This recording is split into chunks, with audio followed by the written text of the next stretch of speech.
because now and then one of the knights would notice the boy helping with the carrying and covertly slip him a 5-kroner note. Then he and his father would stand at the gate and watch the car roll away, and once it was gone, his father would go through a metamorphosis. The obsequious manner would be gone in a flash, and he would spit after the man who had just driven off and say with contempt in his voice that once again he had been swindled.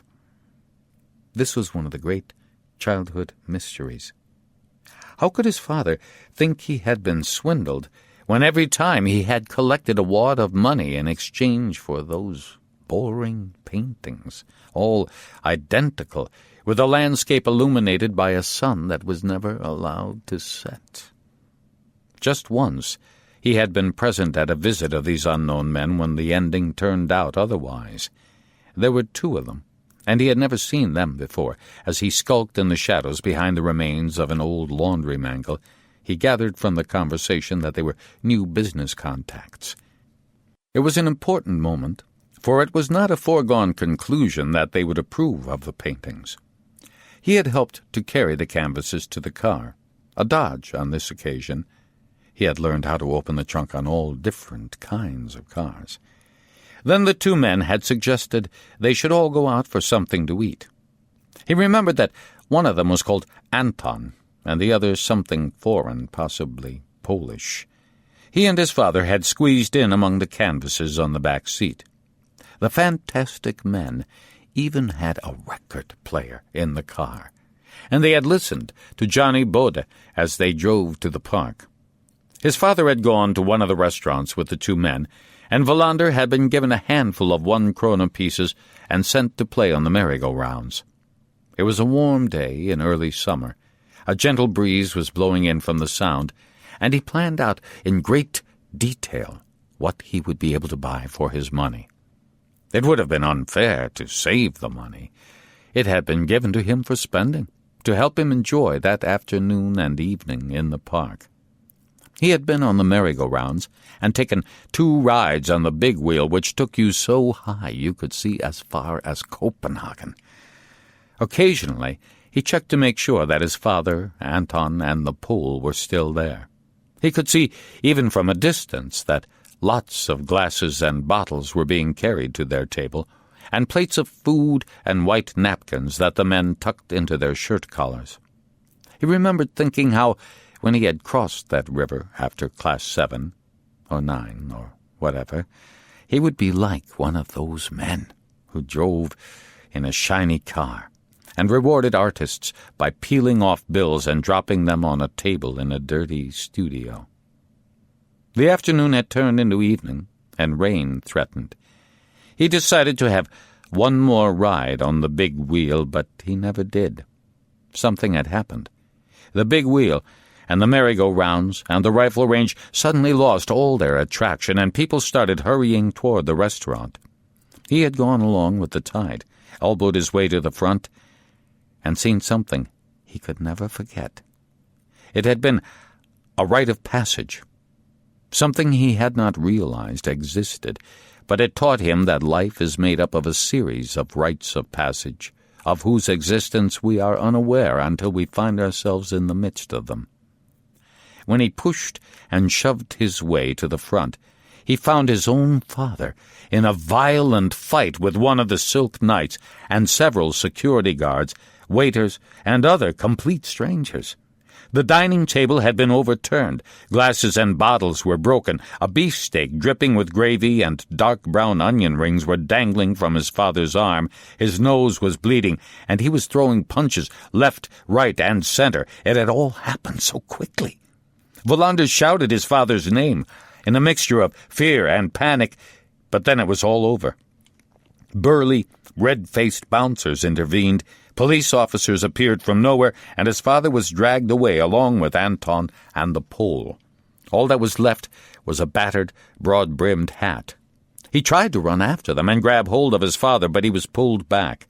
He stumbled to the gate and burst into tears as he watched his father being driven away in a police car. He walked all the way home, and it started raining before he got there. Everything was in turmoil. His universe had crumbled away, and he only wished he could have erased everything that had happened. But you cannot erase reality. He hurried on through the downpour and wondered whether he would ever see his father again. He sat all night in the studio, waiting for him. The smell of turpentine almost choked him, and every time he heard a car he would run out to the gate. He fell asleep in the end, curled up on the floor. He woke up to find his father bending over him. He had a piece of cotton wool in one of his nostrils, and his left eye was swollen and discolored. He stank of drink, a sort of stale oil smell, but the boy sat up and flung his arms around his father. "They wouldn't listen to me," his father said. "They wouldn't listen. I told them my boy was with us, but they wouldn't listen. How did you get home?" Wallander told him that he had walked all the way home through the rain. "I'm sorry it turned out like that," his father said. "But I got so angry. They were saying something that just wasn't true." His father picked up one of the paintings and studied it with his good eye. It was one with a grouse in the foreground. "I got so angry. Those bastards maintained it was a partridge. They said I had painted the bird so badly you couldn't tell if it was a grouse or a partridge. What else can you do but get angry? I won't have them put my honor and competence in doubt." "Of course it's a grouse," Wallander had said. "Anybody can see it isn't a partridge." His father regarded him with a smile. 2 of his front teeth were missing. His smiles broken, Wallander thought. My father's smiles broken. Then they had a cup of coffee. It was still raining, and his father slowly calmed down. "Imagine not being able to tell the difference between a grouse and a partridge," he kept protesting, half incantation, half prayer. "Claiming I can't paint a bird the way it looks." All this went through Wallander's mind as he drove to Simrishamn. He also recalled that the 2 men, the one called Anton and the Pole, kept coming back every year to buy paintings. The fight, the sudden anger, the excessive tipples of brandy, everything had turned into a hilarious episode they could now remember and laugh about. Anton had even paid the dentist's bills. That's friendship, he thought. Behind the fight there was something more important. Friendship between the art dealers and the man who kept making his never-changing pictures so that they had something to sell. He thought about the painting in the apartment in Helsingborg, and thought about all the other apartments he had not seen, but where, nevertheless, the grouse was portrayed against a landscape over which the sun never set. For the first time he thought he had gained an insight. Throughout his life, his father had prevented the sun from setting. That had been his livelihood, his message. He had painted pictures so that people who bought them to hang on their walls could see it was possible to hold the sun captive. He arrived in Simrishamn, parked outside the police station, and went in. Torsten Lundström was at his desk. He was due to retire, and Wallander knew him to be a kind man, a police officer of the old school, who wanted nothing but good for his fellow men. He nodded at Wallander and put down the newspaper he was reading. Wallander sat on a chair in front of his desk and looked at him. "Can you tell me what happened?" "I know my father got mixed up in a fight at the liquor store, but that's about all I know." "Well, it was like this," Lundström said with a friendly smile. "Your father drove up to the liquor store in a taxi at about 4 in the afternoon, went inside, took the ticket with his number from the machine, and sat down to wait. It seems He didn't notice when his number came up. After a while, he went up to the counter and demanded to be served even though he had missed his turn.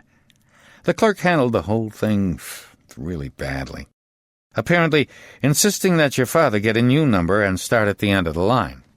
Your father refused. Another customer whose number had come up pushed his way past and told your father to get lost. To everybody's surprise, your father was so angry he turned and thumped this man. The clerk intervened, so your father started fighting with him as well. You can imagine what happened next. But at least nobody got hurt. Your father might have some pain in his right hand, though. He seems to be pretty strong, despite his age. Where is he? Lundström pointed to a door in the background. What'll happen now? You can take him home. I'm afraid he'll be charged with assault, unless you can work it out with the man he punched and the clerk. I'll have a word with the prosecutor and do what I can. He handed Wallander a piece of paper with 2 names and addresses on it. I don't think the fellow from the store will give you any difficulty. I know him. The other man, Sten Wickberg, could be a bit of a problem. He owns a firm of haulage contractors, lives in Kivik. He seems to have made up his mind to come down hard on your poor father. You could try calling him. The number's there. And Simrishamn taxis are owed 230 kroner. In all the confusion, he never got around to paying. The driver's name is Valdemar Kurga. I've talked to him. He knows he'll get his money. Wallander took the sheet of paper and put it in his pocket. Then he motioned toward the door behind him. How is he? I think he simmered down, but he still insists he had every right to defend himself. Defend himself? But he was the one who started it all. Well, he feels he had a right to defend his place in line, Lundström said. For Christ's sake. Lundström stood up. You can take him home now. By the way, what's this I hear about your car going up in flames? There could have been something wrong with the wiring, Wallander said. Anyway, it was an old piece of junk. I'll disappear for a few minutes. The door locks itself when you close it. Thanks for your help. What help? Lundström said, putting on his cap and going out. Wallander knocked and opened the door. His father was sitting on a bench in the bare room, cleaning his fingernails with a nail. When he saw who it was, he rose to his feet and was clearly annoyed. You took your time. How long did you intend to make me wait here? I came as quickly as I could. Let's go home now. Not until I've paid for the taxi, his father said. I want to do the right thing. We'll take care of that later. They left the police station and drove home in silence. Wallander could see that his father had already forgotten what had happened.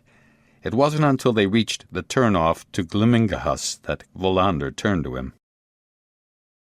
What happened to Anton and Paul? He asked.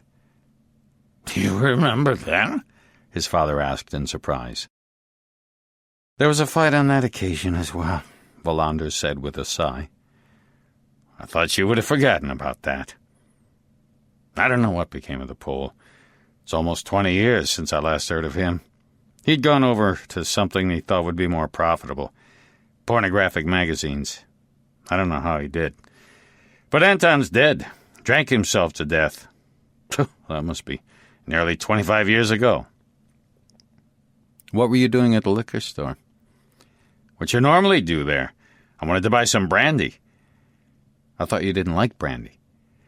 My wife enjoys a glass in the evening. Gertrude drinks brandy. Why shouldn't she? Don't start thinking you can tell her what to do and what not to do like you've been trying to do to me. Wallander could not believe his ears. I've never tried to tell you what to do, he said angrily. If anybody's been trying to tell somebody else what to do, it's been you telling me. If you'd listened to me, you'd never have joined the police force, his father said. And looking at what's happened these last few years, that would have been to your advantage, of course. Wallander realized the best he could do was to change the subject. It was a good thing you weren't injured, he said. You have to preserve your dignity. and your place in line. Otherwise they walk all over you. I'm afraid you might be charged. I shall deny it. Deny what? Everybody knows it was you who started the fight. There's no way you can deny it. All I did was preserve my dignity. Did they put you in prison for that nowadays? You won't go to prison. You might have to pay damages, though. I shall refuse. I'll pay them. You punched another customer on the nose. That sort of thing gets punished. You have to preserve your dignity. Wallander gave up. Shortly afterward, they turned into his father's drive. Don't mention this to Gertrude, his father said as he got out of the car. Wallander was surprised by his insistent tone. I won't say a word. Gertrude and his father had married the year before. She had started to work for him when he had begun to show signs of senility. She introduced a new dimension into his solitary life. She had visited him 3 days a week, and there had been a big change in his father, who no longer seemed to be senile. She was 30 years his junior, but that apparently did not matter to either of them. Wallander was aghast at the thought of their marrying, but he had discovered that she was good-hearted and determined to go through with it. He did not know much about her, beyond the fact that she was local, had 2 grown-up children, and had been divorced for years. They seemed to have found happiness together, and Wallander often felt a degree of jealousy. His own life seemed to be so miserable, and was getting worse all the time, so that what he needed was a home help for himself. Gertrude was preparing the evening meal when they went in. As always, she was delighted to welcome him. He apologized for not being able to join them for supper, blaming work. Instead, he went with his father to the studio, where they drank a cup of coffee that they made on the filthy hot plate. I saw one of your pictures on a wall in Helsingborg the other night, Wallander said. There have been quite a few over the years. How many have you made? I could add it up if I wanted to, but I don't. There must be thousands. I'd rather not think about it.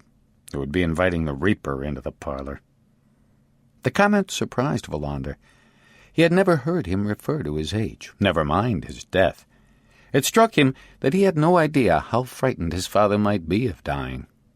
After all these years, I know nothing at all about my father, he thought, and he probably knows equally little about me. His father was peering at him short-sightedly. So you're well again, are you? You've started work again? Last time you were here, before you went to that guest house at Skagen, you said you were going to quit being a police officer. You've changed your mind, have you? Something happened. He would rather not get involved in a discussion about his job. They always ended up arguing. I gather you're a pretty good police officer, his father said suddenly. Who told you that? Gertrude. They've been writing about you in the newspapers. I don't read them, but she claims they say you're a good police officer. Newspapers say all kinds of things. I'm only repeating what she says. What do you say? That I tried to talk you out of joining, and I still think you should be doing something else. I don't suppose I'll ever stop. I'm nearing 50. I'll be a police officer as long as I work. They heard Gertrude shouting that the food was on the table.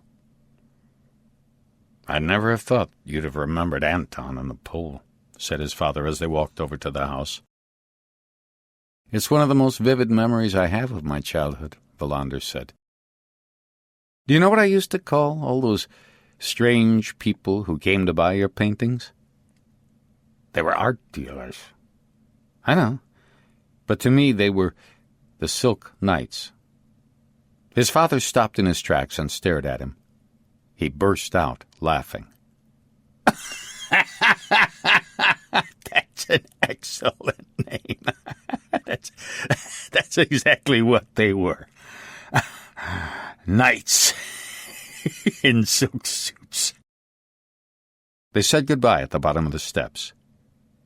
Are you sure you wouldn't like to stay? Gertrude asked. There's plenty of food. I've got work to do, Wallander said. He drove back to his stad through the dark autumn countryside. He tried to think what it was about his father that reminded him of himself, but he could not find the answer. On Friday, November 5th, Wallander arrived at the station shortly after 7 o'clock, feeling that he had caught up on his sleep and was raring to go. He made himself coffee, then spent the next hour preparing for the meeting of the investigation team that was due to start at 8 o'clock. He drew up a schematic and chronological presentation of all the facts and tried to plan where they should go from there. He was keeping in mind that one or more of his colleagues might have come up with something the previous day that would throw new light on existing facts. He still had the feeling that there was no time to spare, that the shadows behind the two dead lawyers were growing and becoming more frightening. He put down his pen, leaned back in his chair, and closed his eyes. He was at once back at Skagen, the beach stretching away in front of him, shrouded in fog. Sten Torstensson was there somewhere. Wallander tried to see past him to catch a glimpse of the people who must have followed him and were watching his meeting with the police officer on sick leave. They must have been close, for all that they were invisible, hidden among the dunes. He thought of the woman walking her dog. Could it have been her? Or the girl working in the Art Museum cafe? That seemed impossible. There must have been somebody else there in the fog, somebody neither Sten nor he had seen. He glanced at the clock. Time for the meeting. He gathered up his papers. The meeting went on for more than 4 hours, but by the end of it, Wallander felt that they had made a breakthrough, that a pattern was now beginning to appear, although there was much that was still obscure, and the evidence of the involvement of any particular individuals was as yet inconclusive. Nevertheless, they had agreed that there could hardly be any doubt that what they were dealing with was not a string of unassociated events, but a deliberate chain of acts, even if at this stage they could not be clear about the links. By the time Wallander was able to summarize their conclusions, the atmosphere was stuffy, and Swedberg had started to complain of a headache, and they were all exhausted. "It's possible, even probable, that this investigation will take a long time, but we'll get all the bits of the jigsaw sooner or later, and that will lead to the solution. We must exercise the greatest care. We've already met with one booby trap, a mine. There may be more, metaphorically speaking. But now's the time to start ferreting away." They had spent the morning going over their material, point by point, discussing it, evaluating it. They had scrutinized every detail from all possible points of view, tested various interpretations, and then agreed on how to proceed. They had reached a crucial moment in the investigation, one of the most critical stages at which it could so easily go wrong if any one of them had a lapse of concentration. All contradictory evidence had to be taken as the starting point of a positive and constructive re-examination, not as grounds for automatic oversimplification or too swift judgments. It's like being at the exploratory stage of designing a house, Wallander thought.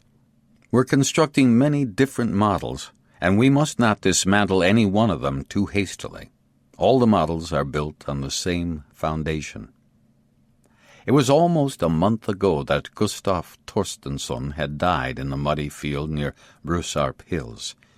It was 10 days since his son had been in Skagen and then murdered in his office. They kept coming back to those starting points. The first to give their report that morning was Martinsson, supported by Nyberg. "We've received the forensic analysis on the weapon and ammunition used to kill Sten Torstensson," Martinsson said, holding up the documents. "There's at least one point which we need to pay attention to." Nyberg took over. "Sten Torstensson was hit by 3 9mm rounds, standard ammunition, but the most interesting thing is that the experts believe the weapon used was an Italian pistol known as a Bernadelli Practical. I won't go into technical details as to why they think so. It could have been a Smith & Wesson 3914 or 5904, but it's more likely to have been a Bernadelli. That pistol is rather rare in Sweden. There are no more than 50 or so registered. Of course, nobody knows how many illegal ones there might be floating about, but an informed guess would be about 30. Who would want to use that Italian pistol? Wallander said. Somebody who knows a lot about guns, Nyberg said. Somebody who chose it for specific reasons. Are you saying it could be a foreign professional hitman? We shouldn't disregard that possibility, Nyberg said. We're going to go through the list of Bernardelli owners, Martinsson said. From first checks, no registered owner of a Bernardelli pistol has reported it missing. They moved to the next point. The license plate on one of the cars that followed you was stolen, Svedberg said. From a Nissan in Malmö. Malmö are looking into it. They found lots of fingerprints, but we shouldn't set our hopes very high. Wallander agreed. Anything else? You asked me to dig out some facts about Kurt Ström, Svedberg said. Wallander gave a brief account of his visit to Farnholm Castle and his meeting with the former policeman at the castle gates. Kurt Ström was not a good advertisement for the police force, Svedberg said. He had dealings with several fences. What they never managed to prove, but was almost certainly the case, was that he tipped them off about police raids. He was kicked out, but there was no publicity. Bjork spoke for the first time. This sort of thing is deplorable. We can't afford to have people like Ström in the force. What's troubling is that they then turn up in one of these security firms. No problem. The checks made on them are obviously nowhere near thorough enough. Wallander refrained from commenting on Bjork's outburst. He knew from experience the risk of being sidetracked into a discussion that had no direct bearing on the case. As for the explosion in your car, Nyberg said, we can be sure that the device was planted in your gas tank. I gather that this method of using the gas to eat its way through a fuse and delay the explosion is common in Asia. An Italian pistol, Wallander said, and an Asian car bomb. Where does that leave us? With a false conclusion, if we're not careful, Bjork said firmly. It needn't be people from the other end of the world behind all this. Nowadays, Sweden is a crossroads and a meeting place for everything you can think of. What did you find at the lawyer's offices, Ann-Britt? Nothing yet that could be considered significant, Höglund said. It will take us a long time to take stock of all the material. The only thing that's already definite is that Gustav Torstensson's clients diminished in number drastically over the last years, and that he seemed to spend all his time setting up companies on financial advice and drawing up contracts. I wonder whether we might need some help from the National CID, a specialist on financial crime. Even if no crime has been committed, it's probably beyond us to make out what may be behind all the various transactions. Make use of Akasson, Bjork said. He knows a lot about financial matters and crime. Then he can decide if he's sufficiently on top of it or whether we need to send for reinforcements. Wallander agreed and returned to his checklist. What about the cleaner? I'm going to meet her, Höglund said. I've spoken to her on the phone. She speaks Swedish well enough for an interpreter to be unnecessary. Then it was Wallander's turn. He told the meeting of his visit to Martin Oskarsson and the drive to Klogshamn and the birch woods where Bormann was supposed to have hanged himself. As so often before, Wallander felt he had discovered new details when he reported to his colleagues on what had happened. Retelling the story sharpened his concentration. When he had finished, the atmosphere in the conference room was tense. We're close to making significant progress, Wallander thought. We have to find the link between Bormann and the Torstensson law firm. What upset Bormann so much that he sent threatening letters to the Torstenssons and even involved Mrs. Donner? He accused them of what he called a serious injustice. We can't be certain that it had anything to do with the scam inflicted on the county council, but I think we would do well to assume that, for the time being, this is what it was. In any case, this is the black hole in our investigation, and we must dredge our way into it with as much energy as we can muster. The discussion was tentative at first. Everybody needed time for what Wallander had described to sink in. "I'm thinking about those threatening letters," Martinson said hesitantly. I can't get away from the feeling that they are so naive, so childish, almost innocent. I can't get a clear sense of Bormann's nature." "We'll have to find out more," Wallander said. "Let's start by tracing his children. We should also telephone his widow in Marbella." "I'd be happy to do that," Martinson said. "Bormann interests me." "The whole business of that investment firm Smedden will have to be thoroughly investigated," Bjork said. "I suggest we contact the fraud squad in Stockholm. Or maybe it would be better for Åkesson to do that. There are people there who know as much about the business world as the most skillful investment analysts." "I'll speak to Per," Wallander said. They went backward and forward through the case all morning. Eventually, they reached a point where everybody was losing their sharpness and nobody seemed to have anything else to say. Bjork had already left for one of his countless meetings with the district chief of police. Wallander decided it was time to bring the meeting to an end. 2 lawyers murdered, plus Lars Bormann's suicide, if that is what it was. We have the mine in Mrs. Donner's garden, and we have my car. Let no one forget that we're dealing with extremely dangerous people who are keeping a close watch on everything we do. That means we all have to be tirelessly watchful ourselves." They gathered their papers and left. Wallander drove to a restaurant nearby for lunch. He needed to be by himself. He was back at the police station just after 1 and spent the rest of the afternoon talking to the National CID and their fraud specialists.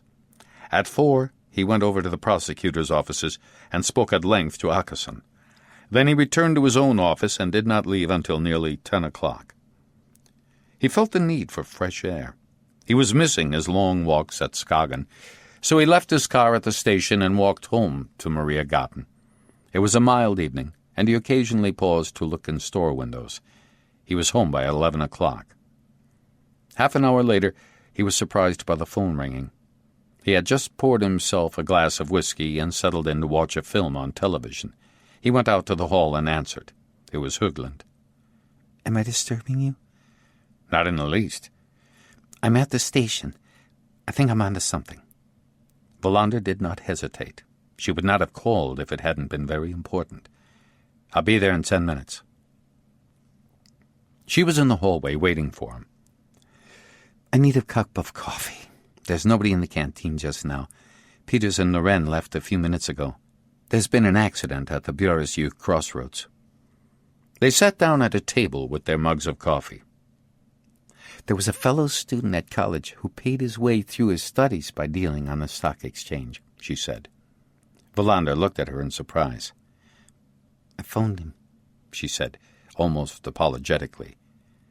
"It can be quicker to do things through personal contacts, if you have them. Anyway, I told him about Strufab, Sisyphus, and Smedden. I gave him the names Fjolsjø and Holmberg. He called me at home an hour ago. I came straight here." Wallander could hardly wait to hear what was coming next. "I made notes of everything he said. The investment company Smedden has undergone a lot of changes in recent years. Boards of directors have come and gone, and on several occasions their shares have been suspended because of suspicions of insider trading and other infringements of stock exchange regulations. Substantial shareholdings have been changing hands with bewildering frequency, and it's difficult to keep track of them. Smedden seems to have been a prime example of the irresponsible goings-on in the financial world, until a few years ago. Then, a number of foreign brokers, including firms in Britain, Belgium, and Spain, started buying shares very discreetly. At first, there was nothing to suggest that the same purchaser was acting through these various brokerage firms. It was all done stealthily, and the brokers did nothing to attract attention to themselves. By this time, everybody was so fed up with Smedden that nobody was taking the company seriously anymore, least of all the mass media. Every time the Secretary General of the Stockholm Stock Exchange met reporters, he would begin by asking them not to ask questions about Smedden because he was so irritated by everything about the company. Then one day, such substantial holdings were acquired by the same group of brokers that it was no longer possible to avoid wondering who was so interested in this shady company with such a bad reputation. It transpired that Smedden had fallen into the hands of a not exactly unknown Englishman called Robert Maxwell. The name means nothing to me. Who is he? Was.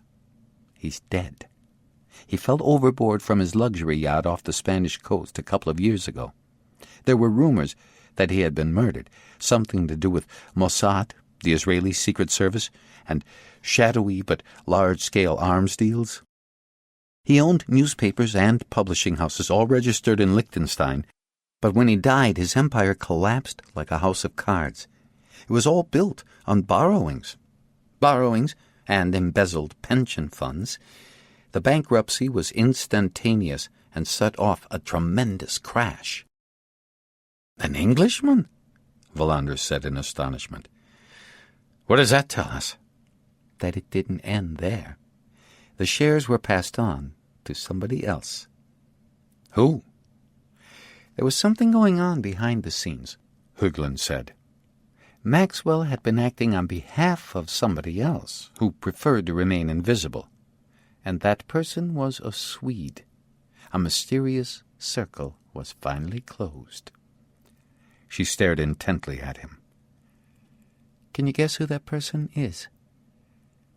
"No." "Try guessing."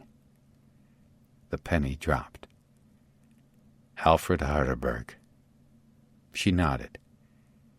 "The man at Farnholm Castle," Wallander said slowly. They sat in silence for a while. "In other words, he also controlled Strufab via Smedden," she said eventually. Wallander looked hard at her. "Well done. Very well done." "Thank my fellow student. He's a police officer in Eskilstuna. But there's something else as well. I don't know if it's important, but while I was waiting for you, I came to think about something. Torstensson Sr. died on the way home from Farnholm Castle. Bormann hanged himself. But it might be that both of them, in different ways, had discovered the same thing. What can that have been?" "You could be right. But I think we can draw one other conclusion. We might regard it as unproven, but definite even so. Bormann did not commit suicide, just as Torstensson was not killed in a car accident." They sat in silence again for a while. "Alfred Harderberg. Can he really be the man behind everything that's happened?" Wallander stared into his coffee mug. He had never asked himself that question, but he had suspected something of the kind. Yes, he could see that now. He looked at her. Of course it could be Harderberg. Chapter 10. Wallander would always think of the following week as a time in which the police surrounded the difficult murder investigation with invisible barricades. It was like making preparation for a complicated military campaign in a very short time and under great pressure. It was not so outrageous a comparison, since they had designated Harderberg their enemy, a man who was not only a living legend, but also a man whose power was not unlike that of a medieval prince, and this before he had even reached the age of 50. It had all started on the Friday night, when Höglund had revealed the link with the English contact man, Robert Maxwell, and his crooked share dealings, and also the fact that the owner of the investment company Smedden was the man at Farnholm Castle, who thus took an enormous step out of the shadows of anonymity and into center stage of the murder investigation. Wallander would afterward agonize about not having suspected Harderberg much earlier. He would never find a satisfactory answer. Why? Whatever explanation he found, It was no more than an excuse for carelessly and negligently granting Harderberg exemption from suspicion in the early stages of the inquiry, as if Farnholm Castle had been a sovereign territory with some kind of diplomatic immunity. The next week changed all that. But they had been forced to proceed cautiously, not just because Björk insisted on it, with some support from Åkesson, but mainly because the facts they had to go on were very few. They knew that Gustav Torstensson had acted as financial adviser to Harderberg, but they could not know exactly what he had done, what precisely his remit had been. And in any case, there was no evidence to suggest that Harderberg's business empire was involved in illegal activities. But now they had discovered another link: Bormann and the fraud to which Malmöhus County Council had been subjected, and which had been hushed up and quietly buried. On the night of Friday, November 5th, Wallander and Höglund had discussed the situation until the small hours, but it had been mostly speculation. Even so, they had begun to evolve a plan for how the investigation should proceed, and it was clear to Wallander from the start that they would have to move discreetly and circumspectly. If Harderberg really was involved, and Wallander kept repeating that if during the next week, it was clear that he was a man with eyes and ears wherever they turned, around the clock, no matter what they did or where they were. They had to bear in mind that the existence of links between Bormann, Harderberg, and one of the murdered lawyers did not necessarily amount to a beginning of a solution to the case. Wallander was also doubtful for quite different reasons. He had spent his life in the loyal and unhesitating belief that Swedish business practices were as above reproach as the emperor's wife. The men and women at the top of the big Swedish concerns were the bedrock of the welfare state. The Swedish export industry was at the heart of the country's prosperity, and as such was simply above suspicion. Especially now that the whole edifice of the welfare state was showing signs of crumbling, its floorboards teeming with termites. The bedrock on which it all rested must be protected from irresponsible interference, regardless of where it came from. But even if he had his doubts, he was still aware that they might be on the track to the solution, no matter how unlikely it might seem at first glance. "We don't have anything substantial," he said to Höglund that Friday night at the police station. "What we do have is a link, a connection. We shall investigate it, and we'll put out all the stops to do that, but we can't take it for granted that doing so will lead us to the person responsible for our murders." They were ensconced in Wallander's office. He was surprised she had not wanted to go home as soon as possible. It was late, and, unlike him, she had a family to get back to. They were not going to solve anything then. It would have been better to get a good night's rest and start fresh the next morning. But she had insisted on continuing their discussions, and he was reminded of what he had been like at her age. So much police work is dull routine, but there could occasionally be moments of inspiration and excitement and almost childish delight in playing around with feasible alternatives. I know it doesn't necessarily mean anything, but remember that a master criminal like Al Capone was caught by an accountant. "That's hardly a fair comparison," Wallander said. "You're talking about a gangster known by one and all to have built his fortune on theft, smuggling, blackmail, bribery, and murder. In this case, all we know is that a successful Swedish businessman has a majority shareholding in an apparently fraudulent investment company that has many activities, just one of which is that it controls a consultancy employing certain individuals who have swindled a county council. We know no more than that." "They used to say that concealed behind every fortune was a major crime. Why just used to? Whenever you open your newspaper nowadays, it looks more like the rule than the exception." You can find a quotation for every situation. The Japanese say that business is a form of warfare, But that doesn't justify somebody in Sweden killing people to put a few accounts in the clear. If that's what they were trying to do. This country is also awash with sacred cows, Högland said, such as the idea that we don't need to chase criminals with names that tell us they come from noble families and who belong to some ancient line in Skåne with a family castle to maintain.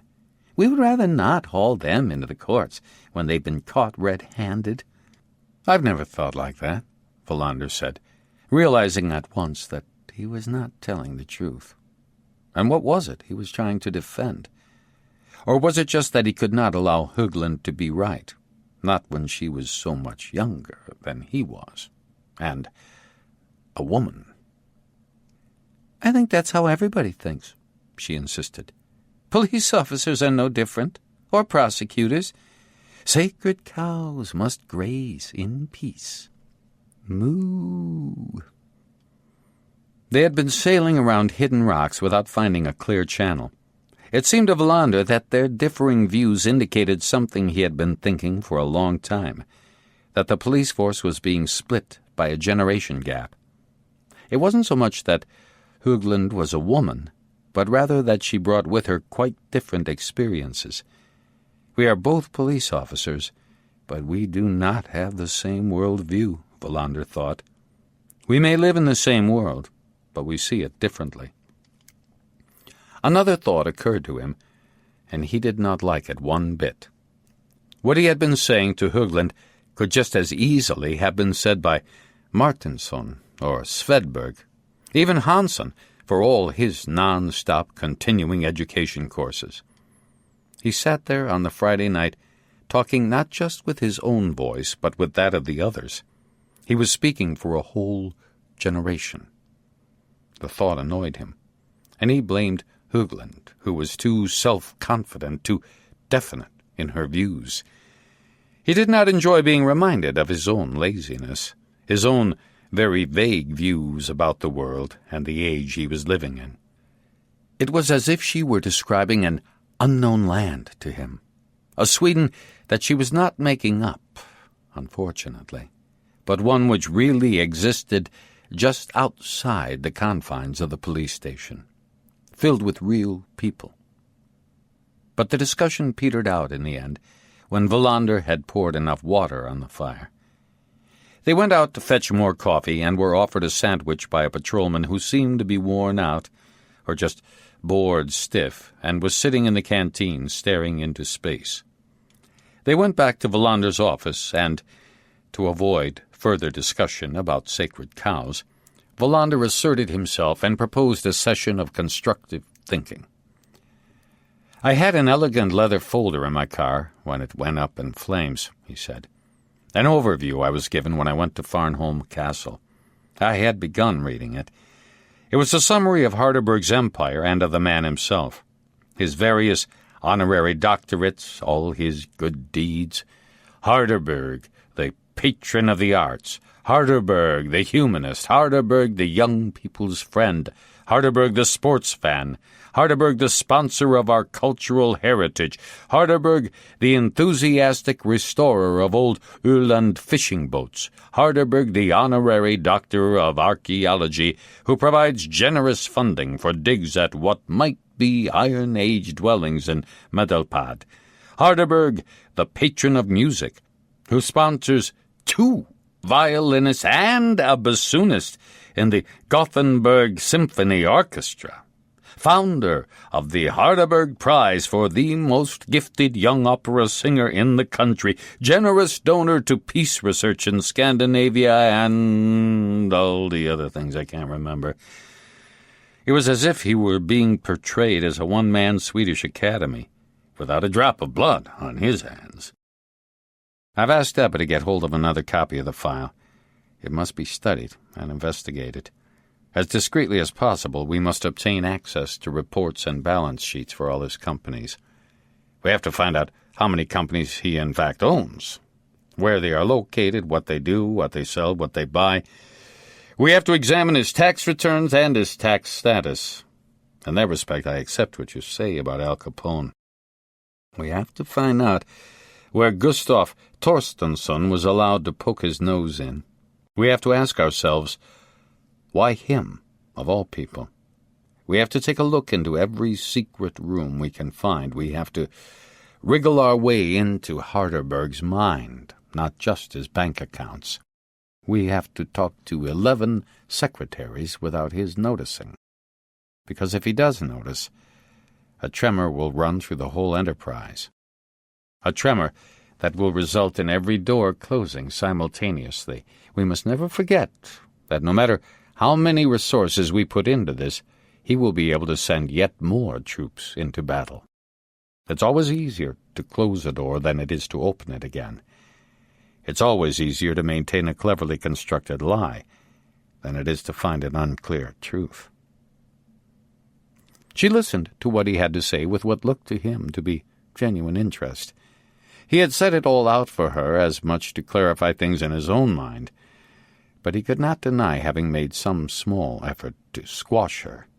He was still the senior officer around here, and she could consider herself just a snot-nosed kid, albeit a talented one.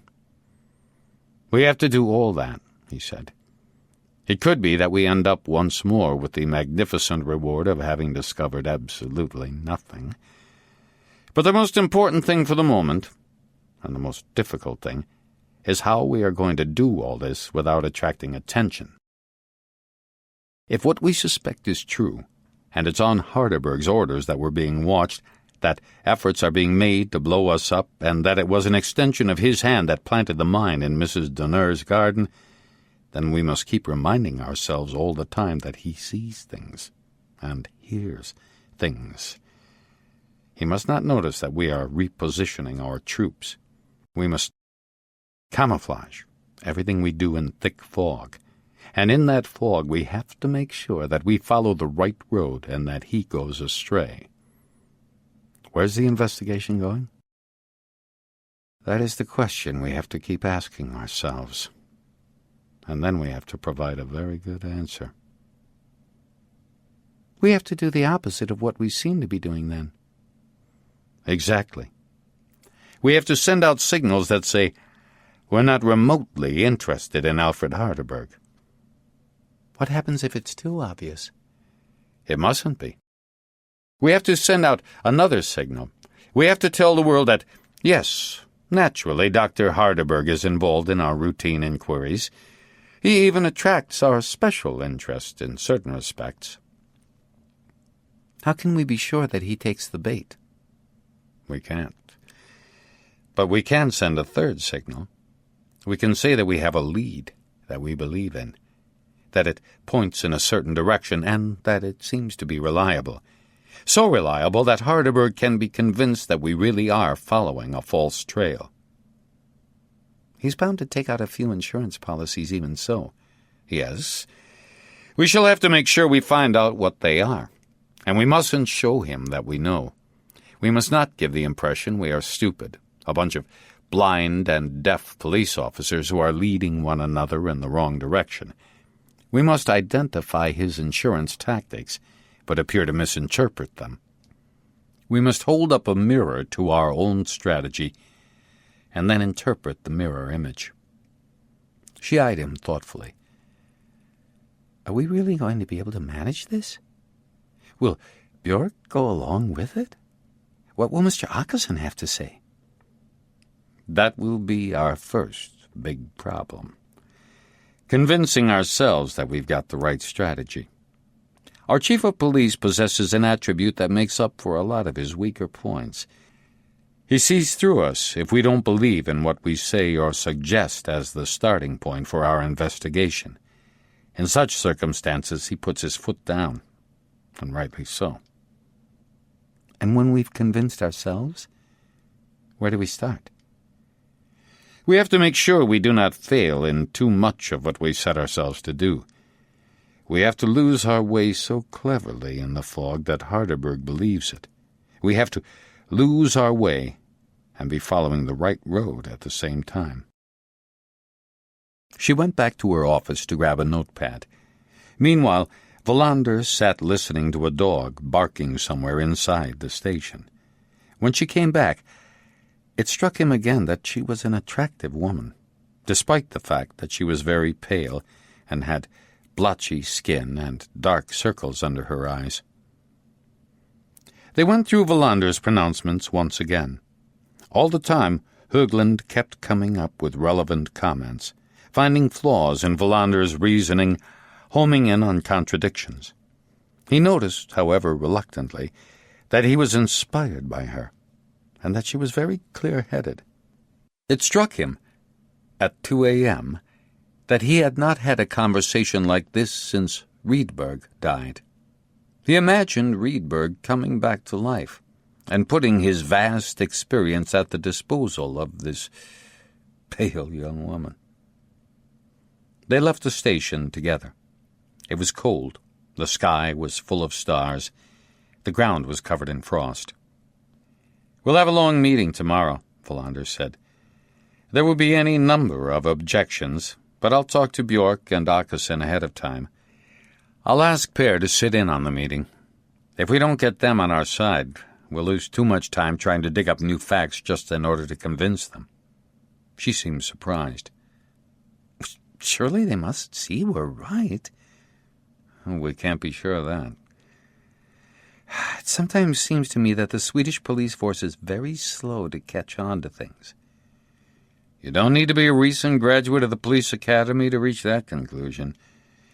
Björk has calculated that given the current increase in administrators and others who don't actually do work in the field, as investigators or on traffic duties, that kind of thing, all normal police work will grind to a halt around 2010, by which time every police officer will just sit around all day passing pieces of paper to other police officers." "Maybe we're in the wrong job." "Not the wrong job, but maybe we're living at the wrong time." They said good night and drove home in their own cars. Wallander kept an eye on the rearview mirror, but could not see anybody following him. He was very tired, but at the same time inspired by the fact that a door had opened up into the current investigation. The coming days were going to be very strenuous. On the morning of Saturday, November 6th, Wallander phoned Björk at 7 o'clock. His wife answered, and asked Wallander to try again a few minutes later because her husband was taking a bath. Wallander used the time to phone Åkesson, who he knew was an early riser and generally up and about by 5 o'clock. Åkesson picked up the phone immediately. Wallander briefly summarized what had happened and why Harderberg had become relevant to the investigation in quite a new light. Åkesson listened without interruption. When Wallander had finished, he made just one comment. "Are you convinced you can make this stick?" Wallander replied without a moment's hesitation, "Yes. I think this can solve the problem for us." "In that case, of course, I have no objection to our concentrating on digging deeper. But make sure it's all discreet. Say nothing to the media without consulting me first. What we need least of all is a Palme situation here in Ystad." Wallander could see what Åkesson meant. The unsolved assassination of the Swedish Prime Minister, a mystery now almost 10 years old, had not only stunned the police, but had also shocked nearly everyone in Sweden. Too many people, both inside and outside the police force, were aware that in all probability the murder had not been solved because at an early stage the investigation had been dominated and mishandled in a scandalous fashion by a district police chief who had put himself in charge despite being incompetent to run a criminal investigation. Every local force discussed over and over, sometimes angrily and sometimes contemptuously, how it had been possible for the murderer, and the motive to be swept under the rug with such nonchalance. One of the most catastrophic errors in that disastrous investigation had been the insistence of the officers in charge on pursuing certain leads without first establishing priorities. Wallander agreed with Åkesson. An investigation had to be more or less concluded before the police had the green light to put all their eggs in one basket. "I'd like you to be there when we discuss the case this morning," Wallander said. "We have to be absolutely clear about what we're doing. I don't want the investigation team to be split. That would prevent us from being able to react rapidly to any new development. I'll be there. I was supposed to be playing golf today. Of course, given the weather, I'd rather not. It's probably pretty hot in Uganda, Wallander said. Or was it the Sudan? I haven't even raised the subject with my wife yet, Åkesson said in a low voice. After that call, Wallander drank another cup of coffee and then called Björk again. This time it was the man himself who answered. Wallander had decided not to say anything about what had happened the first time he visited Farnholm Castle. He would rather not do that on the phone. He needed to be face-to-face with Björk. He was brief and to the point. "We need to meet and discuss what's happened," Wallander said. "Something, that is, which is going to change the whole direction of the case." "What happened?" Björk said. "I'd just as soon not discuss it over the phone." "You're not suggesting our phones are being tapped, I hope. We need to keep things in perspective, after all." "It's not that," Wallander said, although it struck him that he had never considered that possibility. It was too late to do anything about it now. He had already told Åkesson how things were going to develop from now on. "I need to see you briefly before the investigation meeting starts." "Okay, half an hour from now, but I don't understand why you're being so secretive." "I'm not being secretive, but it's sometimes better to discuss crucial things face-to-face." "That sounds pretty dramatic to me." "I wonder if we shouldn't contact Per. I've done that already. I'll be in your office in half an hour." Before meeting Björk, Wallander sat in his car outside the police station for a few minutes, gathering his thoughts. He considered canceling the whole thing. Perhaps there were more important things to do. But then he acknowledged that he had to make it clear to Björk that Harderberg must be treated like any other Swedish citizen. Failure to reach that understanding would lead inevitably to a crisis of confidence that would end up with Wallander's resignation. He thought how quickly things had moved.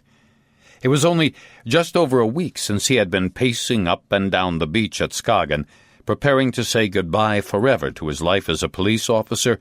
Now he was feeling that he had to defend his position and his integrity as a police officer.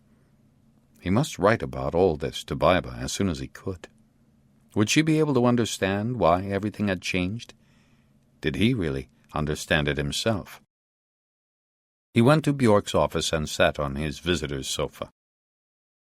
"What on earth has happened?" Björk said. There's something I must say before we go into the meeting," Wallander said, and realized his voice sounded hesitant. Don't tell me you've decided to resign again," Björk said, looking worried. "No. I have to know why you called Farnholm Castle and warned them that the Ystad police were going to contact them in connection with the murder investigation. I have to know why you didn't tell me or the others that you had called." Wallander could see Björk was offended and annoyed. "Alfred Harderberg is an important man in our society. He's not suspected of any criminal activity. It was purely politeness on my part. May I ask how you know about the phone call?" "They were too well prepared when I got there." "I don't see that as being negative, given the circumstances." "But it was inappropriate even so. Inappropriate in more ways than one. And besides, this kind of thing can create unrest in the investigation team. We have to be absolutely frank with one another." "Well, I have to say that I find it difficult being lectured by you, of all people, on frankness," Björk said, no longer hiding the fact that he was furious. "My shortcomings are no excuse for others acting in that way," Wallander said. "Not my superior, in any case." Björk rose to his feet. "I will not allow myself to be addressed in that manner," he said, getting red in the face. "It was pure politeness, nothing more. In the circumstances, a routine conversation. It couldn't have had any adverse effect." "Those circumstances no longer apply," Wallander said, realizing he was not going to get any further. The important thing now was to explain to Björk as quickly as possible how the whole situation had changed. Björk was staring at him, still on his feet. "Express yourself more clearly. I don't understand what you mean." Information has come to light suggesting that Alfred Harderberg could be behind everything that's happened. That would, of course, imply that the circumstances have changed quite dramatically. Björk sat down again, incredulous. "What do you mean?" "I mean that we have reason to believe that Harderberg is directly or indirectly mixed up in the murder of the two lawyers, and the attempted murder of Mrs. Donner, and the destruction of my car." Björk stared at him in disbelief. "Am I really expected to take that seriously?" "Yes, you are. Åkesson does." Wallander gave Björk a brisk summary of what had happened. When he had finished, Björk sat looking at his hands before responding. It would be very unpleasant, of course, if this were to turn out to be true," he said in the end. Murder and explosions are certainly unpleasant things. We must be very, very careful," Björk said, apparently ignoring Wallander's comment. We can't accept anything short of conclusive proof before we consider making a move." "We don't normally do that," Wallander said. "Why should this case be any different?" "But I have no doubt at all that this will turn out to be a dead end," Björk said, getting to his feet to indicate that the conversation was over. "That is a possibility," Wallander said. "So is the opposite." It was 8:10 when he left Björk's office. He fetched a cup of coffee and dropped by Höglin's office, but she had not yet arrived. He went to his office to telephone Valdemar Kage, the taxi driver in Simrishamn. He got through to him on his cell phone and explained what it was about. He made a note that he should send Kage a check for 230 kroner. He wondered if he should phone the haulage contractor his father had punched and try to persuade him not to take the case to court, but decided against it. The meeting was due to start at 8:30. He needed to concentrate until then. He stood at the window. It was a gray day, very cold and damp. Late autumn already, winter just around the corner. "I'm here," he thought. "I wonder where Harderberg is right now. At Farnholm Castle, or 30,000 feet up in his Gulf Stream on the way to and from some intricate negotiation. What had Gustav Torstensson and Bormann discovered? What had really happened? What if Höglund and I are right, if two police officers of different generations, each with their own view of what the world is like, have come to the same conclusion, a conclusion that might even lead us to the truth? Wallander came into the conference room at 8:30. Björk was already at the short end of the table. Åkesson was standing by the window looking out, and Martinsson and Swedberg were deep in conversation about what sounded to Wallander like salaries. Höglund was in her usual place opposite Björk at the other short end of the table. Neither Martinsson nor Swedberg seemed to be worried by Åkesson being there. Wallander said good morning to Höglund. "How do you think this is going to go?" he asked softly. "When I woke up, I thought I must have dreamed it all. Have you spoken yet to Björk and Åkesson?" "Åkesson knows most of what happened. I only had time to give Björk the short version." "What did Åkesson say?" "He'll go along with us." Björk tapped on the table with a pencil, and those who were still standing sat down. "All I have to say is that Kurt is going to do the talking," Björk said. "Unless I am very much mistaken, it looks as though there might have been a dramatic development." Wallander wondered what to say, his mind a sudden blank. Then he found the thread and began. He went through in detail what Höglund's colleague in Eskilstuna had been able to enlighten them about, and he set out the ideas that had developed in the early hours of the morning, about how they should proceed without waking the sleeping bear. When he had finished, and his account lasted 25 minutes, he asked Högland if she had anything to add, but she shook her head. Wallander had said all there was to say. "So, that's as far as we've gotten," Wallander said, "because this means that we have no choice but to reassess our priorities for the investigation. We have Per here with us. Another consideration is whether we need to call in outside help at this stage. It's going to be a very tricky and in many ways a laborious process, penetrating Harderberg's world, especially since we can't afford to let him notice how interested in him we are." Wallander was not sure whether he had succeeded in getting across all the things he had wanted to.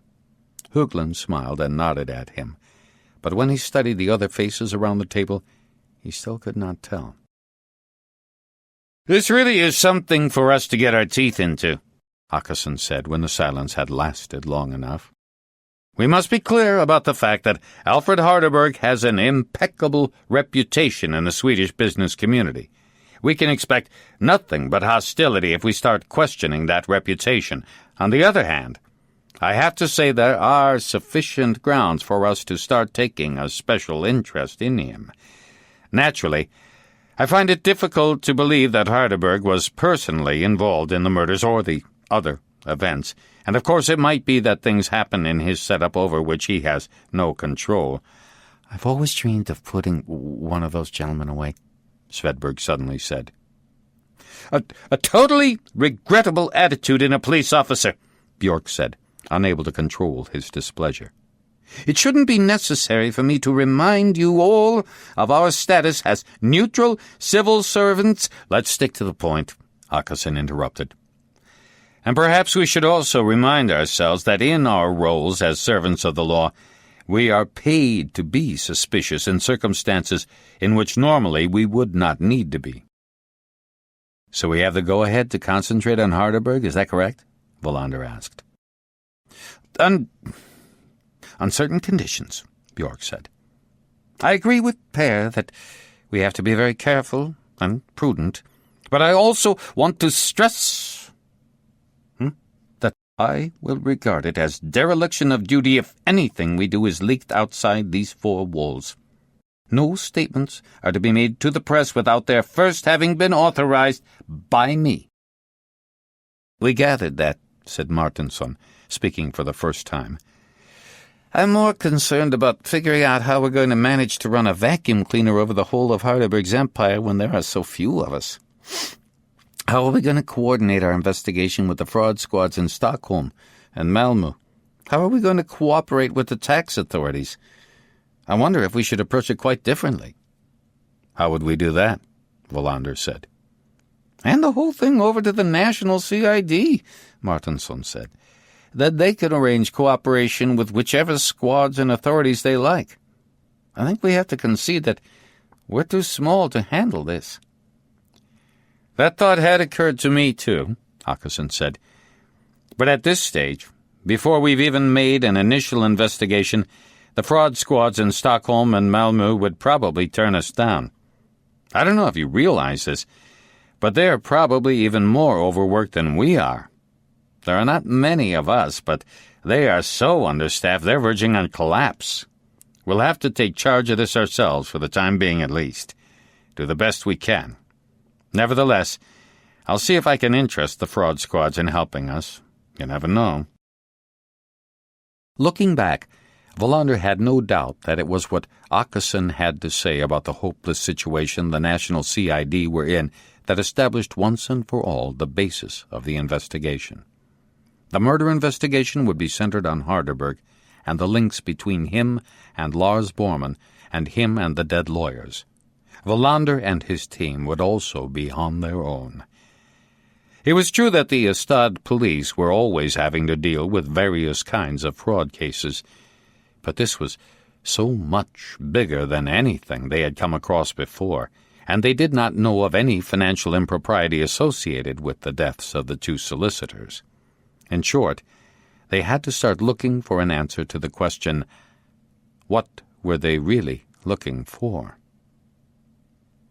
When Wallander wrote to Baiba in Riga a few nights later and told her about the secret hunt as he had started to call the investigation, he realized that as he wrote to her in English, he would have to explain that hunting in Sweden was different from an English fox hunt. "There's a hunter in every police officer," he had written. "There is rarely, if ever, a fanfare of horns when a Swedish police officer is after his prey. But we find the foxes we are after, even so. Without us, the Swedish henhouse would have been emptied long ago. All that remained would have been a scattering of blood-stained feathers blowing around in the autumn breeze." The whole team approached their task with enthusiasm. Bjork removed the lid of the box where he generally kept overtime locked away. He urged everybody on, reminding them again that not a word of their activities must leak out. Åkesson had removed his jacket, loosened his tie, which was usually so neatly knotted, and become one of the workers, even if he never let slip his authority as ultimate leader of the operation that was now getting underway. But it was Wallander who called the shots. He could feel that, and it gave him frequent moments of deep satisfaction.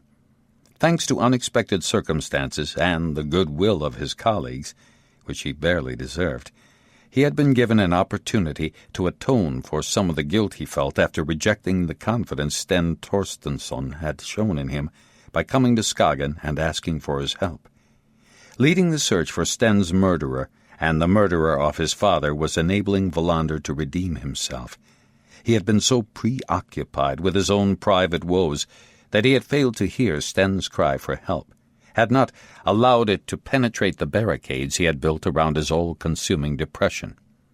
He wrote another letter to Baiba that he never mailed. In it, he tried to explain to her, and hence also to himself, just what it meant, killing a man last year, and now, adding to his guilt, rejecting Sten Torstensson's plea for help. The conclusion he seemed to reach, even though he doubted it deep down, was that Sten's death had started to trouble him more than the events of the previous year on the fog-bound training area, surrounded by invisible sheep. But nothing of this was discernible to those around him. In the canteen, his colleagues would comment in confidence that Wallander's return to duty and to health was as much a surprise as it would have been if he had picked up his bed and walked when he had been at his lowest. Martinsson, who was sometimes unable to hold his cynicism in check, said, "What Kurt needed was a challenging murder, not some nervous, carelessly executed manslaughter committed on the spur of the moment. The dead lawyers, a mine in a garden, and some Far Eastern explosive mixture at his gas tank? That was just what he needed to bring her back into the fold." The others agreed that there was more than a grain of truth in what Martinsson said. It took them a week to complete the exhaustive survey of Harderberg's empire that would be the platform for the rest of the investigation. During that week, neither Wallander nor any of his colleagues slept for more than 5 hours at a time. They would later look back at that period and conclude that a mouse really could roar, if it had to. Even Åkesson, who was rarely impressed by anything, had to tip his non-existent hat to what the team had achieved. "Not a word of this must get out," he said to Wallander one evening when they had gone outside for a breath of fresh autumn air, trying to drive away their tiredness. Wallander did not at first understand what he meant. "If this gets out, the National Police Board and the Ministry of Justice will set up an inquiry that will eventually lead to something called the Ystad model being presented to the Swedish public. How to achieve outstanding results with minimal resources. Will be used as proof that the Swedish police force is not undermanned at all. Will be used as evidence to show that, in fact, there are too many police officers. So many that they keep getting in each other's way, and that leads to a great waste of money and deteriorating clearance rates. But we haven't achieved any results at all yet. I'm talking about the National Police Board," Åkesson said. "I'm talking about the mysterious world of politics, a world where masses of words are used to camouflage the fact that they're doing nothing but straining at a gnat and swallowing a camel, where they go to bed every night and pray that the next day they'll be able to turn water into wine. I'm not talking about the fact that we haven't yet discovered who killed the 2 lawyers. I'm talking about the fact that we now know that Alfred Harderberg is not the model citizen, superior to all others that we thought he was." That was absolutely true. During that hectic week, they had managed to build a bird's-eye view of Harderberg's empire that naturally was by no means comprehensive, but they could see that the gaps, indeed the black holes, indicated quite clearly that the man who lived in Farnholm Castle should not be allowed out of their sight for 1 minute. When Åkesson and Wallander stood outside the police station that night, on November 14th to be exact, they had gotten far enough to be able to draw certain conclusions. The first phase was over.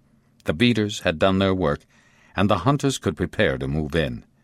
Nothing had leaked out, and they had begun to discern the shape and nature of the Leviathan in which Lars Bormann, and more especially Gustav Torstensson, must have discovered something it would have been safer for them not to have seen. The question was, what? It had been a hectic time, but Wallander had organized his troops well and had not hesitated to take on the most boring work himself, which often proved to produce the most interesting information. They had gone through the story of Harderberg's life, from the day he was born, the son of an alcoholic timber merchant in Vimmerby, when he was known as Hansson, to the present day when he was the driving force of an enterprise with a turnover of billions in Sweden and abroad. At one point, during the laborious exercise, wading through company reports and accounts, tax returns and share brochures, Swedberg said, It's simply not possible for a man who owns as much as this to be honest." In the end, it was Sven Nyberg, the surly and irritable forensic specialist, who gave them the information they needed. As so often happens, it was pure coincidence that he stumbled upon the tiny crack in Harderberg's immaculately rendered wall, the barely visible fault line they had craved. And if Wallander, despite his exhaustion, had not picked up on a remark Nyberg made as he was on his way out of Wallander's office late one night, the opportunity might have slipped away. It was nearly midnight on Wednesday, and Wallander was poring over a resume Höglund had drawn up on Harderberg's worldly possessions when Nyberg pounded on the door. Nyberg was not a discreet person. He stomped down hallways and he pounded on doors as if he were about to make an arrest when he visited his fellow officers. That night, he had just completed the forensic lab's preliminary report on the mine in Mrs. Donner's garden and the explosion of Wallander's car. "I thought you would want the results right away," he said, after flopping down in one of Wallander's visitors' chairs. "What have you got?" Wallander said, peering at Nyberg with red-rimmed eyes. "Nothing." "Nothing?" "You heard." Nyberg was irritated. "That's also a result. It's not possible to say for certain where the mine was manufactured. We think it might be from a factory in Belgium, a company called Boudreris Réunis de Belgique, or however you pronounce it. The explosive used suggests that. And we didn't find any splinters, which means that the force of the mine was upward. That also suggests Belgian in origin. But it could also have been from somewhere else entirely. As for your car, we can't say definitely that there was explosive material in your gas tank. In other words, we can't say anything at all for sure, so the result is nothing." "I believe you," Wallander said, searching through his pile of papers for a note he had made about what he wanted to ask Nyberg. "And that Italian pistol? The Bernadelli? We don't know any more about that either," Nyberg said, while Wallander made notes. "There's no report of one having been stolen. All the people registered in Sweden as owning one have been able to produce it. Now it's up to you and Per Åkesson to decide whether we should call them all in and give them a test firing." "Do you think that would be worth it?" "Yes and no. Personally, I think we ought to run a check on stolen Smith & Wessons first. That'll take a few more days." "We'll do as you suggest, then," Wallander said, making a note. Then they continued going through Nyberg's points. "We didn't find any fingerprints in the lawyer's offices. Whoever shot Sten Torstensson didn't press his thumb helpfully on the window pane. An inspection of the threatening letters from Lars Bormann produced negative results as well, but we did establish that it was his handwriting. Swedberg has samples from both of his children. What did they say about the language? Wallander asked. I forgot to ask Swedberg. What do you mean, the language? The letters were very oddly phrased. I have a vague memory from one of our meetings that Swedberg said that Bormann was aphasic. Aphasic? Wallander frowned. I don't remember hearing that. Maybe you had left the room to get more coffee? Could be. I'll talk to Swedberg. You have anything else? I went to give Gustav Torstensson's car the once-over, Nyberg said. No fingerprints there, either. I examined the ignition and the trunk, and I've spoken to the pathologist in Malmö. We're almost certain that he didn't get the fatal blow to the back of his head by hitting it against the car roof. There's nothing anywhere in the bodywork that matches the wound, so it's more probable that somebody hit him. He must have been outside the car when it happened, unless there was somebody in the back seat. I thought about that. The likelihood is that he stopped on the road and got out of the car. Somebody came up behind him and hit him. Then the accident was faked. But why did he stop in the fog? Why did he get out? I couldn't say, Nyberg said. Wallander put down his pen and leaned back in his chair. His back ached, and he needed to go home and get some sleep. The only thing of note we found in the car was a plastic container made in France, Nyberg said. What was in it? Nothing. Why is it interesting, then? Nyberg shrugged and got up to leave. I've seen a similar one before, 4 years ago, when I was visiting the hospital in Lund. The hospital? I have a good memory. It was identical. What was it used for? Nyberg was already at the door. How should I know? But the container we found in Torstensson's car was chemically clean. Only a container that's never contained anything could be as clean as that one. Nyberg left. Wallander could hear him stomping down the hallway. Then he pushed the heap of paper to one side and stood up to go home. He put on his jacket, then paused. There was something Nyberg had said, just before he left the room, something about the plastic container. Then it came to him, and he sat down again. There's something funny there, he thought.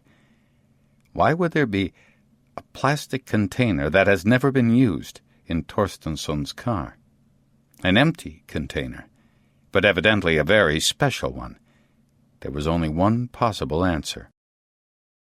When Torstensson left Farnholm Castle, the container had not been empty.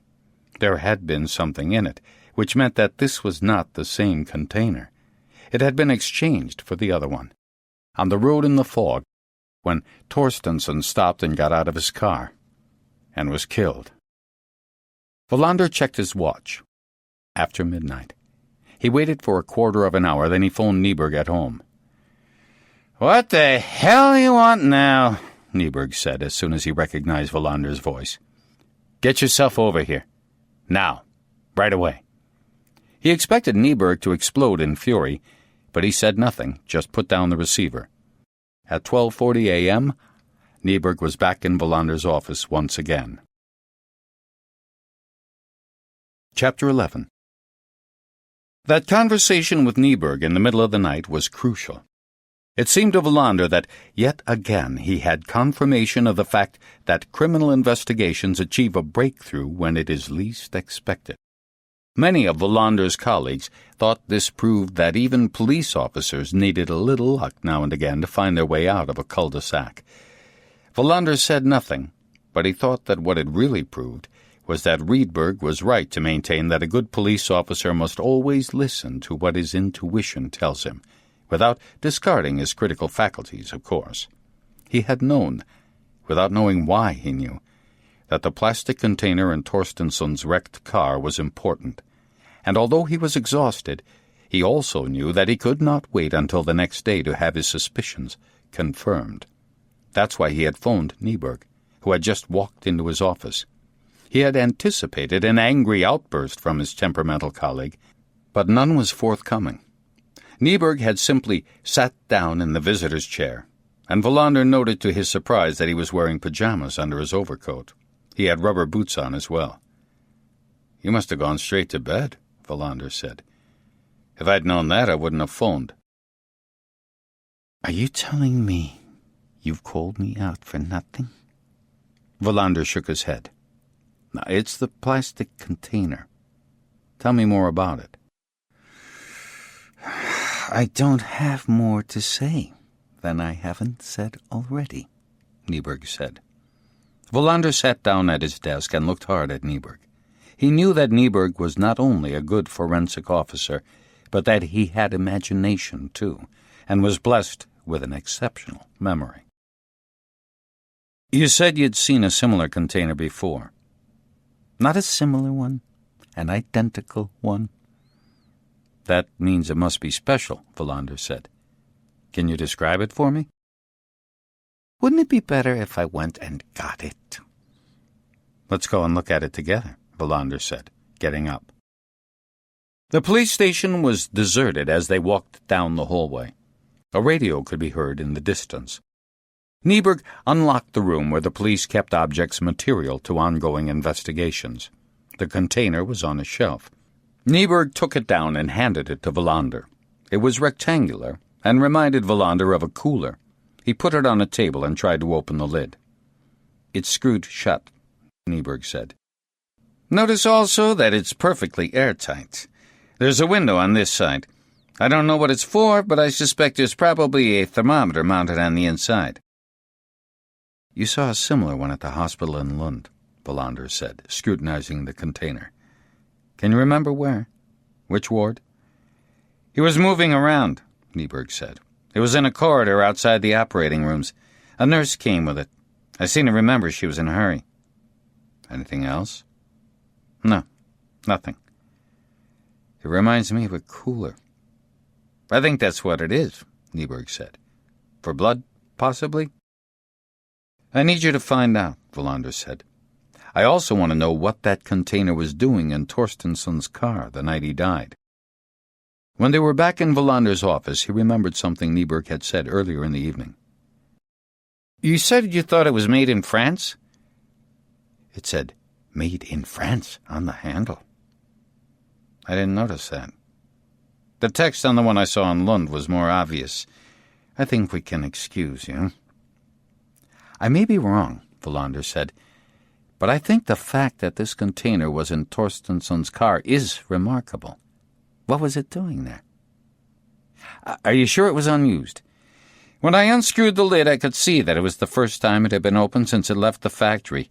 Do you want me to explain how I knew?" "It's enough to know that you're sure. I wouldn't understand anyway."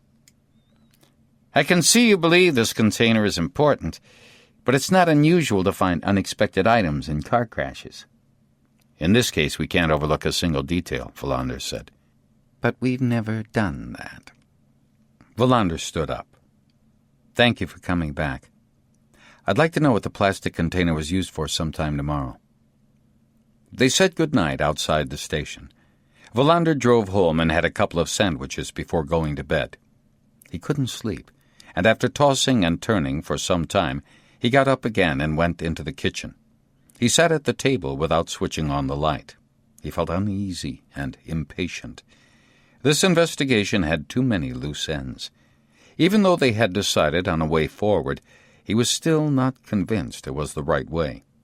Had they overlooked something vital? He thought back to the day when Sten Torstensson came to see him on the Jutland coast. He could recall their conversation word for word.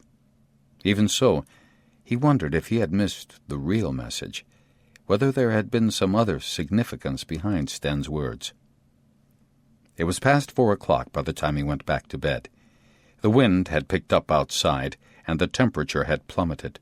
He shivered when he slid between the sheets. He did not think he had gotten anywhere, nor had he succeeded in convincing himself that he would have to be patient. What he demanded of his colleagues was something he could not manage himself on this occasion. When Wallander arrived at the station just before 8 a.m., there was a gale blowing. They told him in reception there were forecasts of hurricane-strength gusts before lunch. As he walked to his office, he wondered if his father's house in Luderup would survive the winds. His conscience had been nagging him for some time over his failure to have the roof repaired, and there was a real risk that one violent storm would blow it right off. He sat at his desk thinking that he had better call his father. He hadn't spoken to him since the fight at the liquor store. He was about to pick up the receiver when the phone rang. "There's a call for you," Ebba said. "And have you noticed how strong the wind is?" "I can console you with the news that it's going to get worse," Wallander said. "Who is it?" "Farnholm Castle." Wallander stretched out in his chair. "Put them on." "It's a lady with a remarkable name," Ebba said. "She introduced herself as Jenny Lind." "It sounds normal enough to me." "I didn't say it was abnormal. I said it was remarkable. You must have heard of the Swedish nightingale, the great singer, Jenny Lind." "Put her through," Wallander said. The voice he heard was that of a young woman, another one of those secretaries, Wallander thought. "Inspector Wallander?" "Speaking." "You were here the other day and expressed a wish to have an audience with Dr. Harderberg." "I don't have audiences," Wallander said in irritation. "I need to speak to him in connection with a murder investigation." "I do realize that. We have received a telex this morning informing us that Dr. Harderberg will be back home this afternoon and will be able to receive you tomorrow." "Where did the telex come from?" "Does that matter?" "I wouldn't have asked otherwise," Wallander lied. "Dr. Harderberg is at the moment in Barcelona." "I don't want to wait until tomorrow," Wallander said. "I need to talk to him as soon as possible. If he gets back to Sweden this afternoon, he should be able to see me this evening." "He has nothing in his diary for this evening," Lind said. "But I shall need to contact him in Barcelona before I can give you an answer." "Do that if you wish. Tell him he'll be receiving a visit from the Estad police at 7 p.m. "Oh, I'm afraid I can't agree to that. Dr. Harderberg always decides on the time of visits himself." "Not in this case. We'll be there at 7. "There will be someone else with you?" "Yes." "Could I ask for that person's name?" "You may ask, but you won't get it. There will be another police officer from Estad." "I'll contact Dr. Harderberg. You should be aware that he sometimes changes his plans at very short notice. He could be forced to go somewhere else before coming home." "I can't allow that," Wallander said, fearing that he was far exceeding his authority in saying so. "I must say you surprise me. Can a police officer really decide what Dr. Harderberg does or doesn't do?" Wallander continued to exceed his authority. "I only had to speak to a prosecutor. He can issue demands." He realized his mistake even as he spoke. They had decided to tread carefully. Harderberg would be asked some questions, but as important as his answers was convincing him that their interest in him was purely routine. He tried to tone down what he had said. "Dr. Harderberg is suspected of nothing illegal, let me make that clear. It's just that we need to speak to him at the earliest possible moment, for reasons to do with our investigation. No doubt, a prominent citizen like Dr. Harderberg will be anxious to help the police solve a serious crime." "I'll contact him," Lind repeated. "Thank you for calling," Wallander said, and replaced the receiver. A thought had struck him. With Ebba's help, he tracked down Martinsson and asked him to come to his office. "Harderberg has been in touch. He's in Barcelona, but on his way home. I thought of taking Anne Britt with me and going to see him this evening." "She's at home. Her kid's not well," Martinsson said. "She just phoned." "You can come instead, in that case." "That's fine by me," Martinsson said. "I want to see that aquarium with gold dust for sand." "There's another matter," Wallander said. "What do you know about airplanes?" "Not a lot." "I had a thought. Harderberg has a private jet, a Gulfstream, whatever that is. It must be registered somewhere. There must be flight logs showing when he's out on his travels and where he goes to." "If nothing else, he must have a few pilots," Martinsson said. "I'll look into it." Give that job to somebody else. You've got more important things to do. Ann Britt can do it from her phone at home, Martinson said. I think she'll be pleased to be doing something useful. She could develop into a good police officer. Let's hope so, Martinson said. But to tell you the truth, we have no way of knowing. All we know is that she did well at the academy. You're right, Wallander said. It's awfully hard to imitate reality at school. After Martinson had left, Wallander sat down to prepare for the meeting at 9 o'clock. When he had woken up that morning, all the thoughts he had had during the night about the loose ends of the investigation were still in the forefront of his mind. He had decided they would have to write off anything they judged to be of no immediate relevance to the investigation. If eventually they concluded that the route they had decided on was a cul-de-sac, they could always go back to the loose ends. But only then could the loose ends be allowed to occupy their attention. Wallander pushed aside all the papers piled up on his desk and put an empty sheet in front of him. Many years ago, Riedberg had taught him a way of approaching an investigation in a new light. We have to keep moving from one lookout tower to another, Riedberg had said. If we don't, our overviews become meaningless. No matter how complicated an investigation is, it has to be possible to describe it to a child. We have to see things simply, but without simplifying. Wallander wrote, Once upon a time, there was an old lawyer who paid a visit to a rich man in his castle. On the way back home, somebody killed him and tried to make us believe it had been a car accident. Soon afterward, his son was shot dead in his office.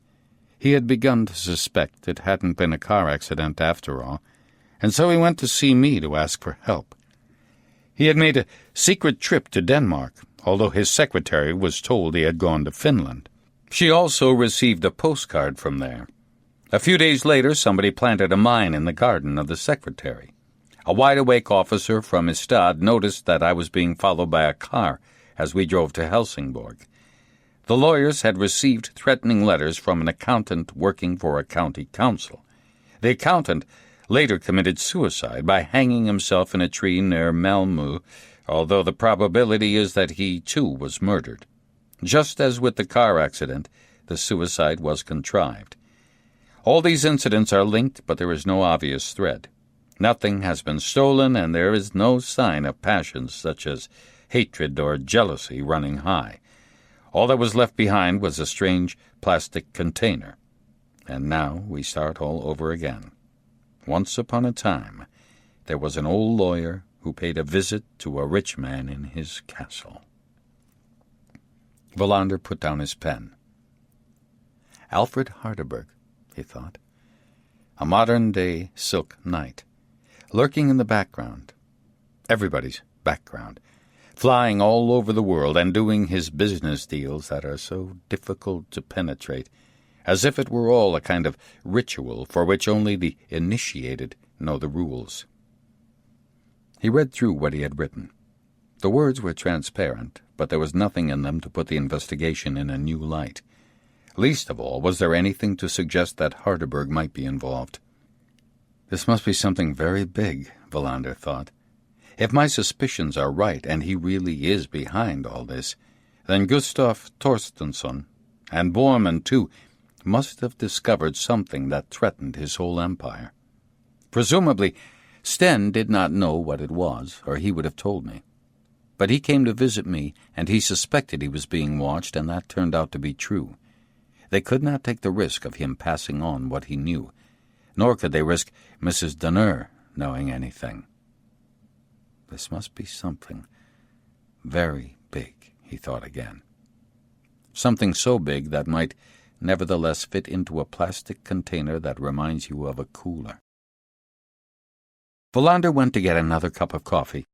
Then he phoned his father. "It's blowing a gale," Wallander said. "There's a risk your roof might get blown off. I'm looking forward to that." "Looking forward to what?" "Seeing my roof flying off over the fields like a bird. I've never seen anything like that before." "I should have had it repaired years ago," Wallander said. "But I'll make sure it's done before winter sets in." I'll believe that when I see it. It would mean you'd have to come here. I'll make time. Have you thought about what happened in Simrishamn? What is there to think about? I just did what was right. You can't just attack people at the drop of a hat. I'm not going to pay any fines. I'm not going to prison either. There's no question of that. I'll phone you tonight to find out what's happened to the roof. There might be hurricane-strength gusts. Maybe I ought to climb up on the chimney. What on earth for? So that I can go flying myself. You'll kill yourself. Isn't Gertrude there? I'll take her with me, said his father, and put the receiver down. Wallander was left sitting there with the telephone in his hand. Bjork came in at that very moment. I can wait if you're going to make a call, Bjork said. Wallander put the receiver down. I heard from Martinsson that Dr. Harderberg has shown signs of life, Bjork said. Was that a question? If so, I can confirm that what Martinsson says is correct, except that it wasn't Harderberg who phoned. He's in Barcelona and is expected back later today. I asked for a meeting this evening. Wallander could see Bjork was irritated. Martinsson said that he would be going with you, Bjork said. I wonder if that's appropriate. Why shouldn't it be? Wallander said, surprised. I don't mean that Martinsson isn't suitable, Bjork said. I just thought perhaps I should go. Why? Well, after all, Harderberg isn't just anybody. You're not as familiar with the case as Martinsson is. We're not going on a social call. But if I went with you, it might have a calming effect on the whole thing. We agreed we should be careful. Dr. Harderberg mustn't be upset. Although Wallander was annoyed that Bjork wanted to go with him to make sure he did not behave in a way that Bjork considered inappropriate, anything that might damage the force's reputation, nevertheless Bjork had a point. They did not want Harderberg worrying about the interest the police were showing in him. I take your point, Wallander said. But it could also have the opposite effect. It could raise eyebrows if the chief of police is there for what's supposed to be a routine inquiry. Then I merely wanted to suggest the idea to you, Bjork said. It'll be best if Martinsson goes, Wallander said, getting to his feet. I think our meeting is due to start. On the way to the conference room, Wallander told himself that one of these days he really would have to learn to be honest. He should have told Bjork the truth, that he did not want him to come because he could not abide his subservient attitude toward Harderberg. There was something in Bjork's behavior that was typical of the peasant's awe of those in power. He had barely thought about it before, even though he knew it to be true of society at large. There was always somebody at the top who dictated the terms, specifically or by implication, that those below had to accept. As a child, he remembered seeing workers doffing their caps whenever one of those who decided their fate went by. He thought about how his father used to bow to the silk knights. Caps were still being doffed even today, albeit invisible ones. I, too, have a cap in my hand, Wallander thought. Sometimes I don't notice it's there. They gathered around the conference room table. Swedberg glumly produced a proposal for a new police uniform that had been sent out to all police stations. Do you want to see what we'll look like in the future? We never wear uniforms, Wallander said as he sat down. And Britt's not as negative as the rest of us, Swedberg said. She thinks it could look pretty nice. Bjork had sat down and dropped his hands on the table as a signal for the meeting to start. Per isn't here this morning, he said. He has to try to make sure those twins who robbed the bank last year are convicted. What twins? Can anybody have failed to be aware that Handelsbanken was robbed by two men who turned out to be twins? I was away last year, Wallander said. I haven't heard a thing about it. We got them at the end, Martinsson said. They had gotten themselves a basic university qualification in economics, and they needed some capital so that they could put their ideas into practice. They had visions of a floating pleasure palace called Summerland that would travel back and forth along the south coast. Not such a bad idea, in fact, Swedberg said, scratching his head ruminatively. Wallander looked around the room. Alfred Harderberg has phoned. I'm going to Farnholm Castle this evening and taking Martinsson with me. There's a slight possibility that his travel plans may change, but I've made it clear that he cannot count on our unlimited patience. Couldn't that make him suspicious? Swedberg said. I've stressed that it's a routine inquiry, Wallander said. He was the one Gustav Torstensson had been to see the night he died. It's about time, Martinsson said. But we'd better think pretty carefully about what we're going to say to him. We've got all day to do that. Where's he been this time? Swedberg wanted to know. Barcelona. He owns a lot of property in Barcelona, Swedberg said. He also has an interest in a holiday village under construction near Marbella, all through a company called Caseco. I've seen the share brochure somewhere. I tend to think the whole thing's run by a bank in Macau, wherever that is. I don't know, Wallander said, but it's not important just now. It's, south of Hong Kong, Martinsson said. Didn't anybody take geography in school? Wallander poured himself a glass of water, and the meeting proceeded on its usual course. They took turns to report on what they had been doing since the last time they had met, each one concentrating on his allocated field. Martinsson passed on some messages he had received from Högland, the most important of which was that she was going the following day to meet Bormann's children, and also his widow, who was over from Spain on a visit. Wallander started by reporting on the plastic container. He soon saw that his colleagues could not understand why that particular detail should be so significant. Perhaps that's not a bad thing, he thought. It might help me scale down my own expectations. After half an hour or so, the discussion became more general. Everybody agreed with Wallander that loose ends not directly linked with Farnholm Castle should be left dangling for the time being. We're still waiting to hear what the fraud squads in Stockholm and Malmö have to say, Wallander said as he drew the meeting to a close. What we can say for now is that Gustav and Sten Torstensson were killed for reasons we have not yet identified. I incline toward robbery rather than revenge. Obviously, we have to be prepared to continue investigating all their clients if the Farnholm lead goes cold, but for the moment we have to concentrate on Harderberg and Bormann. Let's hope Anne Britt can squeeze something important out of the widow and the children. Do you think she can handle it? Swedberg said. Why wouldn't she? Well, let's face it, she's not very experienced, Swedberg said. I was only, asking. I have no doubt she will cope in exemplary fashion, Wallander said. If there's nothing else, the meeting is over. Wallander went back to his office. He stood for a while looking out of the window, his mind a blank. Then he sat at his desk yet again and went through the material he had on Harderberg and his business empire. He had read most of it before, but he went through it one more time with a fine-tooth comb. There was a lot he did not understand. The most complicated commercial transactions, the way in which a company melted away and became something different, and the complex business of shares and bonds made him feel that he was entering a world he could not yet begin to comprehend. Occasionally, he broke off to try to get hold of Nyberg, but he had no luck. He skipped lunch and did not leave the station until 3:30. There had been no word from Nyberg, and that was strange.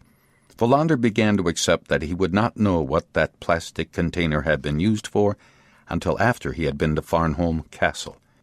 He struggled through the gale as far as Stortorget and ordered a kebab. He was thinking all the time about Harderberg. When he got back to the police station, there was a note on his desk saying that someone in the office at Farnholm Castle had phoned, and Dr. Harderberg would expect him at 7:30 p.m. He went to look for Martinsson. They needed to prepare themselves, go through the questions they were going to ask, and which ones they would save for the time being. In the hallway he bumped into Swedberg, who was on his way out.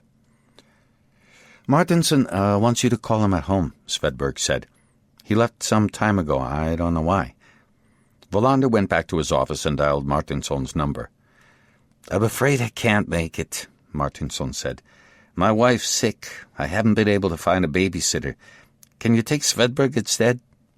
"He just left," Wallander said. "I have no idea where he's going." "I'm sorry about this." "Don't worry. Of course you have to stay at home. I'll find a solution somehow."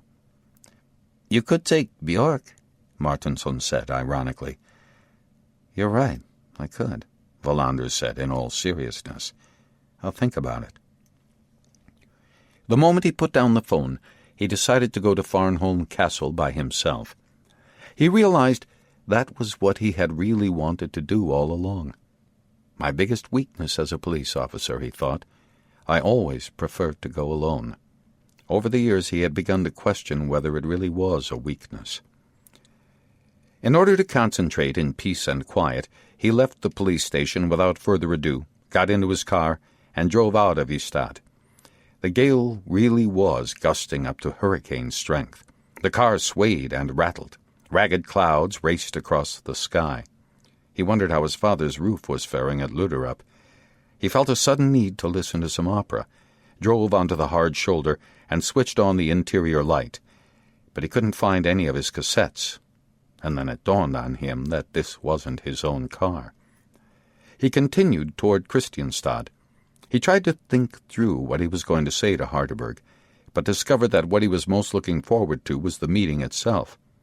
There had not been a single photograph of the man at Farnholm, or in any of the press reports he had read, and Högland had said that he actively disliked being photographed.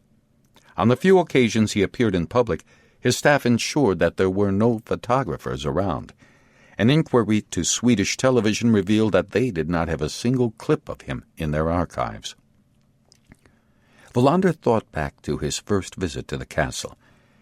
What had struck him then was that very rich people are characterized by silence and remoteness.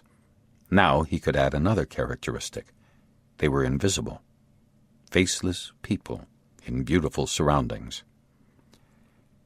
Just before he got to Tomelilla, he ran over a hare that seemed hypnotized by his headlights. He stopped and got out into a wind that almost blew him over. The hare was lying on the verge, its hind legs kicking. Wallander searched for a big enough stone, but by the time he found one, the hare was dead. He towed it into the ditch and returned to his car with an ugly taste in his mouth. The gusts were so strong that they almost ripped the car door out of his grasp. He drove on to Tomelilla, where he stopped at a cafe and ordered a sandwich and a cup of coffee. It was 5:45. He took out his notebook and wrote down questions that he could use as a framework for his interview. He felt tense. What concerned him was that this must mean he hoped he was going to come face to face with the murderer. He stayed in the cafe for nearly an hour, refilling his cup and allowing his thoughts to wander. He found himself thinking about Rydberg. For a moment he had trouble conjuring up his face, and that worried him. If I lose Rydberg, he thought, I lose the only real friend I've got, dead or alive. He paid and left. A sign outside the cafe had been toppled by the wind. Cars flashed past, but he couldn't see any people. A real November storm, he thought, as he drove off. Winter is blowing open its portals. He arrived at the castle gates at 7:25. He expected Strum to come out and greet him, but nobody did. The bunker appeared to be deserted. Then the gates glided open without a sound. He drove toward the castle. Powerful spotlights lit up the facade and the grounds. It was like a stage set, an image of reality, not reality itself. He stopped by the steps and turned off his engine. The castle door opened as he climbed out of the car. When he was halfway up the steps, a powerful gust made him stumble, and he dropped his notebook. It was carried away by the wind. He shook his head and continued up the steps. A young woman with close-cropped hair was waiting to receive him. "Was that something important?" she asked. Wallander recognized her voice. It was only a notebook. "We'll send somebody out for it," Jenny Lind said. Wallander contemplated her heavy earrings and the blue ribbons in her black hair. There was nothing in it. She let him in, and the door closed behind them. "You said you would have somebody with you." They couldn't make it. Wallander noticed two men hovering in the shadows by the great staircase. He recalled the shadows he had seen on his first visit. He could not make out their faces, and wondered fleetingly if they really were alive, or just two suits of armor. "Dr. Harderberg will be here in a moment. You can wait in the library." She led him through a door to the left of the hall. Wallander could hear his footsteps echoing on the stone floor. He wondered how the woman in front of him could move so quietly. Then he saw to his surprise that she was barefoot. "Isn't it cold?" he said, indicating her feet. "There's radiant floor heating," she said impassively, and showed him into the library. "We'll look for your notes," she said, then left him and closed the door behind her. Wallander found himself in a large, oval-shaped room lined with bookshelves. In the middle was a group of leather chairs and a serving table. The lights were dim, and, unlike the entrance hall, the library had oriental rugs on the floor. Wallander stood quite still and listened. He was surprised to hear no sound from the storm raging outside. Then he realized that the room was soundproof. This was where Gustav Torstensson had spent the last evening of his life, where he had met his employer and several other unknown men. Wallander looked about him. Behind a column, he discovered a large aquarium with strangely shaped fish slowly swimming around. He went closer to see if there was gold dust on the bottom. The sand certainly glittered. He continued his tour of the room. "I am no doubt being observed," he thought. "I can't see any cameras, but they are there, hidden among the books, and they are sensitive enough to beam adequate pictures despite the dim lighting. There must be hidden tape recorders as well, of course. They expected me to have somebody with me. They would have left us alone together for a while in order to listen in on our conversation." Wallander did not hear Harderberg come into the room, but at a certain moment he knew he was no longer alone. He turned and saw a man standing beside one of the sumptuous leather chairs. "Inspector Wallander," the man said, and smiled. What Wallander would remember afterward was that the smile never seemed to leave the man's tanned face. He could never forget it. "Alfred Harderberg," Wallander said. "I'm very grateful you were able to receive me." "We all need to do our part when the police call," Harderberg said. The voice was unusually pleasant. They shook hands. Harderberg was wearing an immaculate and no doubt very expensive pinstriped suit. Wallander's first impression was that everything about him was perfect. His clothes, his way of moving, his way of speaking, and that smile never left his face. They sat down. "I've arranged for tea," Harderberg said in a friendly tone. "I hope you take tea, Inspector?" "Yes, please," Wallander said. "Especially in weather like this. The walls here at Farnholm must be very thick." "You're referring to the fact that we can't hear the wind, I suppose?" Harderberg said. "You're right. The walls are indeed very thick. They were built to offer resistance, both to enemy soldiers and to raging gales." "It must have been rather difficult to land today," Wallander said. "Did you arrive at Everud or Storup?" "I used Storup," Harderberg said. "You can go straight out into the international routes from there, but the landing was excellent. I have only the best pilots." The African woman Wallander had met on his first visit emerged from the shadows. They sat in silence while she poured tea.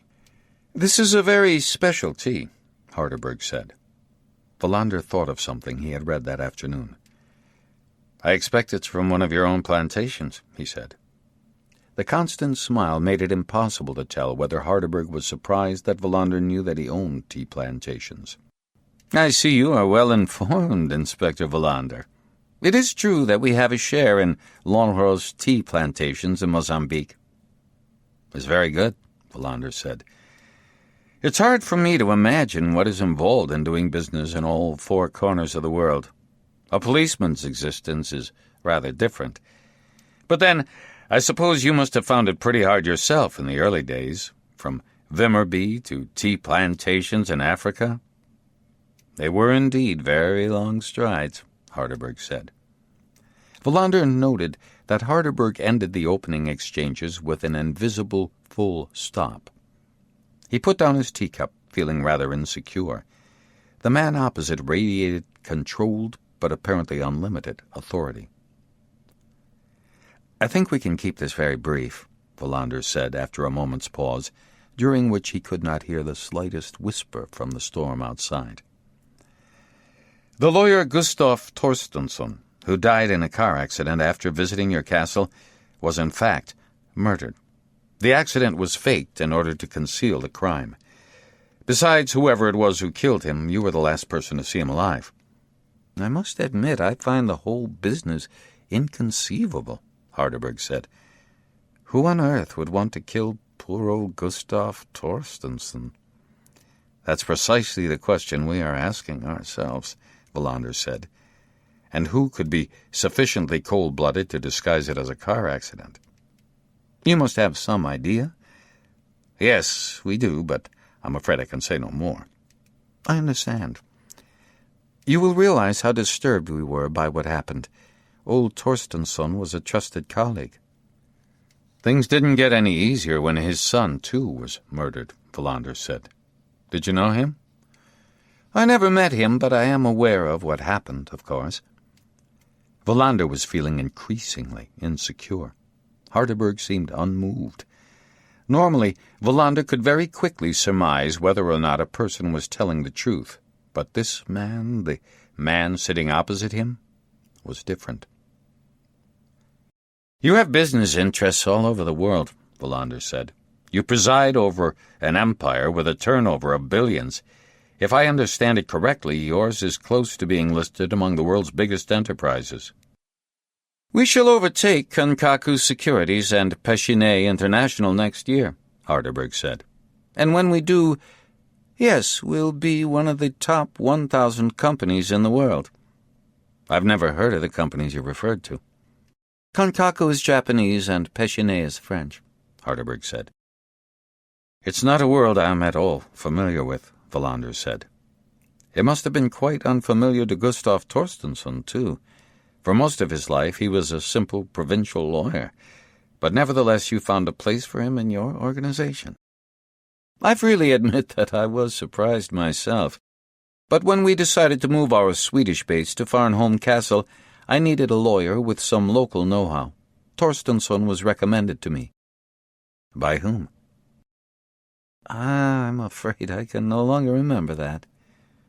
"That's it," Wallander thought. "He knows very well who it was, but he prefers not to say."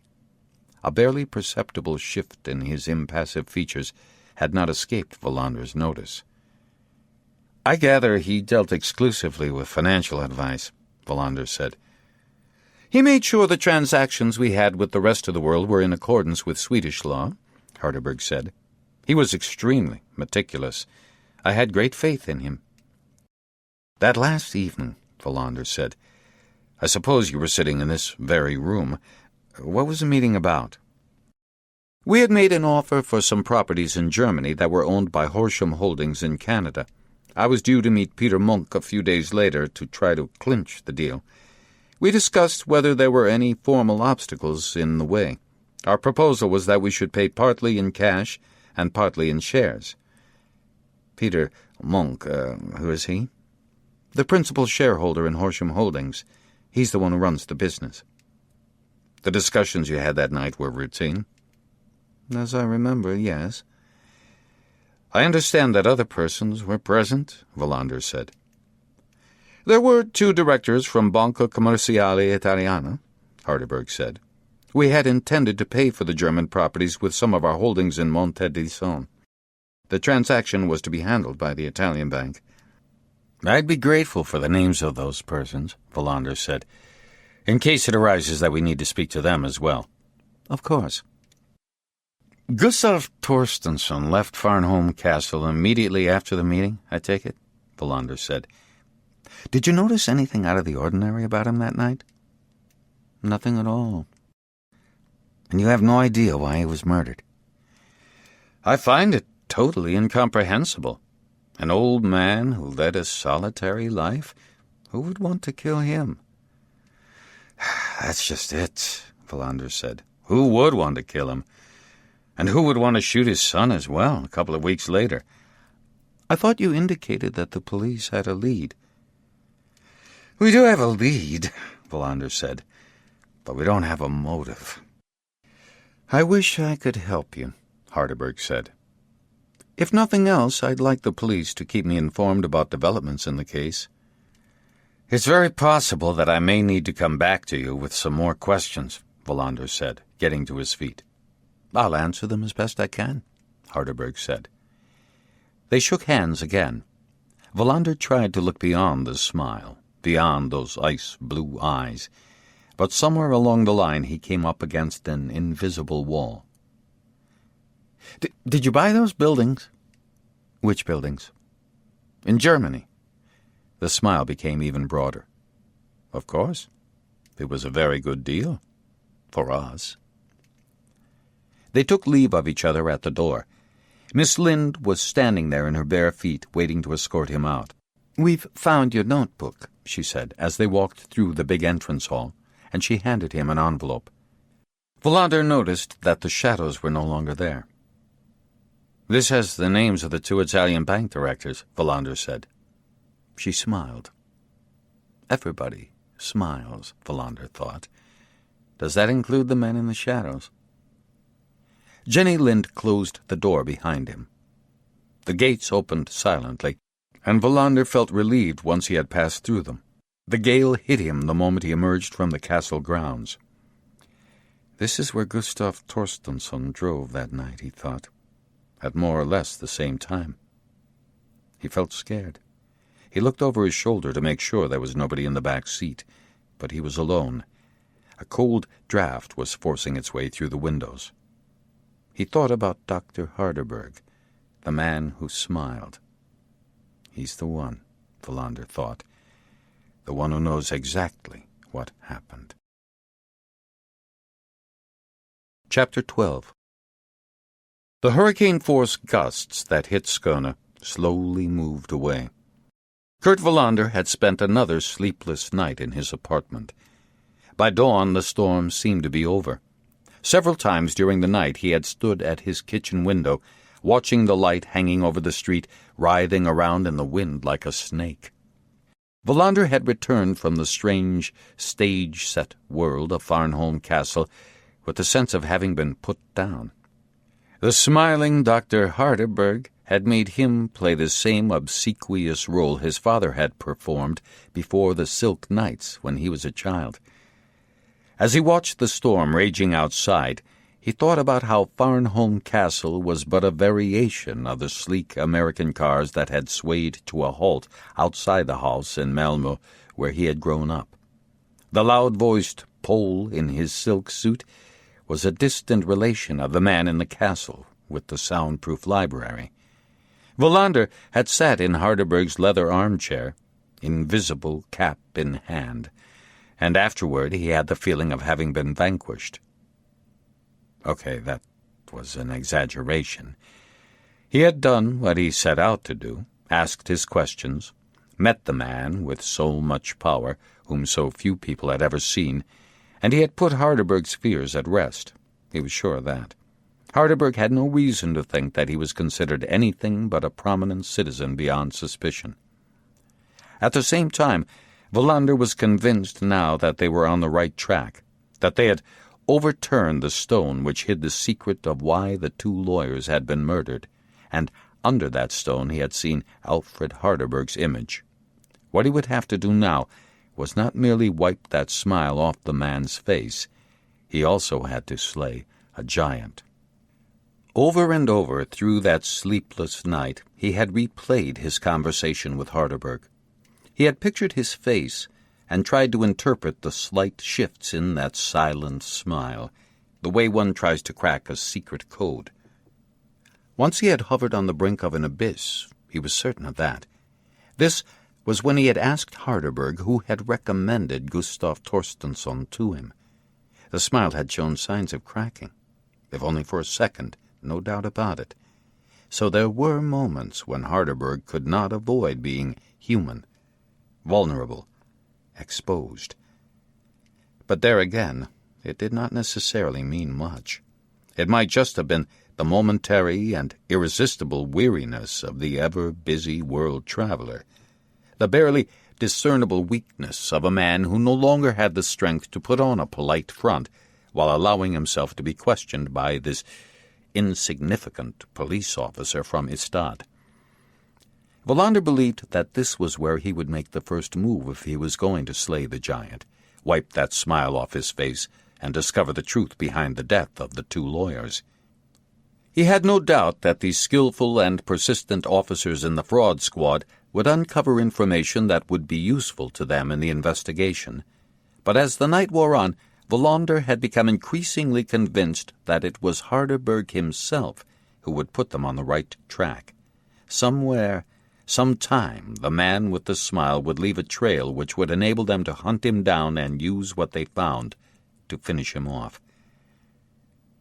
Wallander knew that it had not been Harderberg himself who had committed the murders, nor had he planted the mine in Mrs. Deneur's garden, or been in the car that had followed Wallander and Högland to Helsingborg, nor put the explosives in the gas tank.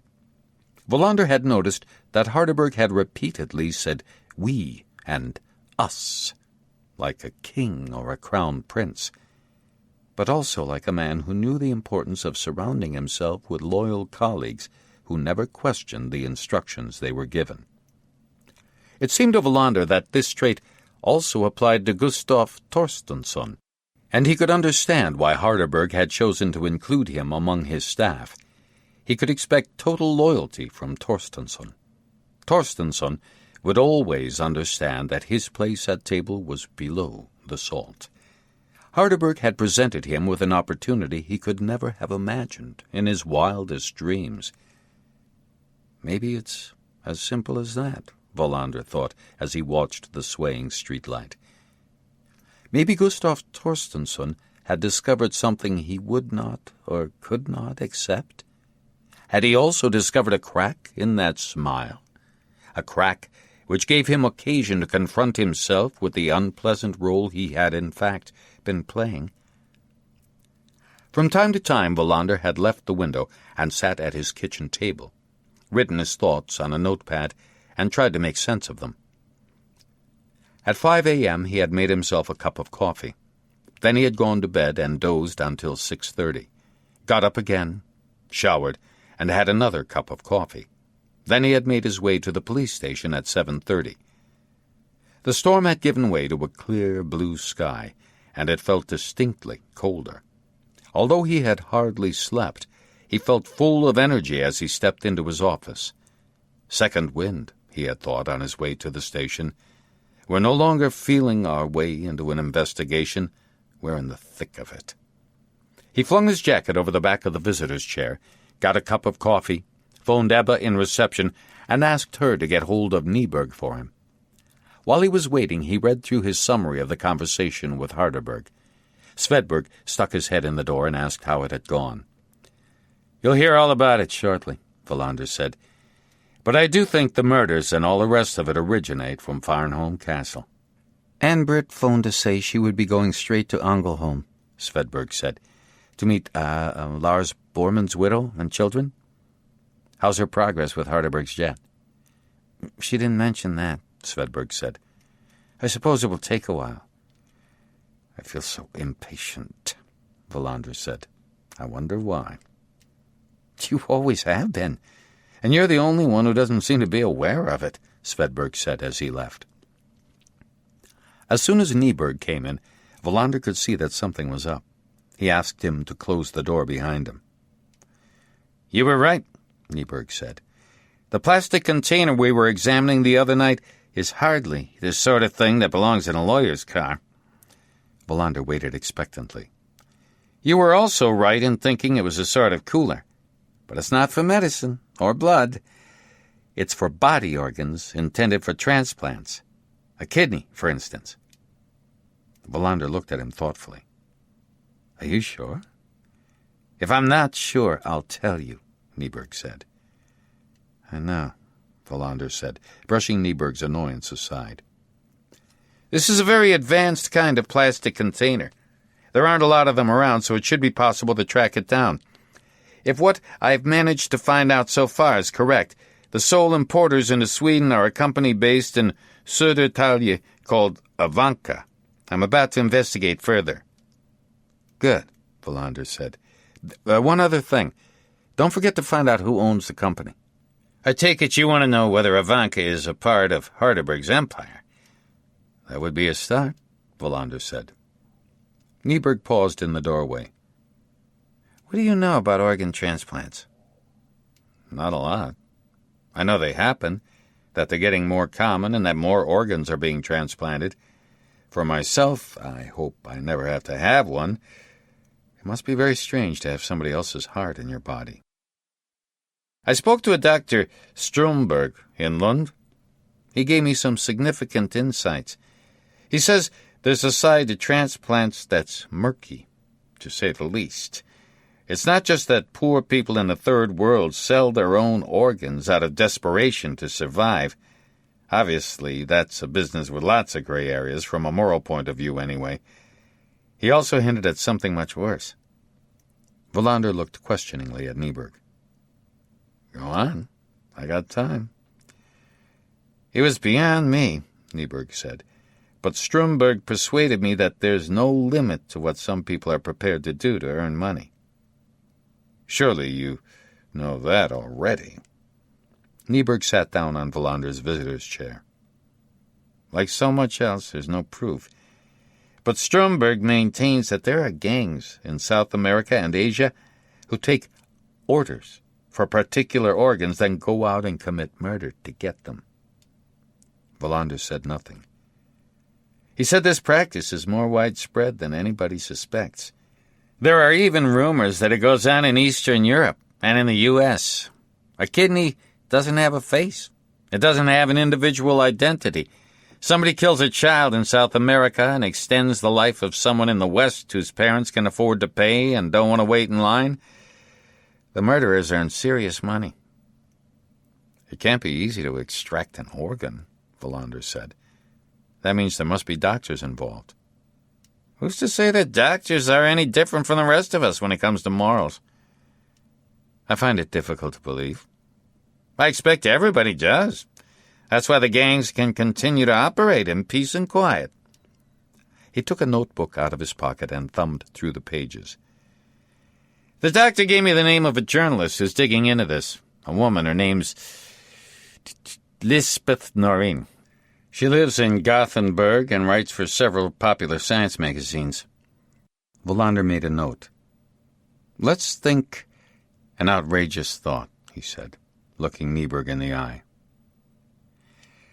Let's suppose that Alfred Harderberg goes around killing people and selling their kidneys or whatever on the black market that apparently exists. And let's suppose that Gustav Torstensson somehow or other discovered that and took the cooler with him as proof. Let's think that outrageous thought. Nyberg stared at Wallander, eyebrows raised. Are you serious? Of course not, Wallander said. I'm just posing an outrageous thought. Nyberg stood up to leave. I'll see if I can trace that container. I'll make that the #1 priority. When he had gone, Wallander went to the window and thought over what Nyberg had said. He told himself that it really was an outrageous thought. Harderberg was a man who donated money for research, especially for illnesses affecting children. Wallander also recalled that he had given money to support health care in several African and South American countries. The cooler in Torstensson's car must have some other significance, he concluded, or no significance at all. Even so, he could not resist calling directory assistance and getting Lisbeth Noreen's number. When he called her, he found himself talking to an answering machine. He left his name and number. Wallander spent the rest of the day waiting for things to happen. No matter what he did, what he was waiting for, reports from Högland and Nyberg was more important. He phoned his father and discovered that the studio had somehow survived the gales. Then he turned his wavering attention to everything he could find about Harderberg. He could not help but be fascinated by the brilliant career that had started inauspiciously in Vimmerby. Wallander appreciated that Harderberg's commercial genius had manifested very early on. At 9, he had sold Christmas cards. He had also used his savings to buy previous year's leftovers. These he had snapped up for next to nothing. The boy had sold cards for a number of years, adjusting his prices to whatever the market would stand. Clearly, Harderberg had always been a trader. He bought and sold what other people made. He created nothing himself, but he bought cheap and sold less cheap. He discovered value where nobody else had found it. At 14, he had recognized that there was a demand for antique cars. He got on his bike, bicycled around the Vimmerby area, poked his nose into sheds and backyards, and bought up any junked vehicle he thought he might be able to sell. Very often he got them for nothing, as people were too high-minded to think that they should exploit an inexperienced young boy who bicycled around the country districts and seemed to be interested in old wrecks. All the while, he had saved the money he did not need to plow back into the business. To celebrate his 17th birthday, he had traveled to Stockholm. He had been accompanied by an older friend from a village near Vimmerby, an amazing ventriloquist. Harderberg paid all their expenses and appointed himself the ventriloquist's manager. It seemed that Harderberg had established himself early on as an efficient and unfailingly smiling aide who could further the careers of the up-and-coming. Wallander read several reports about Harderberg and the ventriloquist. They were often featured in Picture Parade, a magazine Wallander thought he could remember, and the articles kept referring to how well-bred, how well-dressed, and how capable of a friendly smile the young manager was. There were photographs of the ventriloquist, but not, even then, of his manager. It seemed he had shed his Småland dialect and adopted the way Stockholmers spoke. He paid for lessons from a speech therapist. After a while, the ventriloquist was sent back to Vimmerby and anonymity, and Harderberg turned to new commercial projects. By the end of the 1960s, his tax returns showed him to be a millionaire, but his big breakthrough came in the mid-1970s. He had spent time in Zimbabwe, or Southern Rhodesia, as it was called then, and made some profitable investments in copper and gold mines, together with a businessman called Tiny Rowland. Wallander assumed that this was when he had acquired the tea plantation. At the beginning of the 1980s, Harderberg was married to a Brazilian woman, Carmen Dolce da Silva, but they divorced without having any children. All the time, Harderberg had remained as invisible as possible. He never put in an appearance when the hospitals he had helped finance opened, nor did he ever send anybody to represent him. But he did write letters and telex messages in which he was modesty itself, expressing his thanks for all the kindness that had been extended to him. He was never present at the ceremony when he was awarded an honorary doctorate. His life is one long absence, Wallander thought, until out of the blue he turned up in Skåne and installed himself behind the walls of Farnholm Castle. Nobody had any idea where he was. He was constantly moving from one house to another, being driven in curtained cars, and from the early 1980s on he owned a jet. But there were a few exceptions. One of them seemed to be more surprising and even stranger than the rest. According to something Mrs. Donner had said in a conversation with Högland, Harderberg and Gustav Torstensson had met for the first time over lunch at the Continental Hotel in Ystad. Torstensson had described Harderberg afterward as likable, suntanned, and strikingly well-dressed. Why had he chosen to meet Torstensson at a restaurant so openly, Wallander wondered. Well-known journalists specializing in international commerce have to wait for years before getting a glimpse of the man. Could that be significant? Does he sometimes change tack to create even more confusion? Uncertainty can be a hiding place, Wallander thought. The world is allowed to know he exists, but never where he is. Around midday, Wallander went home for lunch. He was back by 1:30. He had just settled down to look through his files when Högland knocked and came in. "Back so soon?" Wallander said in surprise. "I thought you were supposed to be in Ängelholm." It didn't take long to talk to Bormann's family, unfortunately. Wallander could hear she was unhappy with the trip, and her mood immediately rubbed off on him. "It's useless," he thought gloomily. "Nothing here to help us break down the walls of Farnholm Castle." She had sat down on his visitor's chair and was leafing through her notebook. "How's the sick child?" Wallander said. Children don't stay sick for long nowadays. I found out quite a lot about Harderberg's jet, by the way. I'm glad Swedberg phoned and gave me that to keep me occupied. Women always have a guilty conscience when they can't work. "The Bormanns first," Wallander said. "Let's start with them." There really isn't much to say. There's no doubt they think he committed suicide. I don't think the widow has gotten over it, nor the son or daughter. I think it's the first time I've realized what it must mean to a family when somebody takes his own life, and for no reason. He really hadn't left anything? No letter? Not a thing. That doesn't fit with the picture we have of Bormann. He wouldn't just drop his bike on the ground, and he wouldn't have taken his life without leaving some kind of explanation or an apology. I went over everything I thought was important. He wasn't in debt, he didn't gamble, and he hadn't been involved in any kind of scam. "You mean you asked about that?" Wallander said, astonished.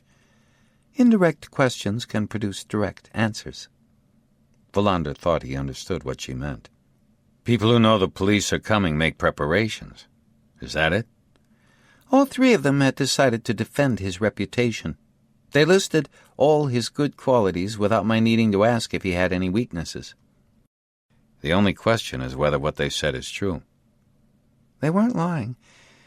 I don't know what he might have done in private, but he does not seem to have been the kind of man who leads a double life. Go on. It came as a total shock to them, and they haven't come to terms with it yet. I think they spend every day and night worrying about why he would have taken his own life, without being able to find an answer. Did you give any indication that it might not have been suicide? No. Good. Go on. The only thing of any interest to us is that Bormann was in touch with Gustav Torstensson. They were able to confirm that. They could also tell me why. Torstensson and Bormann were members of a society for the study of icons. Gustav Torstensson occasionally used to visit the Bormanns, and Bormann visited Torstensson in his stad now and then. You mean they were friends? I wouldn't say that. I don't think they were that close. And that's what's interesting, it seems to me. I don't follow you. What I mean is this. Torstensson and Bormann were both loners. One was married, the other a widower, but they were loners even so. They didn't meet very often, and when they did, it was to talk about icons. But don't you think that these two solitary men, caught up in a difficult situation, might confide in each other? They didn't have any real friends, but they did have each other. That's conceivable. But it doesn't explain Bormann's threatening letters to the whole law firm. The filing clerk, Lundin, wasn't threatened, she objected. That might be more significant than we think. Wallander leaned back in his chair and looked intently at her. You think you're onto something? It's only speculation, probably far-fetched. We have nothing to lose by thinking. I'm all ears. Let's suppose that Bormann told Torstensson what had happened at the county council. Fraud. I mean, they can't have talked about nothing but icons all the time. We know that Bormann was disappointed and offended because there was no proper police investigation into what happened. Let's suppose, too, that Torstensson knew there was a link between Harderberg and that swindling company Strufab. He might have mentioned that he worked for Harderberg. Let's go a step further and suppose that Bormann saw in Torstensson a lawyer with the same feelings about justice as he had himself, a sort of guardian angel. He asked for help, but Torstensson did nothing. You can interpret threatening letters in different ways. Can you? Threatening letters are threatening letters. Some are more serious than others. Perhaps we should not have overlooked that Torstensson did not, in fact, take them seriously. He did not record them. He did not turn to the police or to the bar council. He just hid them away. The most dramatic discovery can sometimes be finding that an incident wasn't really very dramatic. The fact that Lundin wasn't mentioned might be because Bormann did not know she existed. Good thinking. Your speculations are no worse than any others. On the contrary, but there's just one thing you don't explain. The most important detail of all, Bormann's murder. A carbon copy of Gustav Torstensson's death. Executions disguised as something else. I think you might have given the answer yourself. Their deaths were similar. Wallander thought for a moment. You could be right. If we suppose that Gustav Torstensson was already suspect in Alfred Harderberg's eyes, if he was being watched, then what happened to Lars Bormann could be a copy of what nearly happened to Mrs. Danner. That's exactly what I was thinking. Wallander stood up. We can't prove any of this. Not yet. We don't have much time. I suspect Per Åkesson will demand that we broaden the investigation if nothing happens. Let's say we have a month in which to concentrate on our so-called prime suspect, Alfred Harderberg. That might be long enough. I'm having a bad day today. I think the whole investigation's going off the rails. That's why it's good to hear what you have to say. Detectives whose resolve starts to falter have no business being in the force. They went to get some coffee, but paused in the corridor. The private jet, what do we know about that? Not very much. It's a Grumman Gulfstream dating from 1974. Its Swedish base is at Sturup. It gets serviced in Germany, in Bremen. Harderberg employs 2 pilots. One's from Austria and is called Karl Haider. He's been with Harderberg for many years and lives in Svedala. The other pilot has only had the job for a couple of years. His name is Luis Mancino, originally from Mauritius. He has an apartment in Malmö. Where did you get all that information from? I pretended to be from a newspaper running a feature on the private jets of Swedish business executives. I spoke to somebody in charge of PR at the airport. I don't think Harderberg will be suspicious, even if he does hear about it. Obviously, though, I couldn't start asking if there were logbooks that recorded his travels. The pilots interest me, Wallander said. People who travel that often with each other and spend so much time together must have a special relationship. They know a lot about each other. Don't they have to have some kind of stewardess with them, for safety reasons? Apparently not. We'll have to try to make contact with the pilots. Hit on some way of finding out about the flight documentation. I'd be happy to continue with that. I promise to be discreet. Go ahead. But get a move on. Time's at a premium. That same afternoon, Wallander called a meeting of his investigative team, without Björk being there. They crammed into Wallander's office because the conference room was occupied by a meeting of police chiefs from all over the district, chaired by Björk. After they had heard what Höglund had to report about her meeting with the Bormanns, Wallander informed them about his meeting with Harderberg at Farnholm Castle. Everybody listened intently, trying to find a lead, something he might himself have overlooked. My feeling that these murders and all the other incidents are linked to Harderberg is stronger now than it was before, Wallander said in conclusion. If you agree with me, we'll go on following this line. But we can't rely on my feelings. We must acknowledge that we haven't solved anything yet. We could be wrong." "What else do we have to go on?" Swedberg said. "We could always go looking for a madman," Martinson said. "A madman who doesn't exist." "It's too cold-blooded for that," Högland said.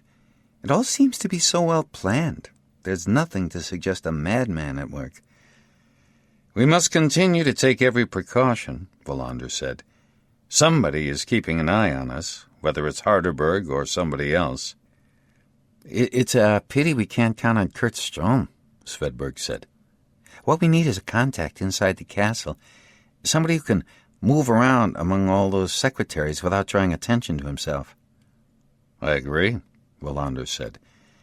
"It would be even better if we could find somebody who worked for Harderberg until recently, especially somebody with a grudge." "The fraud squad people maintain that there are only a handful of people who are close to Harderberg," Martinson said.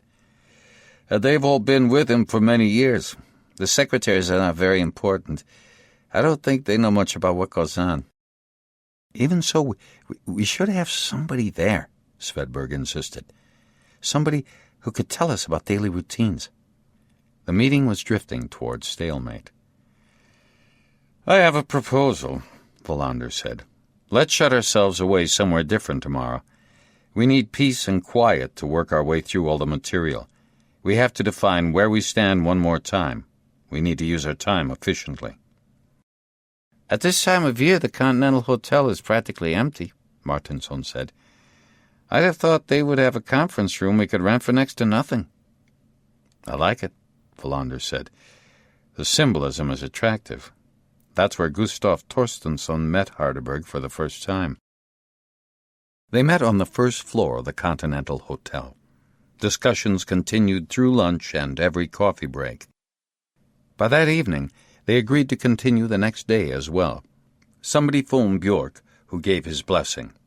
They shut out the outside world and worked their way through all the material yet again. They were well aware that time was running out. It was Friday, November 19th. It was late afternoon when they finally broke up. Wallander thought that Högland had summed up the state of the investigation best. "I get the feeling everything is here, but we can't see how it hangs together. If it is Harderberg pulling the strings, he's doing it very skillfully. Whichever way we turn, he moves the goalposts and we have to start all over." They were all exhausted when they left the hotel. But this was no vanquished army beating a retreat. Wallander knew something important had happened. Everybody had shared all they knew with everybody else. Nobody needed to be unsure about what ideas or doubts their colleagues had. "Let's take a break this weekend," Wallander said. "We need some rest. We need to be raring to go again by Monday." Wallander spent Saturday with his father in Lutterup. He managed to repair the roof, then sat for hours with his father in the kitchen, playing cards. Over dinner, Wallander could see quite clearly that Gertrude was genuinely enjoying life with his father.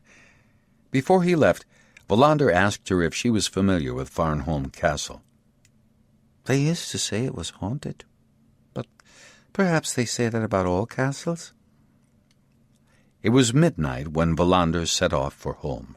The temperature was below freezing, and he was not looking forward to winter. He slept in on Sunday morning. Then he went for a walk and inspected the boats in the harbor. He spent the afternoon cleaning his apartment. Yet another Sunday wasted on unproductive matters. When Wallander woke up on the morning of Monday, November 22nd, he had a headache. He was surprised, since he hadn't had a drop to drink the previous night. Then he realized he hadn't slept well. He had had one horrific nightmare after the other.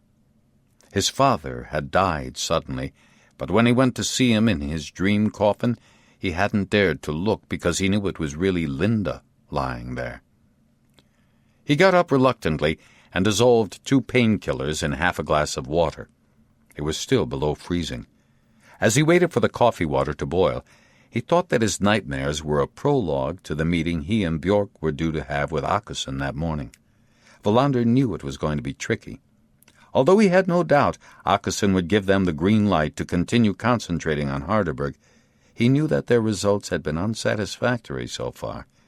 They had not been able to get their material to point in any one particular direction. The investigation was drifting. Åkesson would, with good reason, want to know how much longer the investigators could go on just standing on one leg, as it were. He scrutinized his wall calendar, coffee mug in hand. Just over a month to go before Christmas. He would say they needed as long as that. If they were no nearer to cracking the case by then, he would have to accept that they would need to start investigating other leads in the new year. A month, he thought. Something needs to happen pretty fast. He was interrupted by the phone ringing. "I hope I didn't wake you up," Höglund said. "I'm drinking coffee." "Do you get the Estad Alejandra?" "Of course." "Have you read it today?"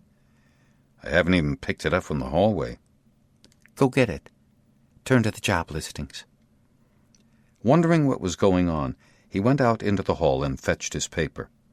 Telephone in hand, he started turning to the ads.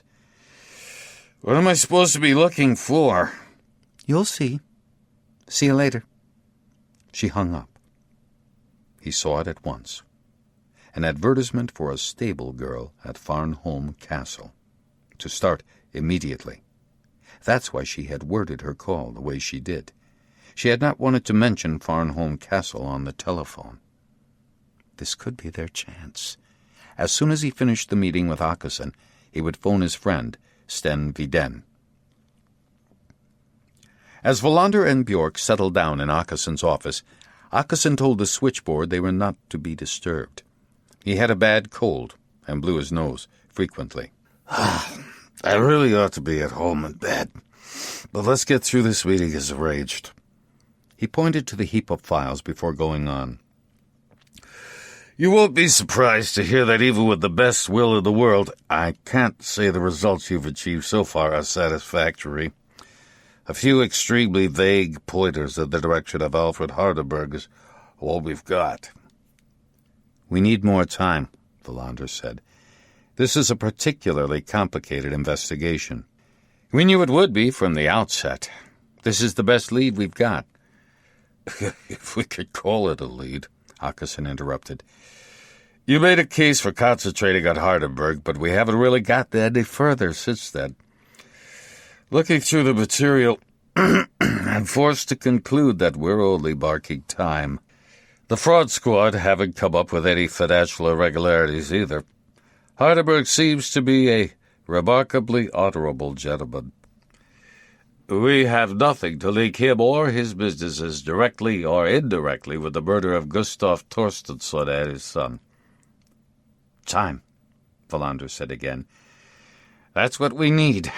We could also turn the whole thing upside down and say that the moment we can definitely exclude Harderberg from our deliberations, we'll be in a better position to approach the case from a different angle." Björk said nothing. Åkesson looked hard at Wallander. "I really should call an end to it at this point. You know that. Convince me that we should carry on a little longer, concentrating all our efforts at Harderberg." "The justification is in the paperwork," Wallander said. "I'm still sure we're on the right track. The whole team agrees with me for what it's worth." "I still think we ought to consider splitting the team and sending some of them to work from another angle," Åkesson said. "We don't have another angle," Wallander said. "Who fakes an accident to cover up a murder, and why? Why is a lawyer shot in his office? Who plants a mine in an elderly lady's garden? Who blows up my car? Are we supposed to think it could be a madman who has decided, for no reason at all, that it would be fun to kill off everybody employed by a law firm in Istad? And why not a police officer as well while we're at it?" "You still haven't sifted through all the files of the lawyer's clients," Åkesson said. "There's a lot we don't know yet." "I still think we need more time," Wallander said. "Not unlimited time, but more time." "I'll give you 2 weeks. If you haven't come up with anything more convincing by then, we'll take a new approach." "That's not enough." "I could stretch it to 3. Åkesson said with a sigh. Let's make Christmas the deadline, Wallander said. If anything comes up before then to suggest that we ought to change course, we can do that immediately. But let's keep going as we are until Christmas. Åkesson turned to Björk. What do you think? I'm worried, Björk said. I don't think we're getting anywhere either. It's no secret that I've never really believed that Dr. Harderberg has anything to do with all this. Wallander felt the urge to protest, but resisted the temptation. If need be, he would have to accept 3 weeks. Åkesson turned to the pile of papers on his desk. What's this about organ transplants?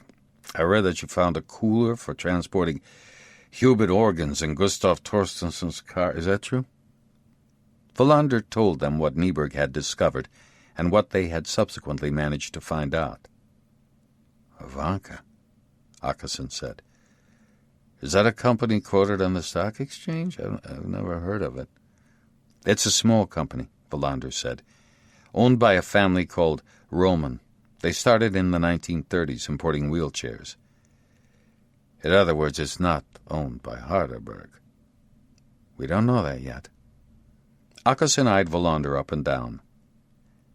How could a company owned by a family called Roman also be owned by Harderberg? You'll have to explain that to me. I'll explain when I can, Wallander said. But what I do know, on the basis of what I've learned this last month, is that the real owner of a company can be someone quite different from what it says on the company logo. Åkesson shook his head. You're a hard nut to crack. He consulted his desk diary. Let's say Monday, December 20th. Unless we've made a breakthrough before then. But I'm not going to allow you a single day more if the investigation hasn't produced significant results by then. We'll make the most of the time, Wallander said. I trust you realize that we're busting our asses here. I know. But the bottom line is that I'm the prosecutor and I have to do my duty. The meeting was over. Björk and Wallander went back to their offices. It was good of him to give you that much time, Björk said as they parted in the hallway. Give me time? You mean us, don't you? You know exactly what I mean, Björk said. Let's not waste time discussing it. I entirely agree. When he had got back to his office and closed the door, he felt at loose ends. Somebody had put a photograph of Harderberg's jet parked at Sturup on his desk. Wallander glanced at it, then pushed it aside. I've lost my touch, he thought. The whole investigation's gone down the drain. I ought to pass it on to somebody else. I can't handle this. He sat there in his chair, inert. His mind went back to Riga and Baiba. When he could no longer cope with doing nothing, he penned her a letter, inviting her to Ystad for Christmas and New Year's. To make sure that the letter would not just lie there, or get torn to pieces, he put it in an envelope and without further ado handed it to Ebba in reception. Could you mail that for me today? It's really urgent. I'll take care of it myself, she said with a smile. Incidentally, you look shattered. Are you getting enough sleep? Not as much as I need. Who's going to thank you if you work yourself to death? Not me, that's for sure. Wallander went back to his office. A month, he thought. A month in which to wipe the smile off Harderberg's face. He doubted if it would be possible. He forced himself to work despite everything. Then he phoned Viden. He also made up his mind to buy some cassettes of opera recordings. He missed his music. Chapter 13. At around noon on Monday, November 22nd, Kurt Wallander got into the police car that was still doing service as a temporary replacement for his own burned-out wreck and set off west from Ystad.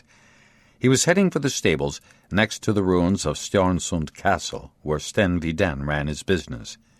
When he reached the top of the hill outside Ystad, he turned off onto the side of the road, cut the engine, and stared out to the sea. On the far horizon he could just dimly see the outline of a cargo vessel sailing out into the Baltic. All of a sudden he was overcome by a fit of dizziness. He was terrified that it was his heart, but then he realized it was something else, that he seemed to be about to faint. He closed his eyes, leaned his head back, and tried not to think. After a minute or so he opened his eyes. The sea was still there, and the cargo vessel was still sailing out to the east.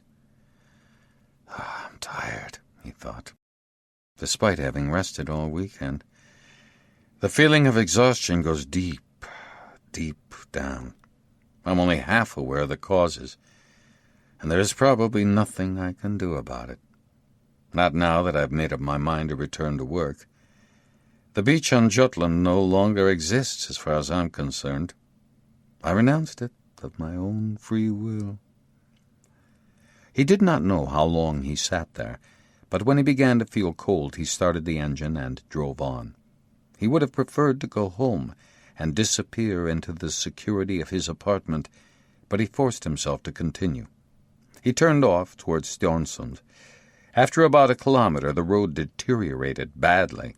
As always, when he visited Viden, he wondered how big horse boxes could negotiate such a poorly maintained track. The path sloped steeply toward the extensive farm with row upon row of stable blocks. He drove down into the yard and switched off the engine. A flock of crows were screeching in a nearby tree. He got out of the car and headed toward the red brick building Viden used as a combined home and office.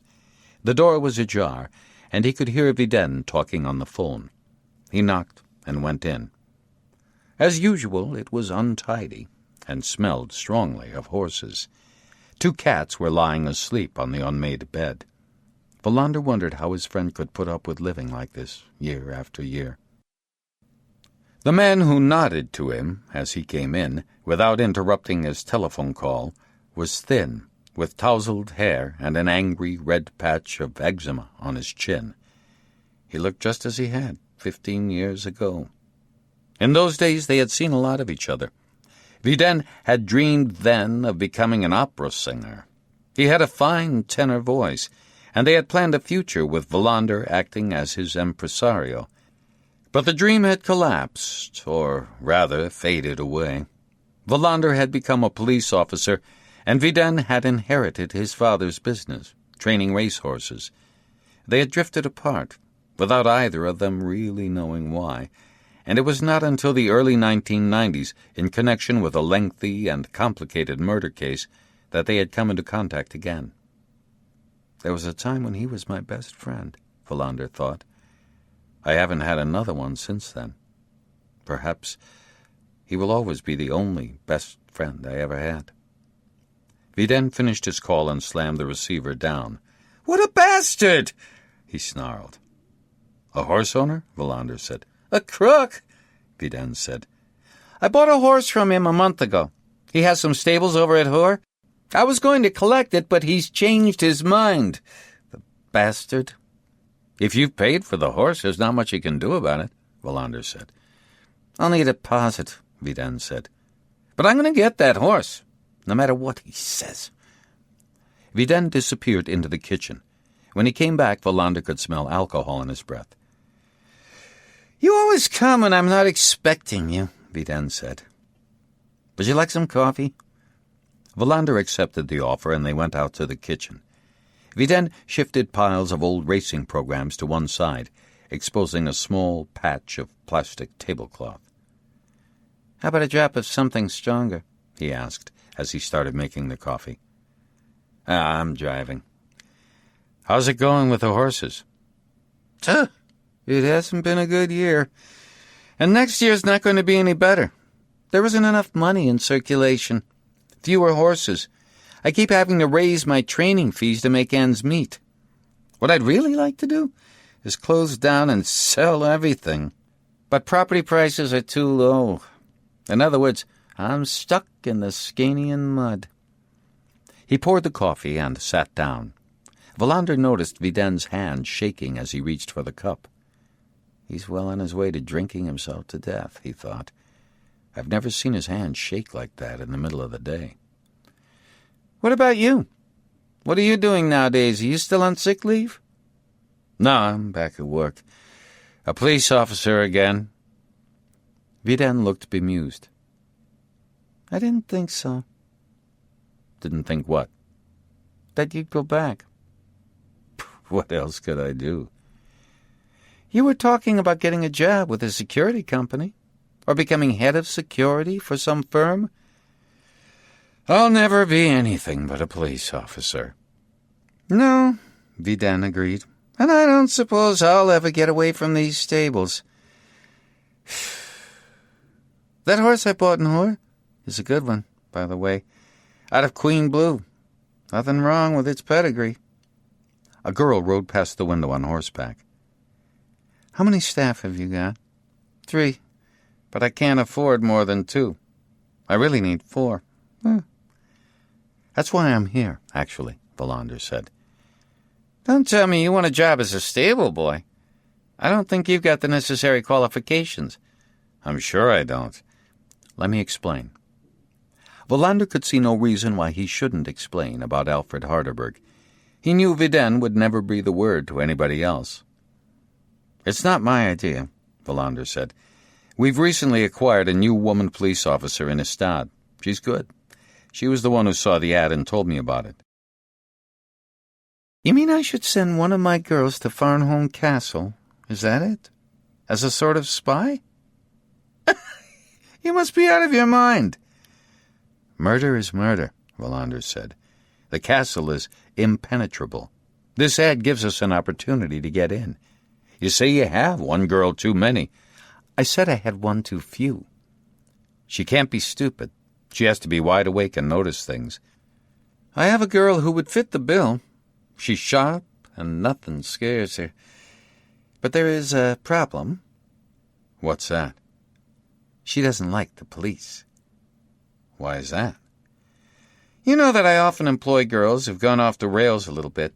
Over the years I've found them to be pretty good. I cooperate with a youth employment agency in Malmö. I have a girl from there at the moment, 19 years old, named Sophia. She was the one riding past the window just now." "We don't need to mention the police," Wallander said.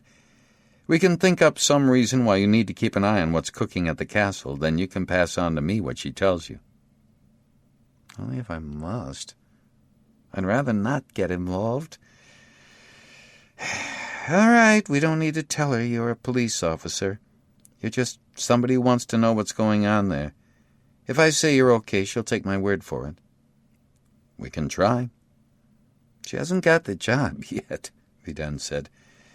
"I expect there will be lots of horsey girls interested in a job at the castle." "Go and get her," Wallander said. "Don't tell her my name." "What the hell shall I call you then?" Wallander thought for a moment. "Roger Lundin." "Who's he?" "From now on, it's me." Vidin shook his head. "I hope you're right about this. I'll go and get her." Sophia proved to be thin and leggy with a mop of unkempt hair. She came into the kitchen, nodded casually in Wallander's direction, then sat down and drank what remained of the coffee in Vidin's cup. Wallander wondered if she was one of the girls who shared his bed. He knew from the past that Vidin often had affairs with the girls who worked for him. "You know I have to cut back here," Vidin said. "But we've heard about a job that might suit you at a castle over at Österlen. If you take the job, or rather, get it, things might pick up here later, and I promise to take you back if they do." "What sort of horses are they?" she asked. Vidin looked at Wallander, who could only shrug his shoulders. "I don't suppose they'll be Ardennes," Vidin said. "What the hell does it matter? It's only going to be temporary. Besides, you'd be helping Roger here, who's a friend of mine. He'd like you to keep your eyes peeled and see what goes on there at the castle. Nothing special, just keeping your eyes open." "What's the money like?" I have no idea," Wallander said. "It's a castle, for God's sake," Vidin said. "Stop being awkward." He disappeared into the living room and came back with the paper. Wallander found the ad. "Interview," he said. Applicants should phone first. "We can fix that," Vidin said. "I'll drive you there tonight." She suddenly looked up from the plastic tablecloth and stared Wallander in the eye. "What sort of horses are they?" "I really have no idea," Wallander said. She cocked her head to one side. "I think you're the police." "What on earth makes you think that?" Wallander said, astonished. "I can feel it." Vidin interrupted her. "His name's Roger. That's all you need to know. Don't ask so many goddamn stupid questions. Try to look relatively respectable when we go there tonight. Wash your hair, for instance. And don't forget that Winter's Moon needs a bandage on her left hind leg." She left the kitchen without another word. "You can see for yourself. She's nobody's fool." "Thanks for your help. Let's hope she pulls it off." "I'll drive her over. That's the best I can do." "Call me at home. I need to know right away if she gets the job." They went out to Wallander's car. "I sometimes feel so goddamn tired of this whole business." "It would be nice if we could have our time over again." I sometimes say to myself, is that all it was? Life, that is. A few arias, tons of third-rate horses, constant money problems. Come on, it's not all that bad, is it? Convince me. We have a reason to meet more often now. We can talk about it. She hasn't got the job yet. I know. Call me tonight. He got into his car, nodded to Vidin, and drove off. It was still early in the day. He made up his mind to pay another visit. Half an hour later, he parked in a no-parking area in the narrow street behind the Continental Hotel and walked to Mrs. Deneur's little pink house. He was surprised to see no sign of a police car in the vicinity. What had happened to the protection Mrs. Deneur was supposed to be receiving? He grew annoyed and worried at the same time. He rang the doorbell. He would get after Bjork immediately. The door opened a fraction, but when Mrs. Deneur saw who it was, she seemed genuinely pleased. "I apologize for not having phoned in advance," he said. "It's always a pleasure to welcome Inspector Wallander." He accepted her offer of a cup of coffee, even though he knew he had drunk too much coffee already. While she was busy in the kitchen, Wallander took another look at her back garden. The lawn had been repaired. He wondered if she was expecting the police to provide her with another phone directory. In this investigation, everything seems to have happened a long time ago, he thought, and yet it's only been a few days since I threw the directory at the lawn and watched the garden explode. She brought in the coffee, and he sat on the flower-patterned sofa. "I didn't see a police car outside when I arrived." "Sometimes they're here, sometimes they're not." "I'll look into it," Wallander promised. "Is it really necessary? Do you really think somebody is trying to harm me?" "You know what happened to your employers. I don't believe anything else is going to happen, but we have to take all the precautions we can." "I wish I could make sense of it all." "That's why I'm here," Wallander said. "You've had time to do some thinking. Often one needs to let a little time pass before things become clear, to let your memory warm up." "I have tried, day and night." "Let's go back a few years, to when Gustav Torstensson was first offered the opportunity to work for Alfred Harderberg. Did you ever meet him?" "No, never." "You spoke to him on the phone?" "Not even that. It was always one of the secretaries who called." "It must have been a big deal for the firm to get a client like that." "Oh, yes, of course. We began to earn much more money than we ever had before. We were able to renovate the whole building." "Even if you never met or spoke to Harderberg, you must have formed some idea of what he was like." "I know you have a good memory." She thought before answering. Wallander watched a magpie hopping around the garden while he waited. "Everything was always urgent. Whenever he called Mr. Torstensson, everything else had to be put aside." "Mr. Torstensson must have discussed his client now and then, told you about his visits to the castle." I think he was very impressed, and also fearful of making a mistake. That was very important. I remember him saying several times that mistakes were forbidden. What do you think he meant by that? That if that happened, Harderberg would go to another law firm. Weren't you curious about Harderberg and about the castle? Well, I wondered what it was like, of course. But he never said much. He was impressed, but reticent. I remember he once said that Sweden should be grateful for all the things Dr. Harderberg was doing. He never said anything negative about him? Well, yes, he did, actually. I remember because it only happened once. What did he say? I can tell you word for word. He said, Dr. Harderberg has a macabre sense of humor. What do you suppose he meant by that? I don't know. I didn't ask, and he didn't explain. When was this? About a year ago. In what context did he say it? He had just come back from Farnholm Castle, one of the regular meetings. I don't remember it being anything out of the ordinary. Wallander could see he wasn't going to get any further on that tack. Let's talk about something completely different. When a lawyer's working, there's always a lot of paper around. But we hear from the representatives of the Bar Council that there's very little in the files concerning the work Mr. Torstenson did for Harderberg. I was expecting that question. There were very special routines as far as work for Dr. Harderberg was concerned. The only documents kept were the ones a lawyer regards as essential. We had strict instructions not to copy or save anything that wasn't absolutely necessary. Mr. Torstenson took all the documents he worked on back to Farnholm Castle. That's why there's so little in the archives. That must have seemed very odd to you. The reason given was that Dr. Harderberg's affairs were extremely sensitive. I had no reason not to accept that, so long as no rules were broken. I understand that Mr. Torstenson gave financial advice. Can you remember any details? I'm afraid I can't. They were complicated agreements between banks and companies in all four corners of the world. It was generally one of Dr. Harderberg's secretaries who typed the documents. I was only rarely asked to type anything Mr. Torstenson was going to take to Dr. Harderberg. He typed up quite a lot of things himself. But he didn't do that for other clients? Never. How would you explain that?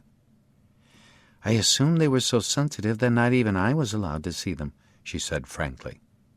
Wallander declined the offer of a coffee refill. Can you remember noticing any mention of a company called Ivanka in any of the documents you saw? He could see she was trying hard to remember. No, it's possible I saw it, but I don't remember it. Just one more question. Did you know about the threatening letters the firm received? Gustav Torstenson showed them to me, but he said they were nothing to worry about. That's why they weren't put in the archives. I thought he had thrown them away. Did you know that the man who wrote them, Lars Bormann, was a friend of Gustav Torstenson? No, and I am surprised to hear it. They met through an icons club or society. I knew about the club, but I did not know that the man who wrote those letters was a member. Wallander put down his coffee cup. I won't disturb you any longer, he said, rising to his feet. She remained seated, staring at him. Don't you have any news at all to tell me? We don't know yet who committed the murders, Wallander said, nor do we know why they did it. When we know that, we'll know why somebody planted a mine in your garden. She stood up and took hold of his arm. You have to catch them. Yes, but it could take time. I have to know what happened before I die. As soon as there is anything to tell you, I'll be in touch right away, he said, knowing that this could not have sounded very satisfactory to her ears. Wallander drove to the police station and was told that Björk was in Malmö, so he went to Swedberg and asked him to find out why there was no proper protection at Mrs. Denner's house. Do you really think she's at risk? Svedberg said. I don't think anything, but more than enough has happened already. Svedberg handed him a note. There was a call from somebody called Lisbeth Noreen. You can reach her at this number. She'll be there until 5. It was a number in Malmö, not Gothenburg. Wallander went to his office and dialed the number. An old man's voice answered. After a pause, Lisbeth Noreen came to the phone, and Wallander introduced himself. I happen to be in Malmö for a few days. I'm visiting my father. He's broken his femur. I checked my answering machine and heard you'd been trying to reach me. Yes, I'd be grateful for a word with you, preferably not over the phone. What's it about? I have some questions in connection with a case we're investigating at the moment. I heard about you from a Dr. Stromberg in Lund. I have some free time tomorrow, but it will have to be here in Malmö. I'll drive over. Would 10 a.m. suit you? That would be fine. She gave him the address in central Malmö. Wallander wondered how an old man with a broken femur could answer the phone. Then he realized he was extremely hungry. It was already late in the afternoon. He decided to work at home. He had a lot of material on Harderberg's business empire that he had not yet read. He found a plastic shopping bag in a drawer and filled it with files. He told Ebba that he would be working at home for the rest of the day. He stopped at a grocery store and bought some food and went into a tobacconist's to buy 5 lottery scratch cards. When he got home, he cooked himself some blood sausages and had a beer with it. He looked in vain for the jar of lingonberry jam he thought he had. Then he did the dishes and checked his lottery cards. No luck. He decided he had had enough coffee for one day and lay on his unmade bed for a short rest before starting to go through the files. He was woken up by the telephone ringing. He looked at the clock by his bed. It was 9:10 p.m. He picked up the phone and recognized Vidin's voice. I'm calling from a phone booth. I thought you'd like to know that Sophia got the job. She starts tomorrow. Wallander was wide awake immediately. Good. Who gave her the job? A woman called Carlen. Wallander recalled his first visit to Farnholm Castle. Anita Carlen. A couple of cops. Very valuable. That's what she'll be looking after. Nothing wrong with the wages, either. The stables are small, but there's a one-room apartment attached. I think Sophia has a much higher opinion of you now that she has this opportunity. Well, that's good. She's going to phone me in a few days' time. Just, one problem. I can't remember your name. Wallander also had to think hard before remembering. Roger Lundin. I'll write it down. I'd better do the same. Incidentally, better if she doesn't phone from the castle. Tell her to use a payphone the same as you're doing. There's a telephone in her apartment. Why shouldn't she use that? It could be bugged. Wallander could hear Vidin taking a deep breath at the other end of the line. I think you're out of your mind. I ought to be careful with my own phone, in fact, Wallander said. But we keep a regular check on our police lines. Who is this Harderberg? A monster? He's a friendly, sun-tanned man who's always smiling. He's also elegantly dressed. There are lots of ways a monster can look. Beeps were sounding at the other end of the line. I'll call you, Vidin said. Then he was cut off. Wallander wondered if he should phone Höglund and tell her what had happened, but decided not to. It was getting late. He spent the rest of the evening poring over the contents of the plastic shopping bag. At midnight, he took out his old school atlas and looked up some of the exotic places the tentacles of Harderberg's empire reached. It was clear that it was a huge operation. Wallander also had a nagging worry that he was pointing the investigation and his colleagues in the wrong direction. Perhaps there was another solution to the deaths of the 2 lawyers after all. It was 1 a.m. by the time he went to bed. It struck him that it was a long time since Linda had been in touch. On the other hand, he should have phoned her ages ago. Tuesday, November 23rd, was a fine, clear autumn day. He had taken the liberty of staying in that morning. He had phoned the station a little before 8 and told them he was going to Malmö. He had made coffee and stayed in bed for another hour. Then he had taken a quick shower and set off. The address Noreen had given him was near the Triangle in the center of the city. He left his car in the multi-story parking garage behind the Sheraton Hotel and rang the doorbell at exactly 10 o'clock. A woman of about his own age answered. She was wearing a brightly colored tracksuit, and he wondered if he was at the wrong address. She did not fit the image he had of her after hearing her voice on the telephone, nor did it correspond to the general and, no doubt, prejudiced idea he had of journalists. "So you're the police officer," she said cheerfully. "I'd expected a man in uniform." "Sorry to disappoint you," Wallander said. She invited him in. It was an old apartment with high ceilings. She introduced him to her father, who was sitting in a chair with his leg in a cast. Wallander noticed the cordless telephone on his knee. "I recognize you," the man said. "There was a lot about you in the newspapers a year or so ago. Or am I mixing you up with somebody else?" "No, that was probably me." "And something to do with a burning car on Öland Bridge? I remember it because I used to be a sailor before the bridge was built, getting in the way of the ships." "Newspapers exaggerate things," Wallander said.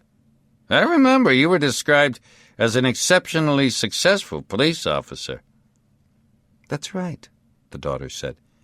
"Now you mention it, I recognize Inspector Wallander from the photos in the papers. Weren't you on some television talk show, too?" "They must be mixing me up with somebody else." "Let's go and sit in the kitchen." The autumn sun was shining through the high window. A cat was curled up asleep among the plant pots. He accepted the offer of a cup of coffee and sat down. "My questions are not going to be very precise," Wallander said. "Your answers are likely to be far more interesting. Let me just say that the Estad police are currently investigating a murder, possibly 2 murders, and there are certain indications to suggest that the transportation and illegal selling of body organs might be involved. I can't say for certain if that is the case, and I'm afraid I can't go into any more detail for technical reasons associated with the case." "Why can't I express myself more simply?" he wondered crossly. "I speak like a parody of a police officer. I sound like a machine." "I see why Lasse Strömberg gave you my name," she said, and Wallander could tell that her interest had been aroused. "If I understand correctly, you're doing work on this horrific traffic. It would be a big help to me if you could give me an overview." "Oh, it would take all day to do that. Possibly all night as well.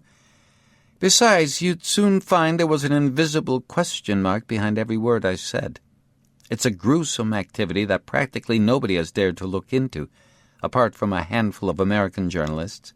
I'm probably the only journalist in Scandinavia who has started digging into it."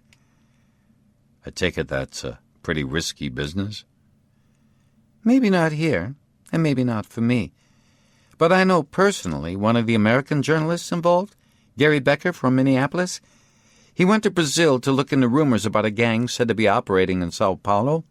He wasn't just threatened. One night, when his taxi stopped outside his hotel, someone fired a whole magazine at it. He booked the next flight and got the hell out of there." "Have you come across any suggestion that Swedes could be involved in the trafficking?" "No. Should I have?" "I was only asking." She studied him without speaking, then leaned across the table toward him. "If you and I are going to have a conversation, you have to be honest with me. Don't forget that I'm a journalist. You don't have to pay for this visit because you're a police officer, but the least I can ask is that you tell me the truth." "You're right. There is a slight possibility that there might be a connection. That's the nearest I can get to telling you the truth." "Okay. Now we understand each other. But I want just one more thing from you. If in fact there does turn out to be a connection, I want to be the first journalist who knows about it." "I can't promise you that. It's against our regulations." "No doubt it is. But killing people to take their body parts goes against something much more important than regulations." Wallander considered what she had said. He was citing regulations that he had long since ceased to observe uncritically himself. In recent years, his experiences as a police officer had taken place in a no-man's land where any good he might have been able to do had always involved his having to decide which regulations to abide by and which not. Why should he change now? "You'll be the first to know. But you'd better not quote me. I'll have to remain anonymous." "That's good. Now we understand each other even better." When Wallander looked back over all the hours he spent in that hushed kitchen, with the cat asleep among the potted plants and the rays of the sun moving slowly over the plastic tablecloth before disappearing altogether, he was surprised at how quickly the time had passed. They had started talking at 10 a.m., and it was evening by the time they finished. They had taken a few breaks. She had prepared lunch for him, and her father had entertained Wallander with stories about his life as captain of various ships plying the Baltic coast, with occasional voyages to Poland and the Baltic states. Otherwise, they had been alone in the kitchen, and she had talked about her research. Wallander envied her. They both worked on investigations. They both spent their time constantly running up against crime and human suffering. The difference was that she was trying to expose crime to prevent it happening, while Wallander was always occupied in clearing up crimes that had already been committed. What he remembered most from his time in that kitchen was a journey into an unimagined world where human beings and body parts had been reduced to market commodities, with no sign of any moral consideration. If she was correct in her assumptions, the trade in body parts was so vast that it was almost beyond comprehension. What shook him most, however, was her claim that she could understand the people who killed healthy human beings in order to sell parts of their bodies. "It's a reflection of the world," she said. "This is how things are, whether we like it or not. When a person is sufficiently poor, he's ready to do anything at all to keep body and soul together, no matter how squalid his life might be. How can we presume to make moral judgments about what they do, when their circumstances are so far beyond our understanding? In the slums on the edge of cities like Rio or Lagos or Calcutta or Madras, you can hold up $30 and announce that you want to meet somebody who is prepared to kill another human being. Within a minute, you have a line of willing assassins, and they don't ask who they're going to be required to kill, nor do they wonder why, and they're prepared to do it for $20, maybe even $10. I'm aware of a sort of abyss in the middle of what I'm working on. I get shocked. I feel desperate, but as long as the world continues as it is, I recognize that everything I do could be regarded as meaningless." Wallander had sat in silence for most of the time. From time to time, he asked a question to better understand what she was saying, but he could see that she really was trying to pass on everything she knew or suspected, because there was so little anybody could be 100% certain about. And then, hours later, they had come to a stop. "I don't know any more, but if what I've said has helped you, I'm glad of it." "I don't even know if I'm on the right track," Wallander said. "But if I am, I know we've identified a Swedish link to this abominable trade. And if we can put a stop to it, that surely has to be a good thing." "Of course it does.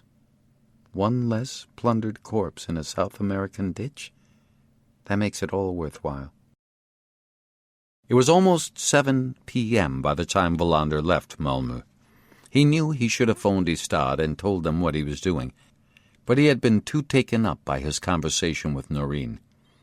She had accompanied him to the car park, where they had said their goodbyes. "You've given me an awful lot to think about," Wallander said. "I can't thank you enough." Who knows? Perhaps I'll get payment in kind one of these days. You'll be hearing from me. I'm counting on that. You'll normally find me in Gothenburg, unless I'm traveling. Wallander stopped at a bar and grill near Jägersro for something to eat. He was thinking all the time about what she had told him and how he could fit Harderberg into that picture. But he couldn't. He wondered if they would ever find an answer to the question of why the two lawyers had been killed. In all his years as a police officer, he had so far been spared the experience of being involved in an unsolved murder case. Was he now standing outside a door that would never open? He drove home to Ystad that evening, feeling the weariness seep through his body. The only thing he had to look forward to was calling Linda when he got in. But the moment Wallander stepped into his apartment, he knew that something was not as it had been when he left that morning. He paused in the hall, listening intently. Maybe it was his imagination. Yet the feeling would not go away. He switched on the light in the living room, sat down on a chair, and looked around him. Nothing was missing. Nothing seemed to have been moved. He went into the bedroom. The unmade bed was exactly as he had left it. The half-empty coffee cup was still on his bedside table next to the alarm clock. He went into the kitchen. Only when he opened the refrigerator to get out the margarine and a piece of cheese was he sure that he was right. He looked hard at the open package of blood sausages. He had an almost photographic memory, and he knew he had put it on the third of the 4 shelves. It was on the second shelf now. The package of blood sausages had been at the very edge, and could easily have fallen out onto the floor. It had happened to him before. Then somebody had put it back on the wrong shelf. He had no doubt at all that he remembered it correctly.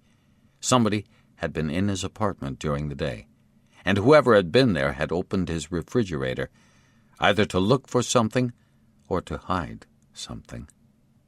His first reaction was to laugh. Then he closed the fridge door and walked quickly out of the apartment. He was scared. He had to force himself to think clearly. They're not far away, he thought. I'll let them think I'm still in the apartment. He went downstairs to the basement. There was a door at the back leading to the garbage. He unlocked and opened it. He looked out at the parking places lined up along the back of the building. There was no one around. He closed the door behind him and edged his way through the shadows along the wall. When he came to where it opened out onto Mariagatan, he kneeled down and peered at waist height from behind the drain pipe. The car was parked about 10 meters behind his own. The engine was not running, and the lights were off. He could make out a man behind the wheel, but could not be sure if there was anybody else in the car. He pulled back his head and stood up. From somewhere, he could hear the sound of a TV set. He wondered feverishly what to do next. Then he made up his mind. He started running across the empty car park, turned left at the first corner, and was gone. Chapter 14. He was gasping for breath before he had gotten as far as Bleckagaten. Once more Wallander thought he was about to die. He had taken Oscarsgaten from Mariagaten. It was not very far, and he had not been running at full speed. Even so, the raw autumn air was tearing at his lungs, and his pulse was racing.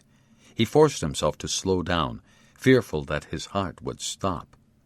The feeling of lacking the strength to do anything worried him more than the discovery that someone had been in his apartment and was now sitting in a car in the street, keeping watch over him.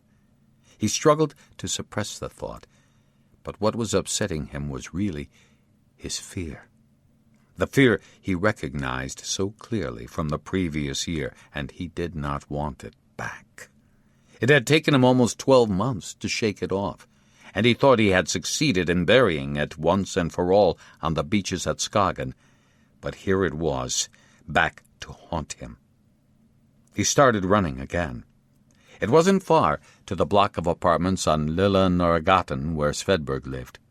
He had the hospital on his right. Then he turned downhill toward the town center. A torn poster outside the kiosk on Stora Norrgatan caught his eye. Then he turned right and almost immediately left, and could see that the lights were on in the top-floor apartment where Swedberg lived. Wallander knew the lights were often on all night. Swedberg was afraid of the dark. Indeed, that might have been why he chose to become a police officer, to try to cure his fear. But he still left the lights on in his apartment at night, so his career had not been any help.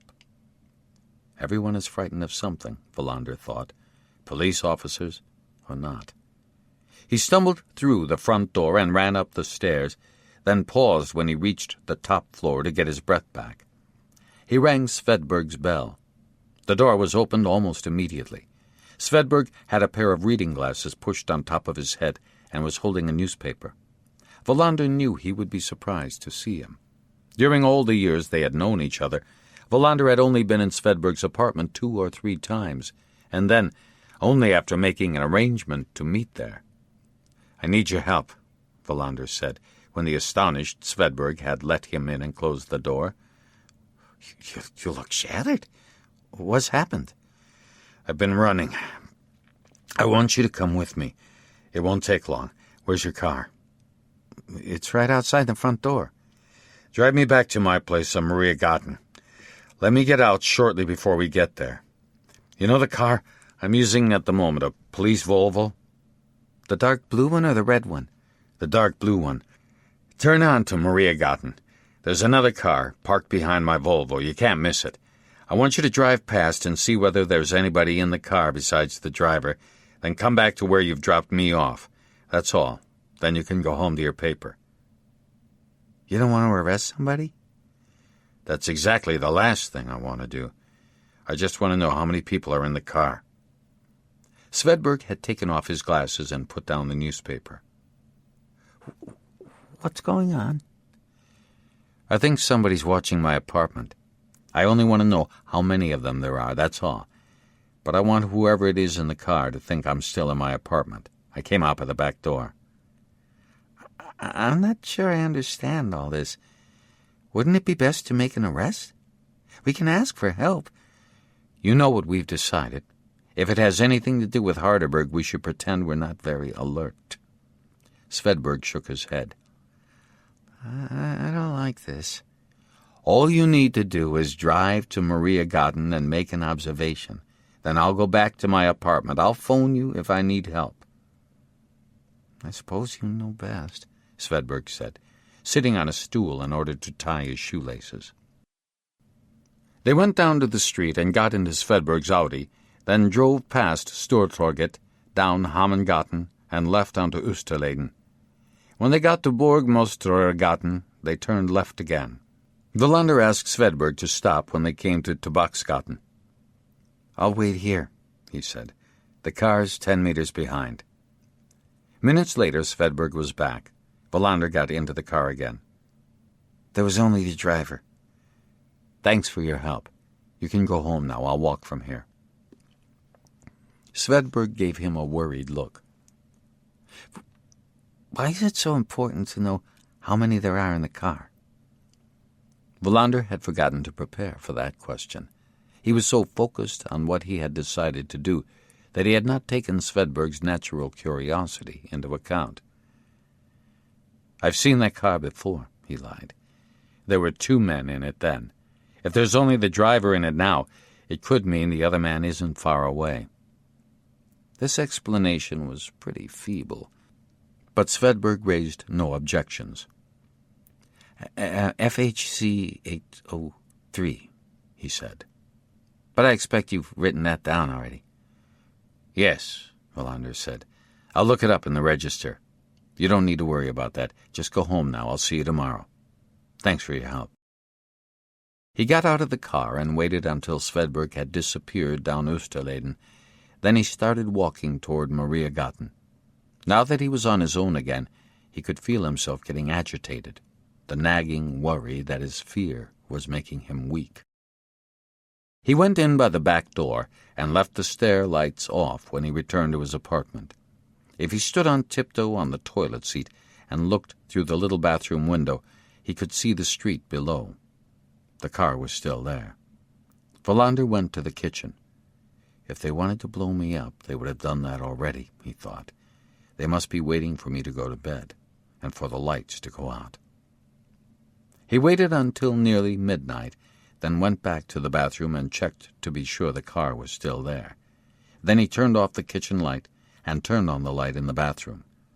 After 10 minutes, he turned off the bathroom light and switched on the light in the bedroom. He waited for 10 more minutes and turned off that light as well. Then he went rapidly down the stairs and left the building through the back door, crouched behind the drain pipe at the corner of the parking lot, and waited. He wished he had put on a warmer sweater. A cold wind was starting up. He cautiously moved his feet around in an attempt to keep warm. By 1 a.m., the only incident of note was that Wallander needed to urinate against the wall. Apart from the occasional car driving past, all was peaceful. At about 1:40, he heard a noise from the street. He peered out from behind the drain pipe. The driver's door had opened, although the interior light had not come on. After a few seconds' pause, the driver emerged and closed the door quietly behind him. He was staring up at Wallander's windows all the time. He was wearing dark clothes, and Wallander was too far away to make out his features. Even so, he was sure he had seen the man before. He tried to remember where. The man hurried across the street and vanished through the front entrance. Then it came to Wallander where he had seen him. He was one of the men lurking in the shadows at the foot of the stairs at Farnholm Castle on both occasions Wallander had been there. He was one of Harderberg's shadows.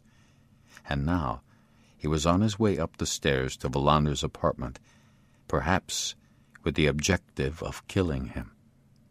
Wallander felt almost as if he were lying in bed, in spite of being where he was, outside in the street, in the cold. I am witnessing my own death, he thought. He pressed himself tightly against the drain pipe and waited. At 2:03 the door opened without a sound, and the man emerged again in the street. He looked around, and Wallander drew back behind the corner. Then he heard the car take off in a racing start. He's going to report to Harderberg, Wallander thought. But he's not going to tell him the truth, because he would not be able to explain how I could be in the apartment 1 minute, turn off the light, and go to bed, and have disappeared the next. Wallander could not exclude the possibility that the man had left some device in the apartment, so he got into his car and drove to the police station. The officers on duty greeted him in surprise when he appeared in reception. He picked up a mattress he knew was stored in the basement, then lay on the floor of his office. It was past 3 o'clock, and he was worn out. He had to get some sleep if he was going to be able to think clearly. But the man in the dark clothes followed him into his dreams. Wallander woke up covered in sweat after a series of chaotic nightmares. It was shortly after 5 a.m. He spent a while thinking about what Marine had told him. Then he got up and went to fetch some coffee. It tasted bitter after sitting in the pot all night. He did not want to go back to his apartment yet. He took a shower in the changing room downstairs. By 7 he was back at his desk. It was Wednesday, November 24th. He recalled what Högland had said a few days earlier. "We seem to have all the data, but we can't see how it hangs together." That's what we must start doing now, Wallander thought. Make everything fit together. He phoned Nyberg at home. "We have to meet," Wallander said. "I tried to find you yesterday," Nyberg said. "Nobody knew where you were. We have some news." "We? Who's we?" "Ann-Britt Högland and I." "About Ivanka?" "I got her to help me. I'm a technician, not a detective." "I'll see you in my office as soon as you can get here. I'll phone Högland." Half an hour later, Nyberg and Högland were sitting in Wallander's office. Swedberg put his head in the door. "Do you need me?" "FHC 803. I haven't gotten around to looking it up. Could you do that for me, please?" Swedberg nodded and closed the door. "Ivanka," Wallander said. "Don't expect too much," Högland said. "We've only had a day in which to look into the company and who owns it, But we've already established that it's no longer a family business run by the Romans. The family let the company use their name and their reputation, and they still have some shares, possibly quite big holdings. But for several years now, Ivanka has been part of a consortium comprising several different firms associated in some way or another with pharmaceuticals, health care, and hospital equipment. It's incredibly complicated, and the firms all seem to be intertwined. The umbrella for the consortium is a holding company in Liechtenstein called Medicom. It, in turn, is divided up among several owning groups. They include a Brazilian company concerned mainly with producing and exporting coffee. But what's much more interesting is that Medicom has direct financial links with Bayerische Hypotheken- und Wechselbank. Why is that interesting? Wallander said. He had already lost track of Ivanka. Because Harderberg owns a plastics factory in Genoa. They make speedboats. I'm lost. Here comes the punchline, Högland said. The factory in Genoa is called CFP, whatever that stands for, and helps its customers to arrange funding by way of a sort of leasing contract. Ivanka, please. I couldn't care less about Italian plastic boats just now. Perhaps you should, Högland said. CFP's leasing contracts are drawn up in cooperation with Bayerische Hypotheken- und Wechselbank. In other words, there's a link with the Harderberg Empire, the first one we found since the investigation began. I can't make heads or tails of it. There could be even closer links, she said. We'll have to ask the fraud squad to help us with this. I hardly know what I'm doing myself. This is impressive. Nieberg had not said a word until now. Maybe we should find out if that plastics factory in Genoa makes other things besides speedboats. Such as coolers for transplant organs? For instance. If this turns out to be true, Wallander said, it means that Harderberg is in some degree involved in the manufacturing and importing of these plastic containers. He might even have control, even if at first glance it looks to be a maze of different but interconnected companies. Can it really be possible that a Brazilian coffee producer has links with a tiny firm in Södertalje? That would be no more odd than the fact that American car manufacturers also make wheelchairs, Högland said. Cars cause car accidents, which in turn creates a demand for wheelchairs. Wallander clapped his hands and stood up. Okay, let's turn up the pressure on this investigation. And, Britt, can you get the financial experts to draw up some kind of large-scale wall map showing what Harderberg's holdings really look like? I want everything on it. Speedboats in Genoa, Cobbs at Farnholm Castle, everything we've found out so far. And Nieberg, can you devote yourself to this plastic container, where it comes from, how it got into Gustav Torstensen's car? That would mean that we blow the plan we've been working with so far, Högland objected. Harderberg's bound to find out that we're digging into his companies. Not at all. It's all a matter of routine questions. Nothing dramatic. Besides, I'll talk to Bjork and Akkusen and suggest it's high time we had a press conference. It'll be the first time in my life I've ever taken that initiative. But I think it would be a good thing if we could give the autumn a helping hand in spreading around a little more mist and fog. I heard that Akkusen is still in bed with the flu, Högland said. I'll call him. We're turning up the pressure, so he'll have to come whether he's got a cold or not. Tell Martinsson and Svedberg we're meeting at 2 today. Wallander had decided to wait until everybody was there before he said anything about what had happened the previous night. Okay, let's get going. Nieberg went out, but Wallander asked Högland to stay behind. He told her that he and Vidén had managed to place a stable girl at Farnholm Castle. Your idea was an excellent one. We'll see if it produces the goods. Let's hope she comes to no harm. She'll just be looking after some horses and keeping her eyes open. Let's not get hysterical. Harderberg can't suspect everybody on his staff to be police officers in disguise. I hope you're right. How's it going with the flight log?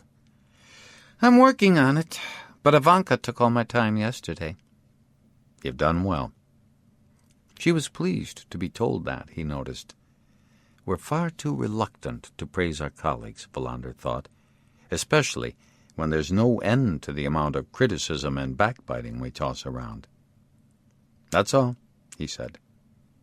She left, and Wallander went to stand at the window and ask himself what Riedberg would have done in this situation. But for once, he felt that he had no time to wait for his old friend's answer. He just had to believe that the way he was running the investigation was right. He used up a huge amount of energy during the rest of the morning.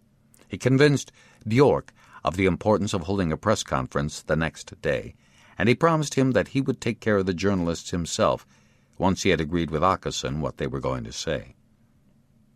It's not like you to call in the mass media on your own initiative, Bjork said. Maybe I'm becoming a better person, Wallander said. They say it's never too late. After meeting with Bjork, he called Åkesson at home. It was his wife who answered, and she was reluctant to let Wallander talk to her husband, who was in bed. Has he got a temperature? Wallander asked. When you're sick, you're sick. Full stop, Mrs. Åkesson said. I'm sorry, Wallander insisted, but I've got to speak to him. After a considerable pause, Åkesson came to the phone. He sounded worn out. I'm sick. Influenza. I've been on the toilet all night. I wouldn't disturb you if it weren't important. I'm afraid I need you for a few minutes this afternoon. We can send a car to collect you. I'll be there, but I can take a taxi. Do you want me to explain why it's important? You know who killed him? No. Do you want me to approve a warrant for the arrest of Alfred Harderberg? No. Then you can explain when I get in this afternoon. Wallander called Farnholm Castle next. He did not recognize the voice of the woman who answered. Wallander introduced himself and asked if he could speak to Kurt Strum. He doesn't come on duty until this evening, the woman said. No doubt you'll get him at home. I don't suppose you're prepared to give me his phone number? Why wouldn't I be? I thought it might be against your rules, security and so on. No, not at all, she said, and gave him the number. Please pass on my greetings to Dr. Harderberg and thank him for his hospitality the other evening. He's in New York. Well, please tell him when he comes back. Will he be away for long? We expect him back the day after tomorrow. Something had changed. He wondered if Harderberg had issued instructions to respond positively to queries from the Ystad police. Wallander dialed Strum's home number. He let it ring for a considerable amount of time, but got no reply. He called reception and asked Ebba to find out where Strum lived. While he was waiting, he went to get a cup of coffee. He remembered that he still had not been in touch with Linda, as he had promised himself he would be, but he decided to wait until evening. Wallander left the station at around 9:30 and set off toward Oosterlen. Strum apparently lived in a little farmhouse not far from Glimmingehuis. Ebba knew the area better than most, so she had drawn him a rough map. Strum had not answered the phone, but Wallander had a hunch he would find him there. As he drove through Sandskogen, he tried to remember what Svedberg had told him about the circumstances in which Strum had been kicked out of the police force. He tried to anticipate what his reception would be. Wallander had occasionally come across police officers who had been involved in a crime, and he recalled such occasions with distaste, but he could not avoid the conversation in store for him. He had no difficulty following Ebba's map, and he drove straight to a small, white-painted house, typical of the area, to the east of Glimmingehuis. It was set in a garden that was no doubt very pretty in the spring and summer. When he got out of the car, 2 Alsatians in a steel cage started barking. There was a car in the garage, and Wallander assumed he had guessed right.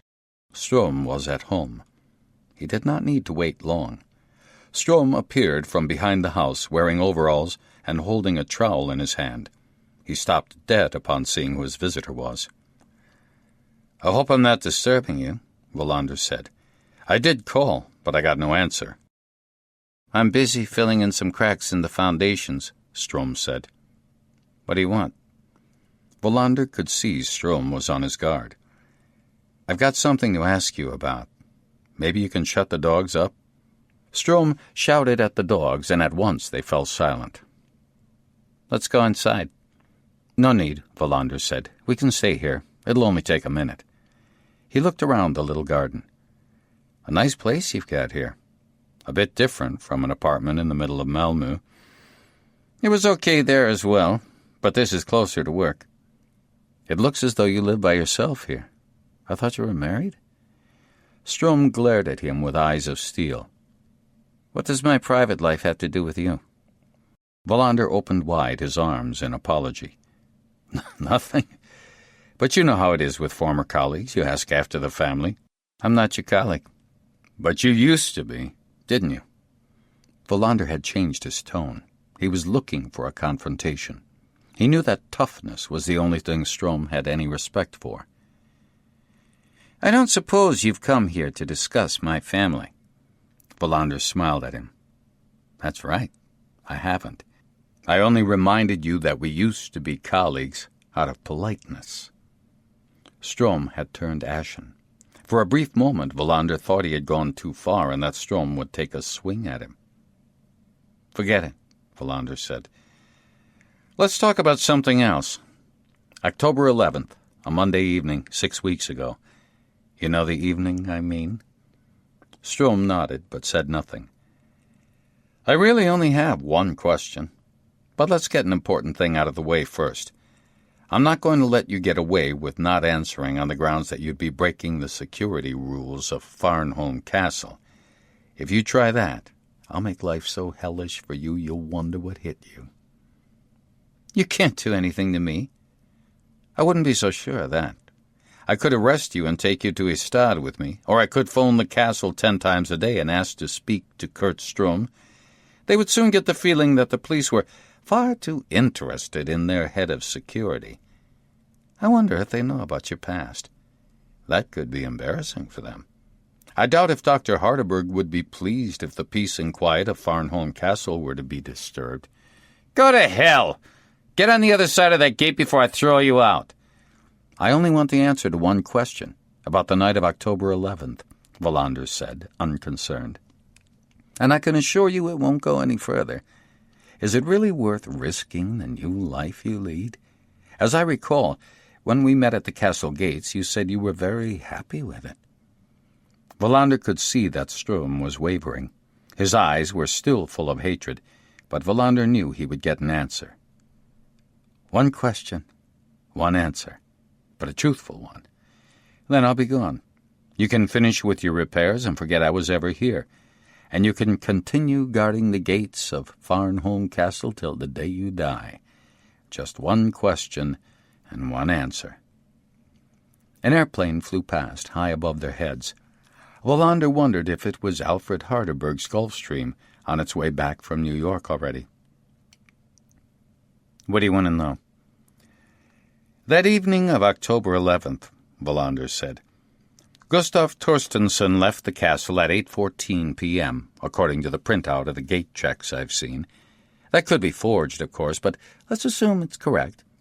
We do know he did leave Farnholm Castle, after all. My question to you, Kurt Strom, is very simple. Did a car leave Farnholm Castle after Mr. Torstensson arrived, but before he left?"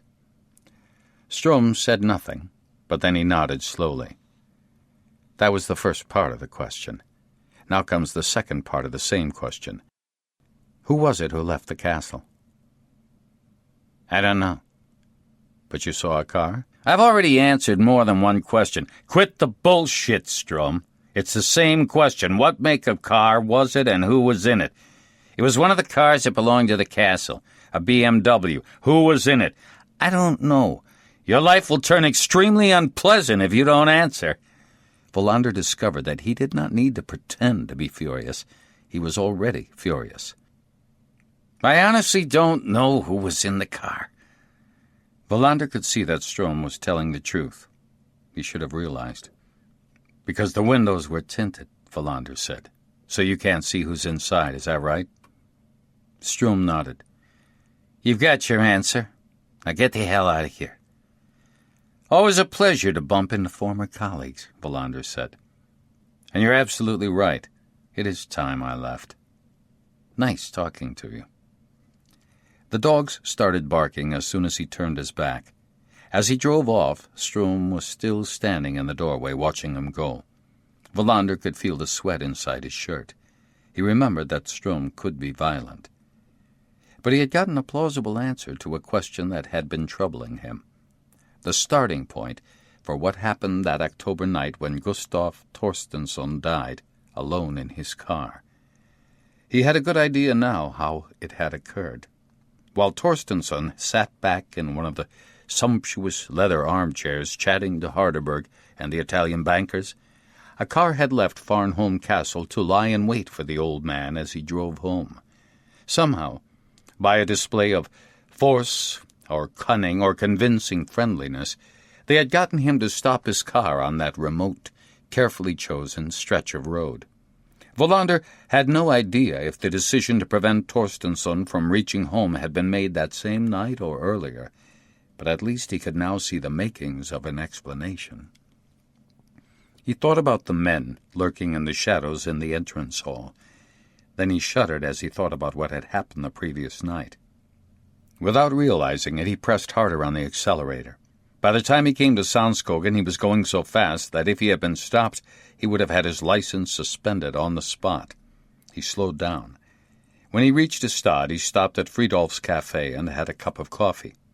He knew what advice Rydberg would have given him. "Patience," he would have said. "When stones start rolling down a slope, it's important not to start running after them right away. Stay where you are and watch them rolling. See where they come to a stop." That's what he would have said. And he would have been right, Wallander thought. That's how we're going to proceed. In the days to come, Wallander had evidence once more of how he was surrounded by colleagues who did not stint on effort when it was really needed. They had already been working intensively, but nobody protested when Wallander announced that they were going to have to work even harder. It had started that Wednesday afternoon when Wallander called the team to the conference room. Åkesson attended despite his diarrhea and high temperature.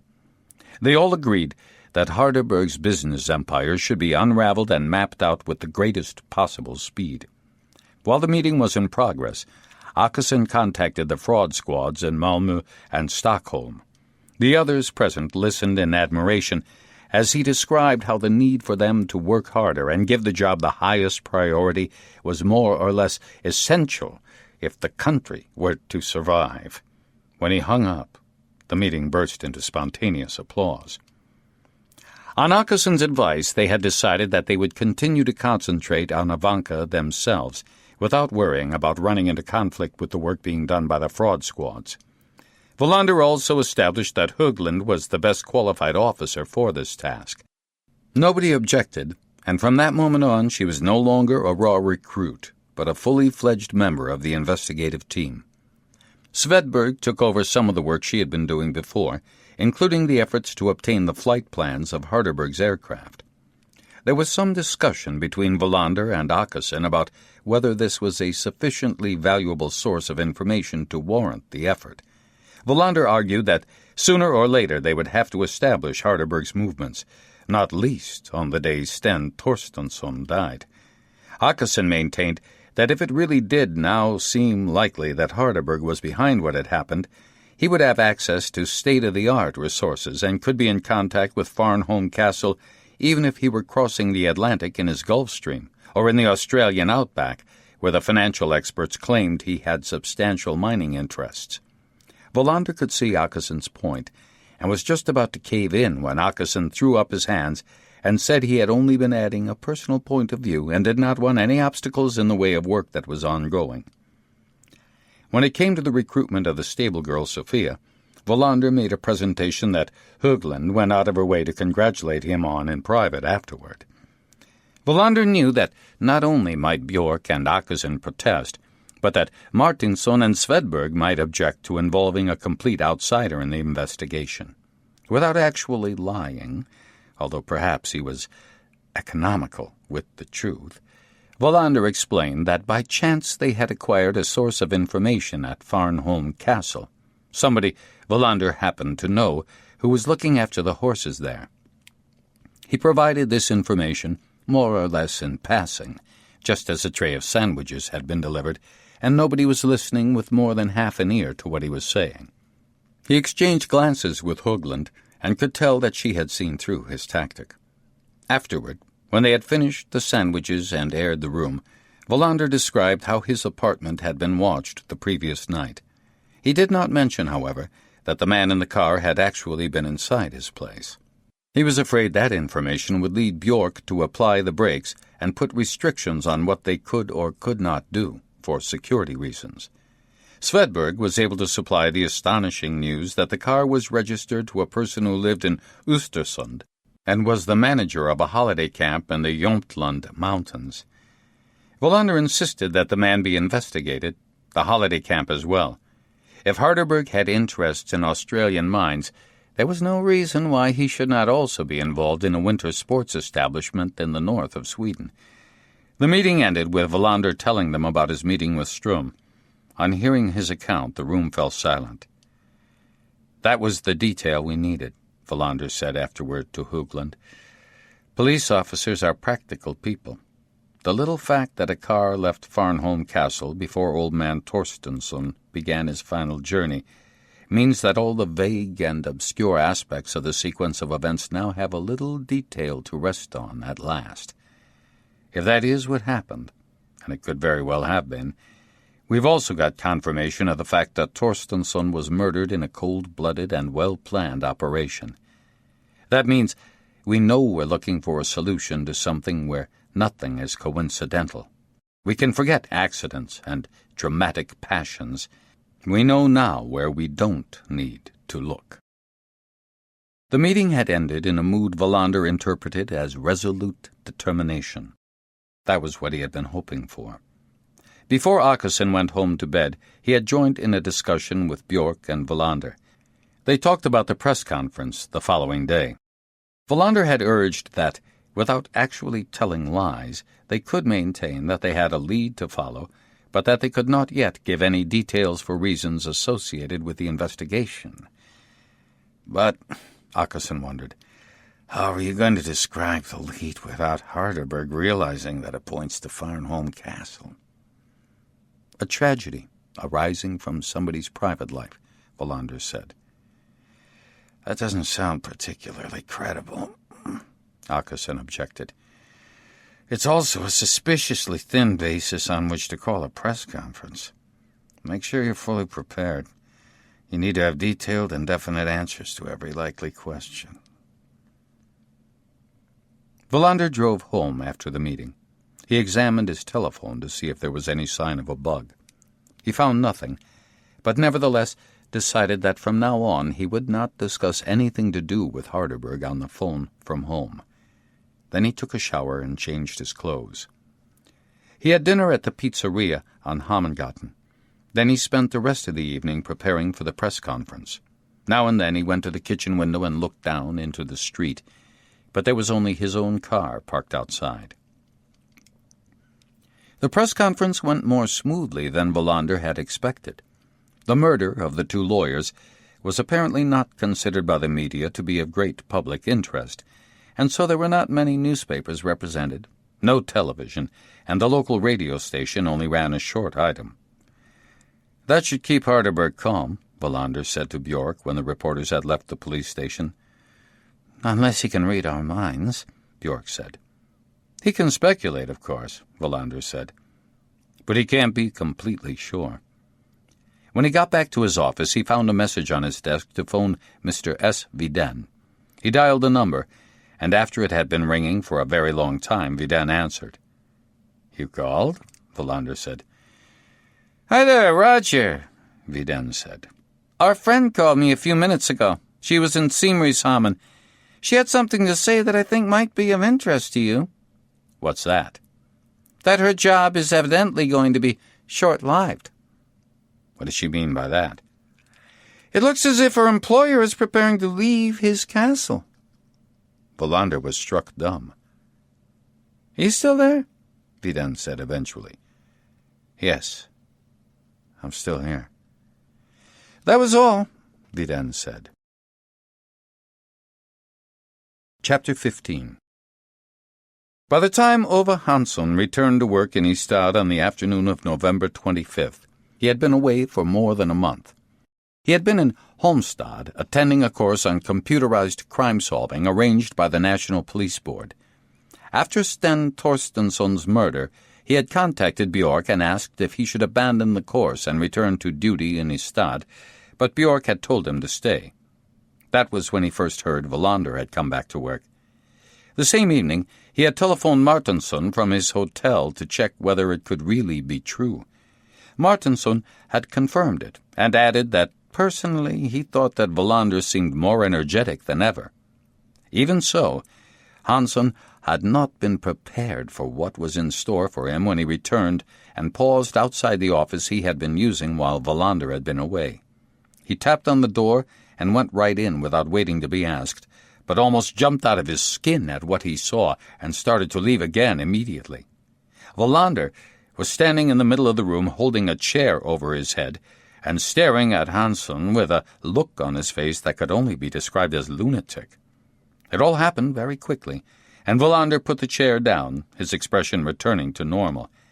But the image had burned itself into Hansson's memory.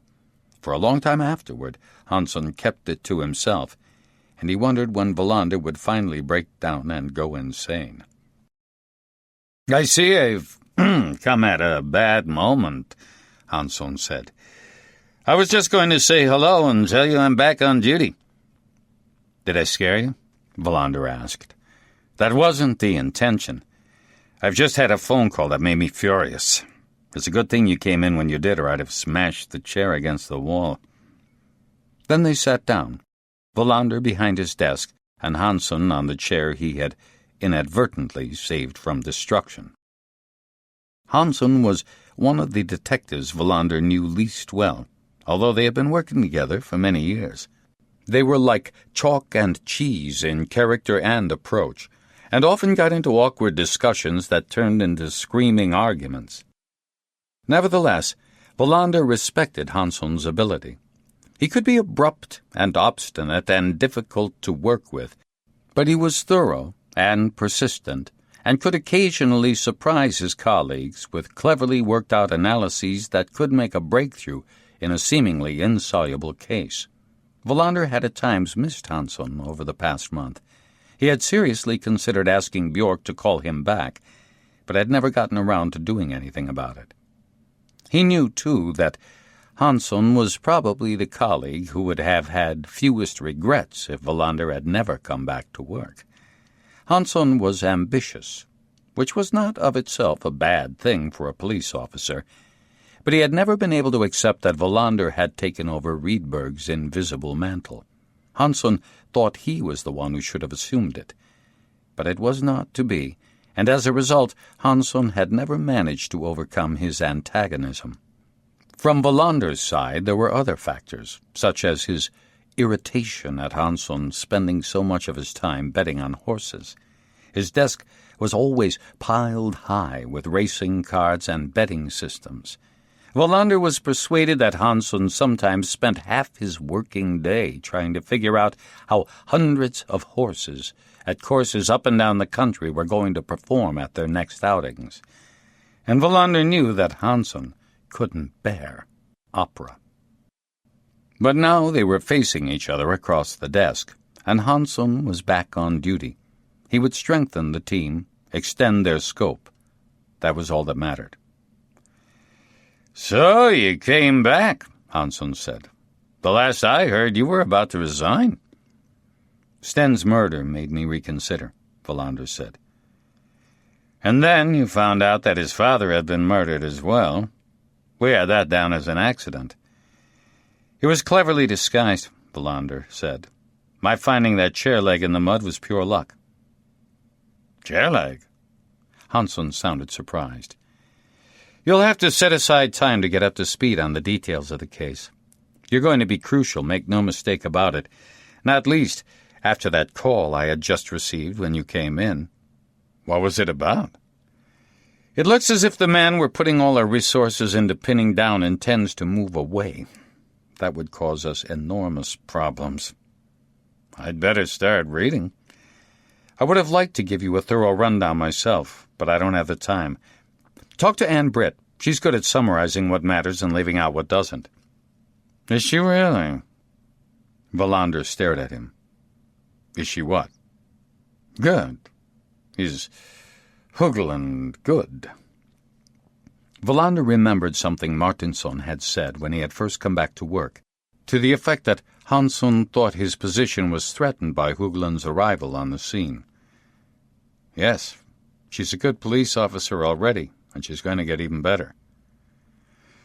I find that hard to believe, Hansson said, getting to his feet. You'll see. Let me put it this way. Ann Britt Högland's here to stay. I think I prefer to talk to Martinsson. You do as you wish. Hansson was already halfway out of the door when Wallander asked him another question. What did you do in Halmstad? Thanks to the National Police Board, I had an opportunity to look into the future. When police officers all over the world will be sitting at their computers tracking down criminals, we'll be part of a communications network covering the whole world, and all the information collected by forces in different countries will be available to everybody by means of cleverly constructed databases. Sounds frightening and boring, but probably also very efficient. Of course, I imagine we'll both be retired by then. Högland will see it, Wallander said. Is there a race course in Halmstad, by the way? One night a week. How did you do? Hansson shrugged. Up and down, usual thing. Some horses run as they should, others don't. Hansson left, closing the door behind him. Wallander thought of the fury that had welled up inside him when he heard that Harderberg was making preparations to move out. He rarely lost his temper completely, and he could not remember the last time he had so lost control that he had started throwing things around. Now that he was alone again in his office, he tried to think calmly. The apparent fact that Harderberg intended to leave Farnholm Castle did not necessarily mean anything more than that he had decided to do what he had done many times before, move on to new pastures. There was no good reason to think that he was running away. What was there for him to run away from? And where would he run to? At worst, it would make the investigation more complicated. Other police districts would have to be involved, depending on where he decided to settle. It was a possibility that Wallander needed to look into without delay. He phoned Viden. One of the girls answered. She sounded very young. Sten's in the stables. The blacksmith's here. He has a telephone out there. Put me through. The stables phone is out of order. Then you'll have to go and get him. Tell him Roger Lundin wants to speak to him. It was almost 5 minutes before he came to the phone. What is it now? He was obviously annoyed at having been disturbed. Sophia didn't happen to say where Harderberg was going to move to, did she? How the hell would she know? I'm only asking. She didn't say anything about him intending to leave the country. She only said what I told you, nothing more. I have to see her as soon as possible. Leave her alone. She has a job to do. You'll have to find some excuse. She used to work for you. You have some forms she needs to fill in. You must be able to fix that. I don't have time. The blacksmith's here. The vet's on his way. I have meetings arranged with several owners. This is important. Believe me. I'll do what I can. I'll call you back. Wallander put down the receiver. It was 3:30 p.m. already. He waited. After a quarter of an hour, he went to get a cup of coffee. 5 minutes later, Svedberg knocked on the door and came in. We can forget about the man in Östersund. His car with the registration number FHC 803 was stolen when he was in Stockholm a week ago. There are no grounds for not believing him. Besides, he's a local councilman. Why would a councilman be more trustworthy than anybody else? Wallander objected. Where was the car stolen, and when? Make sure we get a copy of his theft report. Is that really important? It might be, Wallander said. And in any case, it won't take long. Have you spoken to Hansson? Only briefly. He's with Martinsson at the moment, going through the investigation material. Give him the job. It's about right as something for him to start with. Swedberg left. It was 4 o'clock, and Vidén still had not called. Wallander went to the cloakroom after asking reception to make a note of any incoming calls. He found an evening paper in the bathroom and leafed through it, his mind elsewhere. He was back at his desk and had snapped 12 paper clips by the time Vidén eventually called. I've invented a pack of lies, but you can meet her in Simrishamn an hour from now. I told her to take a taxi and that you'd pay. There's a cafe on the hill leading down to the harbor. Do you know the one I mean? Wallander did. She hasn't got much time. Take some forms with you so that she can pretend to fill them in. Do you think she's under suspicion? How the hell should I know? Thanks for your help, anyway. You'll have to give her money for a taxi back to the castle as well. I'll leave right away. What happened? I'll tell you when I know. I'll phone. Wallander left the police station at exactly 5 p.m. When he got to Simrishamn, he parked by the harbor and walked up the hill to the cafe. As he had hoped, she was not there yet. He crossed the road and continued up the street. He stopped to look in a store window while keeping an eye on the cafe. Not more than 5 minutes passed before he saw her coming up the street from the harbor, where she must have left the taxi. She went into the cafe. Wallander scrutinized the passers-by, and when he was as sure as he could be that she was not being followed, he went into the cafe. He should have taken somebody with him to keep a lookout. She was sitting at a table in the corner. She watched him approach her table without greeting him. I'm sorry I'm late, he said. So am I. What do you want? I have to get back to the castle as quickly as possible. Aren't you going to pay for the taxi? Wallander took out his wallet and gave her a 500-kroner bill. Is that enough? She shook her head. I need 1,000. What? It costs 1,000 kroner to get to Simrishamn and back? He gave her another 500-kroner bill, thinking that she was probably conning him. He was annoyed, but there was no time for that. What would you like, or have you already ordered? I wouldn't mind a coffee and a bun. Wallander went to the counter and ordered. When he paid, he asked for a receipt. He went back to the table with his tray. Sophia was looking at him with an expression which Wallander recognized as being full of contempt. Roger Lundin. I don't know what your real name is, and I don't care either, but it's not Roger Lundin, and you're a policeman. Wallander thought he may as well tell her the truth. You're right. I'm not Roger Lundin, and I am a police officer. But you don't need to know my real name. Why not? Because I say so, Wallander said, making it clear that he would brook no discussion. She noticed his attitude changed toward her, and she regarded him with something that might even be of interest. Listen carefully. One day, I'll explain to you why all this secrecy stuff is necessary.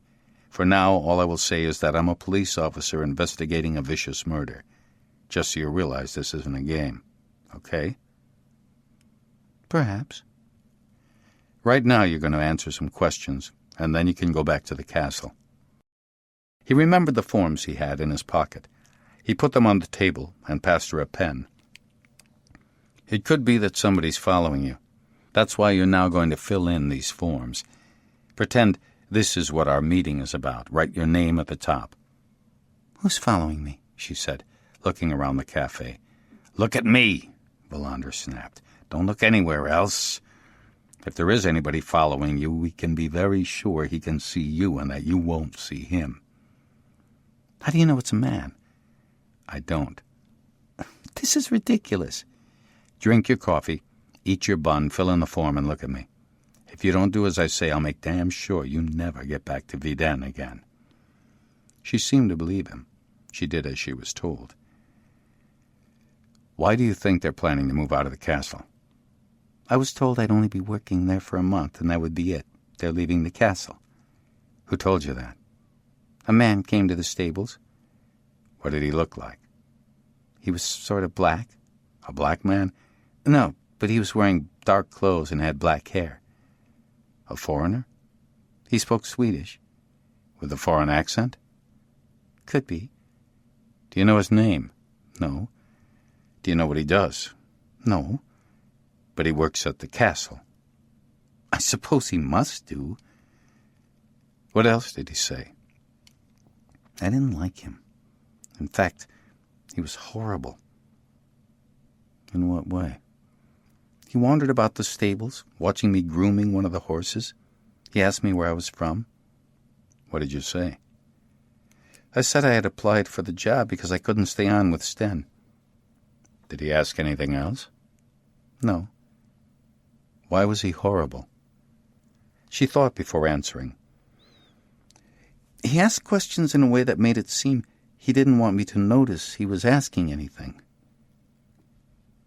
Have you met anybody else? Only the woman who took me on. Anita Carlen. I think that was her name, yes. Nobody else? No. Is there nobody else looking after the horses? No, only me. 2 horses aren't much of a problem. Who looked after them before? I don't know. Did they say why they suddenly needed a new stable girl?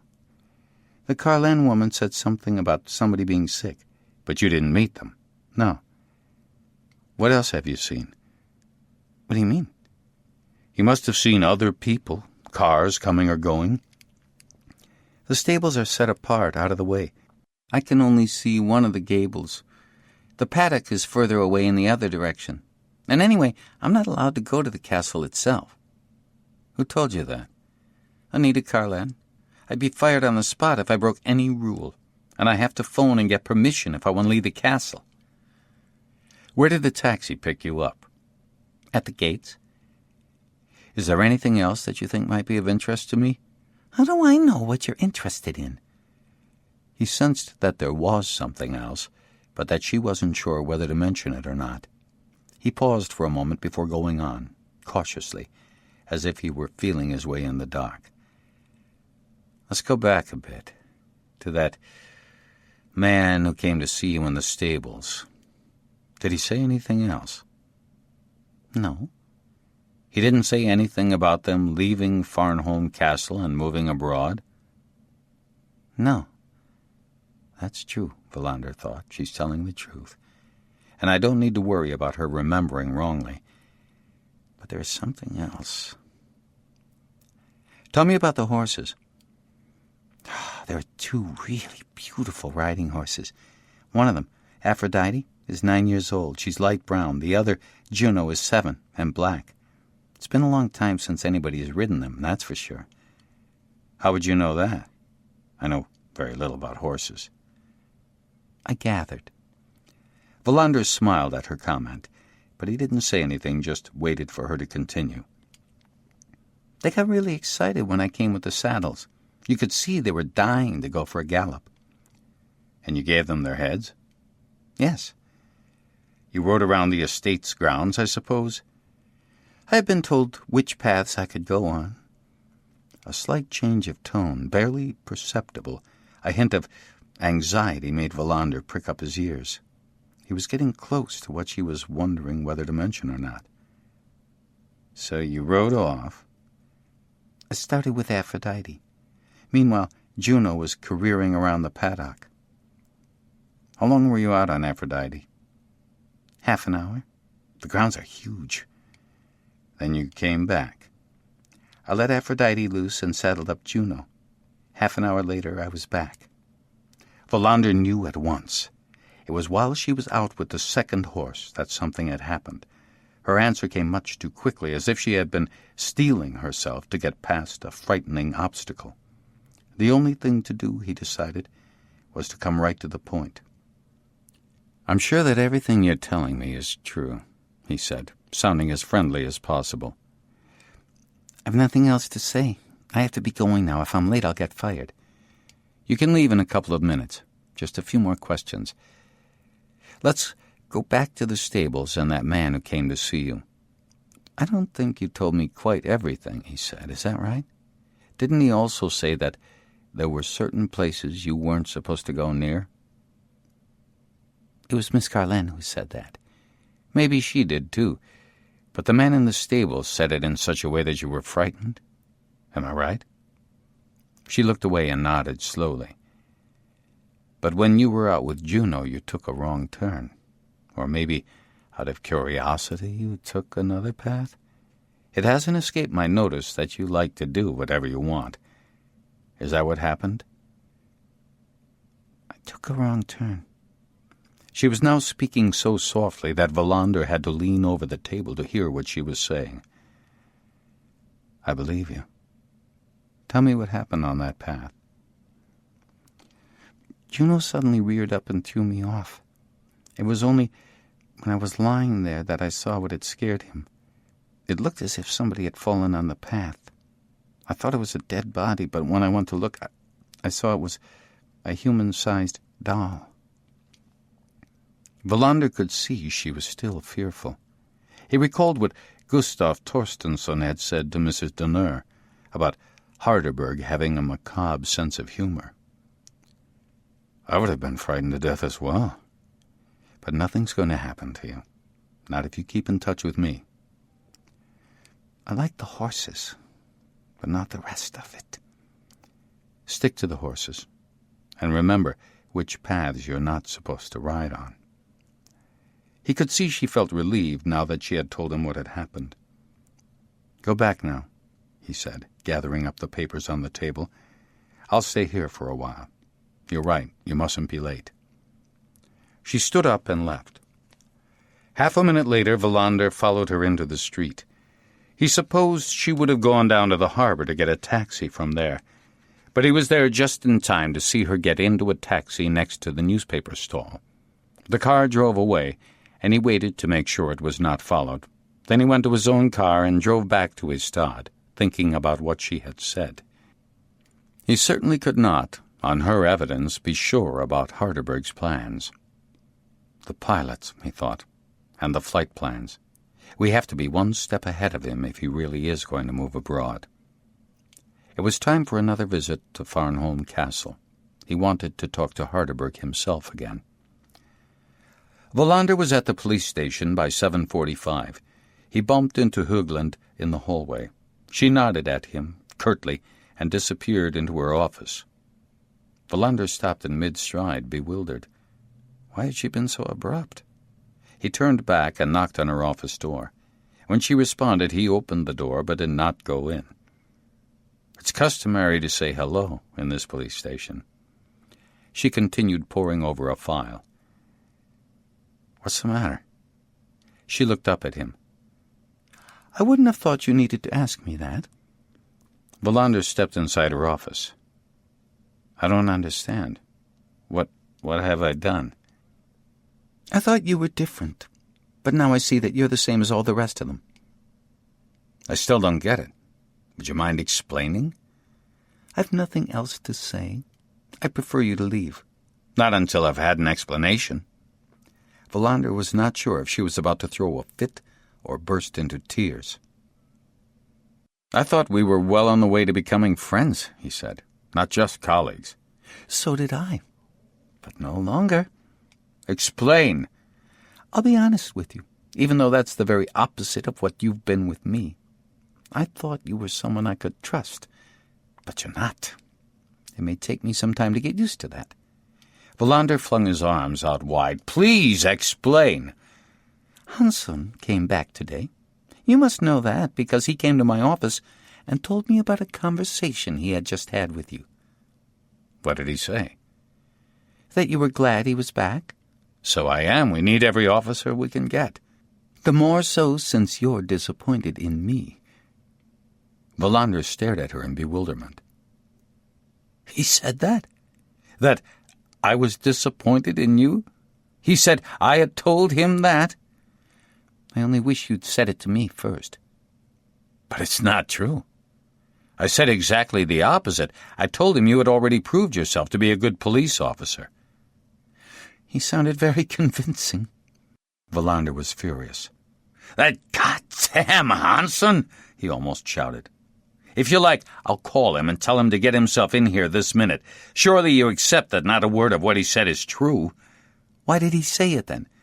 "Because he's nervous." "Of me?" "Why do you think he's away taking courses all the time? Because he's afraid you'll overtake him. He hates to think that you're going to prove to be a better police officer than he is." He could tell that she was beginning to believe him. "It's true. Tomorrow, you and I are going to have a little talk with Mr. Hansson. And it's not going to be a pleasant little talk as far as he's concerned. I can promise you that." She looked up at him. "In that case, I apologize." "He's the one who needs to apologize," Wallander said. "Not you." But the following day, Friday, November 26th, the frost white on the trees outside the police station, Högland asked Wallander not to say anything to Hansson. After sleeping on it, she had decided that she would prefer to speak to him herself at some stage in the future when she had had a chance to distance herself from it. Wallander was persuaded that she believed him now, so he raised no objection, which did not mean that he would forget what Hansson had done. Later in the morning, with everybody seeming to be frozen stiff and out of sorts, apart from Åkesson, who was back to health again, Wallander called a meeting. He told the team about his meeting with Sophia in Simrishamn, but it did not seem to improve the mood of his colleagues. On the other hand, Swedberg produced a map of the Farnholm Castle estate. It was very big. Swedberg told them that the extensive grounds had been acquired in the late 19th century, when the castle belonged to a family with the strikingly unnoble name of Mortensson. The head of the household had made a fortune building houses in Stockholm, and then he had built what some would call a folly. Apparently, he was not only obsessed with grandeur, but may even have been close to actual lunacy. When Swedberg had exhausted everything he had discovered about the castle, they continued to cross off their list aspects of the investigation that either had proved to be insignificant or at the least could be put aside for the present, being of little importance. Högland had finally managed to have a detailed conversation with Kim Song-lee, the cleaner at the Torstensson offices. As anticipated, she had nothing of significance to say, and her papers had proved to be in order, and her presence in Sweden totally legal. Högland had also gone ahead and talked to the clerk, Sonja Lundin. Wallander could not help being pleased to note that Hansson was unable to conceal his disapproval of the way she had acted on her own initiative. Unfortunately, Sonja Lundin had nothing helpful to say either. One more possible lead could be crossed off. Eventually, when everybody appeared to be even more out of sorts and inert, and a gray fog seemed to have settled over the conference table, Wallander tried to bring them back to life by urging them to concentrate on the flight plans of Harderberg's Gulfstream. He also suggested that Hansson should make discreet inquiries about the two pilots, but he failed to blow away the fog, the inertia that had started to worry him, and it now seemed to him that their only hope was that the financial experts, with all their computer expertise, might be able to breathe new life into the investigation. They had undertaken a thorough investigation into the Harderberg empire, but they had been forced to ask for an extension of the deadline, and the meeting had been postponed until the following Monday, November 29th. Wallander had just decided to declare the meeting closed when Åkesson put his hand up. "We must talk about the state of play in the investigation," he said.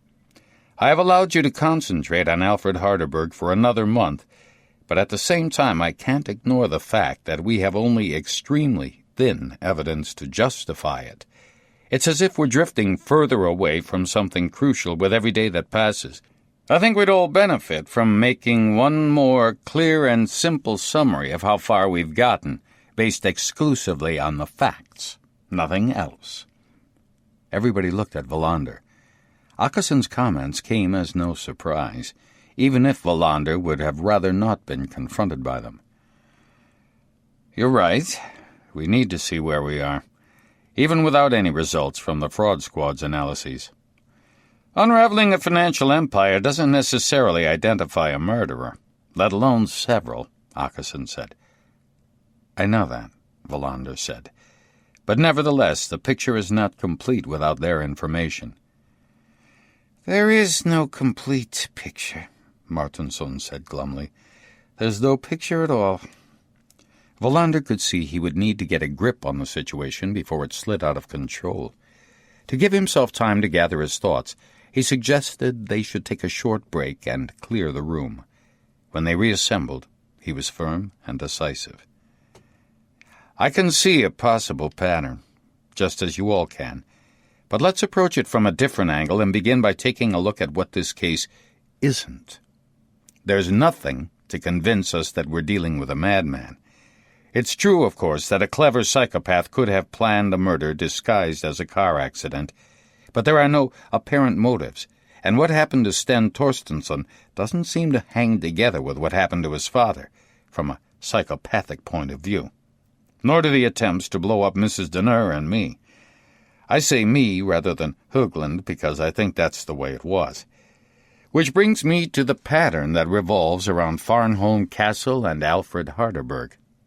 Let's go back in time. Let's start with the day, about 5 years ago, when Gustav Torstensson was first approached by Alfred Harderberg. At that moment, Björk came into the conference room and sat at the table. Wallander suspected that Åkesson had spoken to him during the short pause and asked him to be there for the rest of the meeting.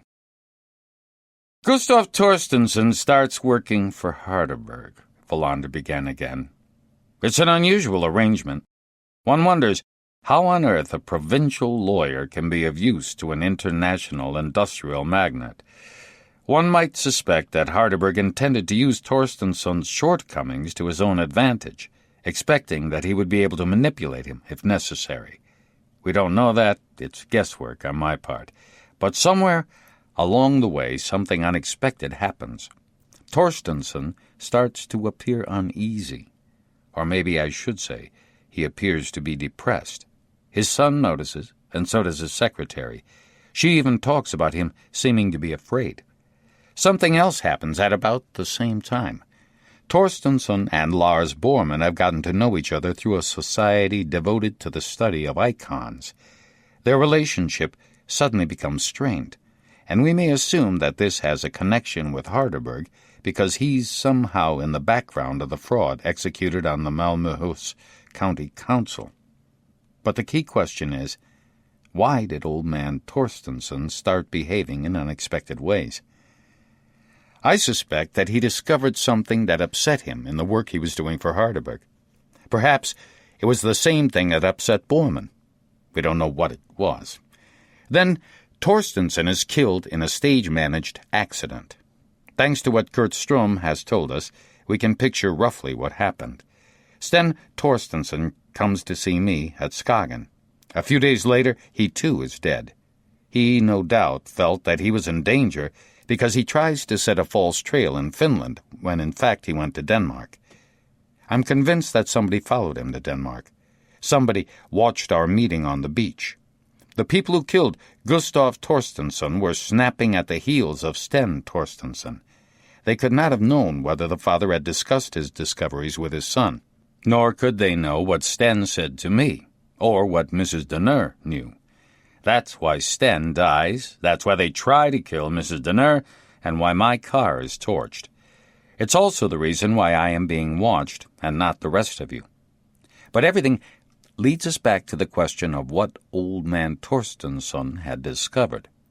We are trying to establish whether it has anything to do with the plastic container we found on the back seat of his car. It could also be something else that the financial analysts will be able to tell us. Come what may, there is a pattern here that starts with the cold-blooded killing of Gustav Torstensson.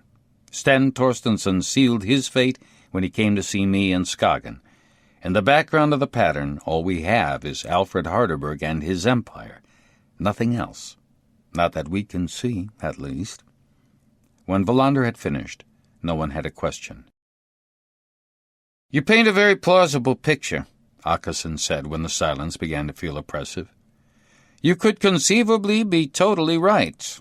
The only problem is that we don't have a shred of proof. No forensic evidence at all. That's why we must speed up the work that's being done on the plastic container," Wallander said. We have to take the lid off Ivanka and see what's underneath. There must be a thread we can start to pull somewhere inside there. I wonder if we ought to have a down-to-earth talk with Kurt Strom, Åkesson said. Those men hanging around Harderberg all the time? Who are they? That thought had occurred to me, too, Wallander said. Strom might be able to throw some light on matters. But the moment we contact Farnholm Castle and ask to speak to Strom, Harderberg will realize we suspect him of being directly involved. And once that happens, I doubt that we will ever solve these murders. With the resources he has at his disposal, he can sweep the ground clean all around him. On the other hand, I think I'll pay him one more visit to lay our own false trail. You'll have to be very convincing, Åkesson said, or he'll see through you immediately. He put his briefcase on the table and began putting away his files. Kurt has described where we stand. It's plausible, but it's vague. However, let's see what the fraud squads have to say for themselves on Monday. The meeting broke up. Wallander felt uneasy. His own words were resounding inside his head. Perhaps Åkesson was right. Wallander's summary had sounded plausible, but nevertheless would the course they were on end up leaving them unable to prove anything? Something has to happen, he thought. Something has to happen very soon. When Wallander looked back on the weeks that followed, he would think of them as among the worst he had ever experienced in all his years as a police officer. Contrary to his expectations, nothing at all happened. The financial experts went through everything over and over again, but all they had to say was that they needed more time. Wallander managed to curb his impatience, or perhaps what really happened was that he managed to suppress his disappointment, because he could see that the fraud squads were working as hard as they could. When Wallander tried to contact Strom again, he found that he had left for Västerås to bury his mother. Rather than chase him there, Wallander elected to wait. He never managed to make contact with the two Gulfstream pilots, since they were always away with Harderberg. The only thing the team did achieve during this grim period was to get access to the flight plans of the private jet. Alfred Harderberg had an astonishing itinerary. Swedberg calculated that the fuel bill alone would come to many millions of kroner per year. The financial analysts copied the flight plans and tried to fit them in with Harderberg's hectic schedule of business deals. Wallander met Sophia twice, on both occasions at the cafe in Simrishamn, but she had nothing more to report. It was December, and it seemed to Wallander that the investigation was close to collapse. Perhaps it had collapsed already. Nothing of any use to them happened, nothing at all. On Saturday, December 4th, Höglund invited him for dinner. Her husband was at home, a brief pause between his unending trips around the globe looking for broken water pumps. Wallander had way too much to drink. The investigation was not mentioned once during the evening. It was very late by the time Wallander realized he should go home. He decided to walk. When he got to the post office on Kyrkogårdsgatan, he had to lean against a wall and throw up. When eventually he got home to Mariagatan, he sat with his hand on the telephone, meaning to call Baiba in Riga. But common sense prevailed, and he called Linda in Stockholm instead. When she gathered who it was, she was annoyed, and told him to call back the next morning. It was only after the brisk exchange was over that Wallander realized that she was probably not alone. That thought worried him, and he felt guilty as a result. But when he telephoned her the next day, he did not refer to the matter. She told him about her work as an apprentice at an upholstery factory, and he could hear that she was happy with what she was doing. But he was disappointed that she made no mention of coming to visit him in Skåne for Christmas. She and a few friends had rented a cottage in the Västerbotten mountains. Eventually, she asked him what he was up to. "I'm chasing a silk knight." "A silk knight?" "One of these days I'll explain to you what a silk knight is." "It sounds very attractive." But it isn't. I'm a police officer. We rarely chase anybody or anything attractive. Still, nothing happened. On Thursday, December 9th, Wallander was well on his way to giving up. The next day, he would suggest to Åkesson that they should start looking at some other leads. But on Friday, December 10th, something actually did happen. He did not know it at the time, but the wilderness days were over. When Wallander got to his office, there was a note on his desk asking him to phone Kurt Ström without delay. He hung up his jacket, sat at his desk, and dialed the number. Ström answered immediately. "I want to see you," he said. "Here or at your home?" Wallander asked. "Neither. I've got a cottage in Svartavagen in Sandskogen, number 12. Can you be there in an hour?" "I'll be there." Wallander put down the receiver and looked out of the window. Then he stood up, put on his jacket, and hurried out of the police station. Chapter 16. Rain clouds scudded across the sky. Wallander was nervous. Leaving the police station, he had headed east, turned right down Jagdpavillonswagen, and stopped when he came to the youth hostel. Despite the cold and the wind, he walked down to the deserted beach. He felt as if he had been transported back a few months in time. The beach was Jutland and Skagen, and he was once more on patrol, pacing up and down his territory. But that feeling passed just as quickly as it had come. He had no time for unnecessary daydreams. He tried to figure out why Ström had made contact with him. His restlessness was due to the hope that Ström might be able to give him something that would lead to the breakthrough they so badly needed. But he knew that was wishful thinking. Ström not only hated him personally, he had no time at all for the force that had cast him out. They could not count on receiving help from Ström. Wallander had no idea what the man wanted. It started raining. The raging wind sent him retreating to his car. He started the engine and turned up the heat. A woman walked past with her dog, heading for the beach. Wallander recalled the woman he kept seeing on the beach at Skagen. There was still almost half an hour to go before he was due to meet Ström in Svartavagen. He drove slowly back toward town and inspected the summer cottages at Sandskogen. He had no difficulty in identifying the red house Ström had described. He parked and walked into the little garden. The house looked like a magnified doll's house. It was in a poor state of repair. As there was no car outside, Wallander thought he must have arrived first, but the front door opened and Ström was standing there. "I didn't see a car," Wallander said. "I thought you hadn't come yet." "But I had. You can forget about my car." Wallander went in as directed. He was met by a faint smell of apples. The curtains were drawn, and the furniture was covered by white sheets. "A nice house you have here," Wallander said. "Who said it was mine?" Ström said, taking off 2 of the sheets. "I have no coffee. You'll have to make do without."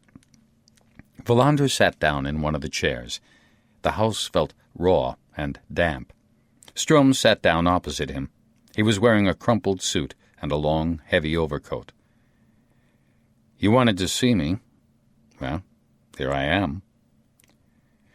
"I thought we could strike a deal, you and me," Ström said. "Let's say that I have something you want." "I don't do deals." "You're too quick out of the gate," Ström said. "If I were you, I'd at least listen to what I have to say." Wallander conceded the point. He should have waited before rejecting the offer. He gestured to Ström to continue. "I've been away from work for a couple of weeks, burying my mother. That gave me a lot of time to think, not least about why the police were interested in Farnholm Castle. After you've been to my place, I could see, of course, that you suspected the murder of those 2 lawyers had something to do with the castle. The problem is simply that I can't understand why. I mean, the son had never been there. It was the old man who was dealing with Harderberg, the one we thought had died in a car accident." He looked at Wallander as if he were waiting for a reaction. "Go on." "When I came back and started work again, I suppose I had forgotten all about your visit. But then something happened to put it in a new light." Strom produced a pack of cigarettes and a lighter from an overcoat pocket. He offered the pack to Wallander, who shook his head. "If there's one thing I've learned in this life, it's that you should keep your friends at arm's length, but you can let your enemies get as close to you as they can." "I take it that's why I'm here?" "Could be," Strom said. "You should know that I don't like you, Wallander. As far as I'm concerned, you represent the worst kind of upright bourgeois values the Swedish police force is stuffed so full of. But you can do deals with your enemies, or people you don't like. Pretty good deals, even." Strom disappeared into the kitchen and came back with a saucer to use as an ashtray. Wallander waited. "And you liked," Strom said again. "I came back to find out that I was going to be let go after Christmas. I hadn't expected anything like that to happen, but it was obvious that Harderberg had decided to leave Farnholm." "It used to be Dr. Harderberg," Wallander noted. "Now it's plain Harderberg, and he has trouble spitting even that out." "Needless to say, I was shattered. When I accepted the job of security chief, I was assured that it was permanent. Nobody mentioned the possibility of Harderberg leaving the place. The wages were good, and I had bought a house. Now I was going to be out of work again. I didn't like it." Wallander had been wrong. It was only possible that Strom had something important to tell him. "Nobody likes being let go." "What would you know about that?" "Not as much as you do, obviously." Strom stubbed out his cigarette. "Let's spell it out. You need inside information about the castle. Information you can't get without advertising the fact that you're interested. And you don't want to do that. If you did, you'd have just driven up and demanded an interview with Harderberg. I don't care why you want information without anybody knowing about it. What is important, though, is that I'm the only one who can supply you with it, in exchange for something I want from you." Wallander wondered if this was a trap. Was Harderberg pulling Strom's strings? He decided not. Too risky, too easy for Wallander to see through it. "You're right. There are things I want to know, and without it being noticed. What do you want in return?" "Very little. A piece of paper." "A piece of paper." "I have to think about my future. If I have one, it's not going to be in the private sector security service. When I got the job at Farnholm Castle, I had the impression that it was an advantage to be on bad terms with the Swedish police force. But, unfortunately, that can be a disadvantage in other circumstances." "What do you want on this piece of paper?" "A positive reference," Strom said, "on police letterhead, signed by Bjork." "That won't work," Wallander said. "It would obviously be a fake. You've never worked in Istad. A check with national headquarters, and anyone could discover that you were kicked out of the force." "You can perfectly well fix a reference if you want to," Strom said. "I can deal with whatever they have in the National Police Archives myself, one way or another." "How?" "That's my problem. I don't want you to help in any way." "How do you think I'm going to get Bjork to sign a fake reference?" "That's your problem. It could never be traced to you anyway. The world is full of forged documents." "In that case, you can fix it with no input from me. Bjork's signature could be forged." "Of course it could. But the certificate would have to be a part of the system, in the computer database. That's where you come in." Wallander knew Strom was right. He had once forged a passport himself. But still, he found the idea objectionable. "Let's say that I'll think about it," Wallander said. "Let me ask you a few more questions. We can regard your answers as sample goods. When I've heard what they are, I can tell you whether I'll go along with you or not." "I'm the one who'll decide whether enough questions have been asked," Strom said. "And we're going to figure this out here and now, before you leave." "I'll go along with that." Strom lit another cigarette, then faced up to Wallander. "Why is Harderberg running away?" "I don't know. Where's he going? I don't know that either. Probably overseas. What makes you think that? There have been quite a few visits recently from estate agents from abroad. What do you mean? Foreign? South America. Ukraine, Burma. Is the castle up for sale? Harderberg generally hangs on to his properties. He won't be selling. Just because he's not living at Farnholm Castle doesn't mean that anybody else will be. He'll mothball it. When's he going to move? He could leave tomorrow. Nobody knows. But I think it'll be pretty soon, probably before Christmas. Wallander had so many questions to ask. Far too many. He couldn't make up his mind which ones were most important. The men in the shadows, he said eventually. Who are they? Strum nodded in acknowledgement. That's a pretty good way of describing them. I saw 2 men in the entrance hall the night I visited Harderberg, but I also saw them the first time I went to the castle and talked to Anita Carlen. Who are they? Strum contemplated the smoke rising from his cigarette. I'll tell you, but it'll be the last sample you'll get. If your answer's right, Wallander said. Who are they? One of them is Richard Tolpin, Strum said. He was born in South Africa. A soldier, mercenary. I don't think there's been a conflict or a war in Africa these last 2 decades where he hasn't been involved. On which side? The side that paid better. But at first it looked like it would turn out badly for him. When Angola kicked the Portuguese out in 1975, they captured about 20 mercenaries who were sent for trial. 15 of them were condemned to death, including Tolpin. 14 of them were shot. I have no idea why they spared Tolpin. Presumably because he could be useful to the new regime. How old is he? Young 40s. Very fit. Karate expert. An excellent marksman. And the other one? From Belgium. Maurice Obadiah, also a soldier, younger than Tolpin. Could be 34, maybe 35. That's all I know about him. What are they doing at Farnholm Castle? They're called special advisors, but they're just Harderberg's bodyguards. You couldn't find people who were more skillful or more dangerous. Harderberg seems to enjoy their company. How do you know that? Sometimes they have shooting practice on the grounds at night. Their targets are quite special. Tell me more. Dummies. Big dolls that look like people. They aim at their heads, and they usually score. Does Harderberg join in? Yes. They sometimes keep going all night.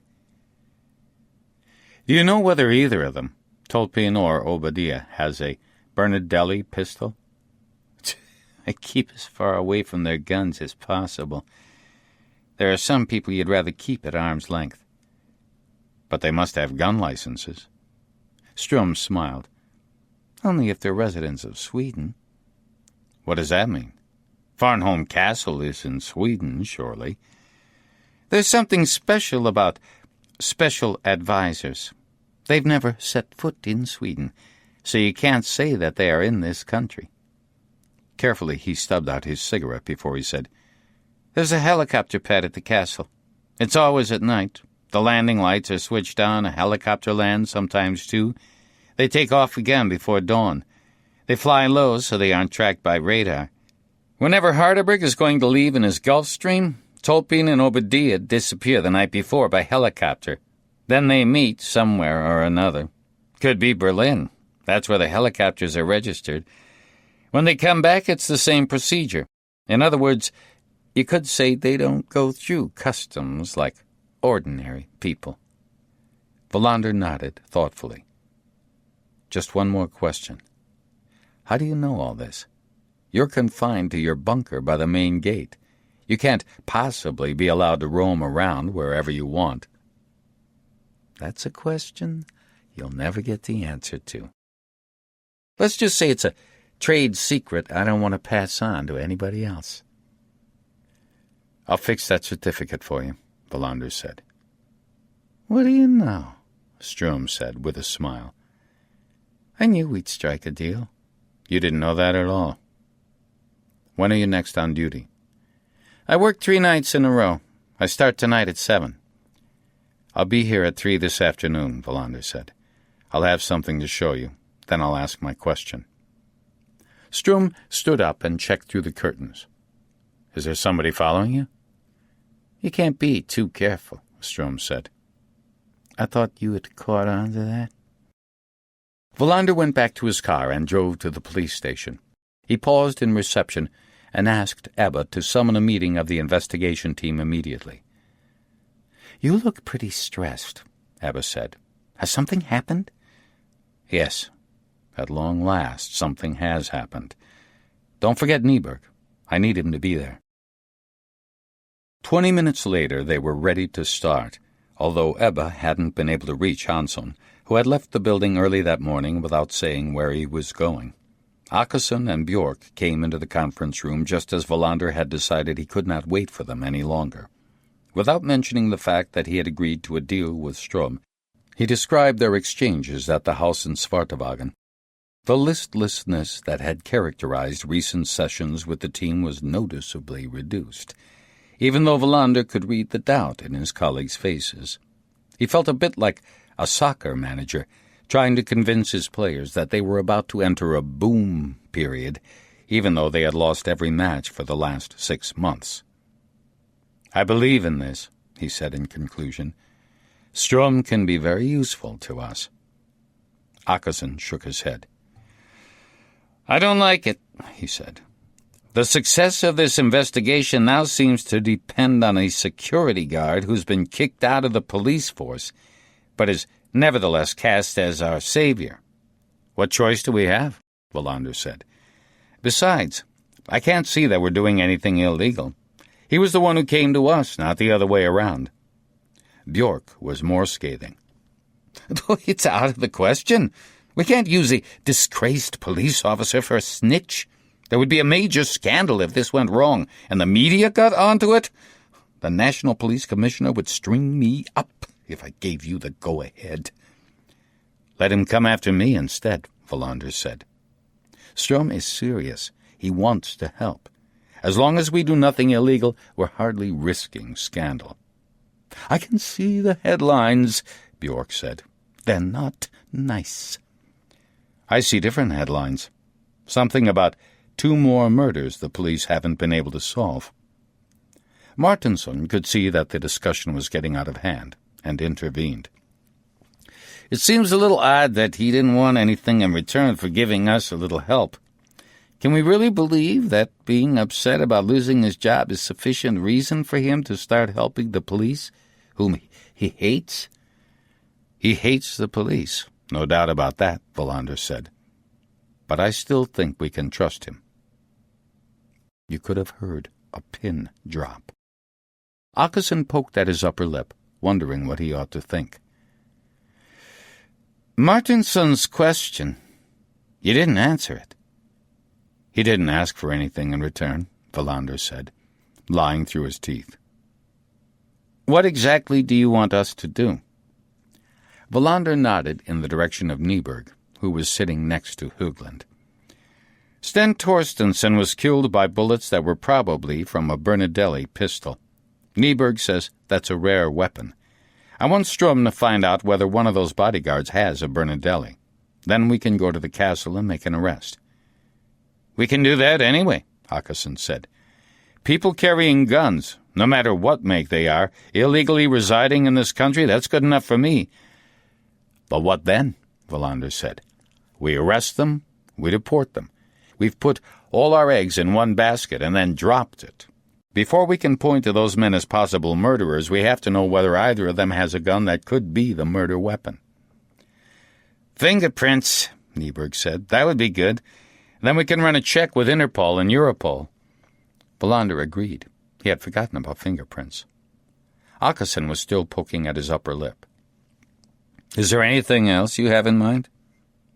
No, Wallander said. Not at the moment. He knew he was walking a tightrope and could fall at any moment. If he went too far, Åkesson would put a stop to any further contact with Strum, or at the very least hold things up. So Wallander did not mention everything he intended to do. While Åkesson continued to think the matter over, Wallander looked across at Nyberg and Högland. She smiled. Nyberg nodded almost imperceptibly. They understand, Wallander thought. They know what I'm thinking, and they're with me. At last, Åkesson stopped arguing with himself. Just this once, but this once only. No more future contact with Kurt Ström without first informing me. I'll want to know what you intend to ask him before I approve of any more contributions from that gentleman. You can also expect me to say no. Of course, Wallander said. I'm not even sure there will be any more times. When the meeting was over, Wallander took Nyberg and Högland into his office. I could tell that you had read my thoughts, he said, when he had shut the door.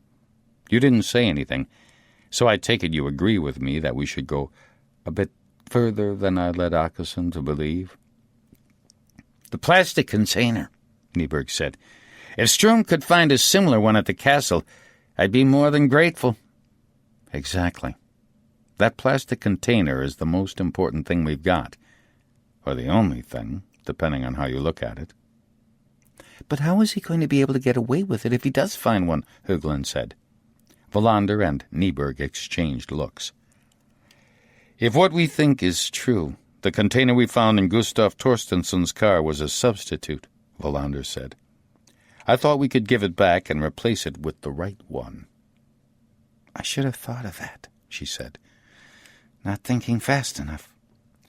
I sometimes believe it's Wallander who thinks too fast, Nyberg said quietly. I need it in a couple of hours, Wallander said. I shall be seeing Ström again at 3. Nyberg left, but Högland stayed behind. What did he want? I'm not sure, Wallander said. He said he wanted a certificate to say that he wasn't a bad police officer, but I think there's more to it than that. What? I don't know yet, but I have my suspicions. And you don't want to say what your suspicions are? I'd rather not just yet. Not until I know. Nyberg came to Wallander's office with the plastic container just after 2 o'clock.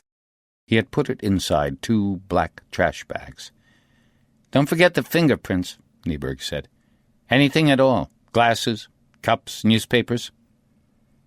Half an hour later, Wallander put the container on the back seat of his car and set off for Sandskogen. The rain was coming in off the sea in squalls. When he got out of his car, Ström was in the doorway, already in uniform. Wallander carried the black trash bags into the red house. What uniform is that? Farnholm's own uniform. I have no idea who designed it. Wallander took the container out of the plastic bags. Have you seen this before? Ström shook his head. There's an identical one somewhere at the castle, Wallander said. There could be more than one. I want you to exchange this for one of them. Can you get into the main building itself? I do my rounds every night. You're sure you've never seen this before? Never. I wouldn't even know where to start looking. Wallander thought for a moment. Is there a cold storage room anywhere? In the cellar. Look there. And don't forget the Bernadelli. That'll be more difficult. They always have their weapons with them. Probably they take them to bed, too. We need Tolpin's and Obadiah's fingerprints. That's all. Then you can have your certificate. If that's what you really want. What else would I want? I believe what you really want is to show that you're not as bad a police officer as a lot of people think. You're wrong. I have to think about my future. It was just a thought. Same time tomorrow, Ström said. Here. One more thing. If anything goes wrong, I'll deny all knowledge of what you're doing. I know the rules. If that's all, you might as well get out of here. Wallander ran through the rain to his car. He stopped at Fridolf's cafe for coffee and some sandwiches. It worried him that he had not told the whole truth at the morning meeting, but he knew he would be ready to concoct a certificate for Ström if that should prove necessary. His mind went back to Sten Torstensson, coming to ask for his help. He had turned them down. The least he could do now was to bring his murderers to light. He sat in his car without starting the engine, watching the people hurrying through the rain. He thought of the occasion a few years back when he had driven home from Malmö while very drunk and been stopped by some of his colleagues. They had protected him, and it had never been revealed. That night he had not been an ordinary citizen. He had been a police officer, taken care of by the police force, instead of being punished, suspended, or perhaps thrown out of the force. Peters and Noren, the officers who had seen him swerving all over the road and stopped him, had earned his loyalty. What if one day one of them tried to cash in on the favor they had done him? In his heart of hearts, Strum wanted to be back in the police force. Wallander was sure of it. The antagonism and hatred he displayed was only a superficial front. No doubt he dreamed of one day being a police officer again. Wallander drove back to the station. He went to Martinson's office and found him on the phone. When he finished the call, he asked Wallander how it had gone. "Strum is going to look for an Italian pistol, and he's going to collect some fingerprints." "I find it hard to believe he's doing that for nothing," Martinson said. "Me too," Wallander said. "But I suppose even somebody like Kurt Strum has a good side." "He made the mistake of getting caught," Martinson said. "And then he made another mistake by making everything seem so big and significant. Did you know he has a severely handicapped daughter, by the way?" Wallander shook his head. "His wife left him when the girl was very small. He looked after her for years. She has some form of muscle illness.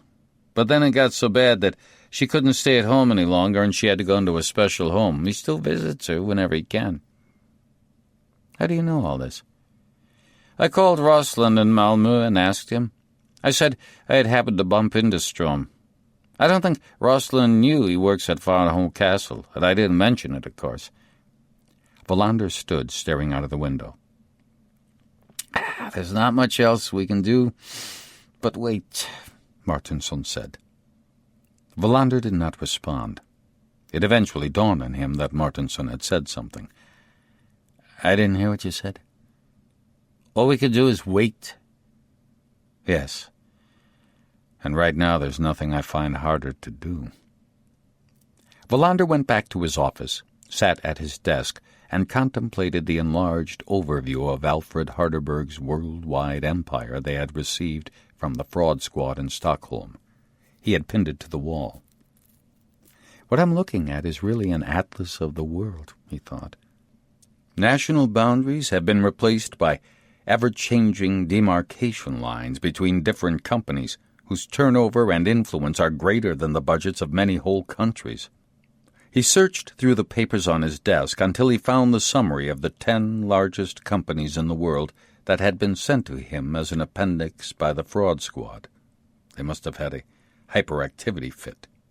6 of the biggest companies were Japanese and 3 American. The other was Royal Dutch Shell, which was shared by Britain and Holland. Of those 10 largest companies, 4 were banks, 2 telephone companies, 1 a car manufacturer, and 1 an oil company. The other 2 were General Electric and Exxon. He tried to imagine the power wielded by these companies, but it was impossible for him to grasp what this concentration really meant. How could he, when he did not feel he could get a grip on Harderberg's empire, even though that was like a mouse in the shadow of an elephant's foot compared with the Big 10? Once upon a time, Alfred Harderberg had been Alfred Hansson. From insignificant beginnings in Vimmerby, he had become one of the silk knights who ruled the world, always engaged in new crusades in the battle to outmaneuver or crush his competitors. On the surface, he observed all the laws and regulations. He was a respected man who had been awarded honorary doctorates. He displayed great generosity, and donations flowed from his apparently inexhaustible resources. In describing him as an honorable man who was good for Sweden, Björk had voiced the generally accepted view. What I'm really saying is that there is a stain somewhere, Wallander thought, and that smile has to be wiped from his face if we're going to nail a murderer. I'm trying to identify something which is basically unthinkable. Harderberg doesn't have a stain. His sun-tanned face and his smile are things we should, all of us Swedes, be proud of. And that's all there is to it. Wallander left the police station at 6 p.m. It had stopped raining and the wind had died down. When he got home, he found a letter among all the junk mail in the hall that was postmarked Riga. He put it on the kitchen table and looked hard at it, but did not open it until he had drunk a bottle of beer. He read the letter, and then, to be certain he had not misunderstood anything, read it through again. It was correct. She had given him an answer. He put the letter down on the table and pinched himself. He turned to the wall calendar and counted the days. He could not remember the last time he had been so excited. He took a bath, then went to the pizzeria on Hammengatten.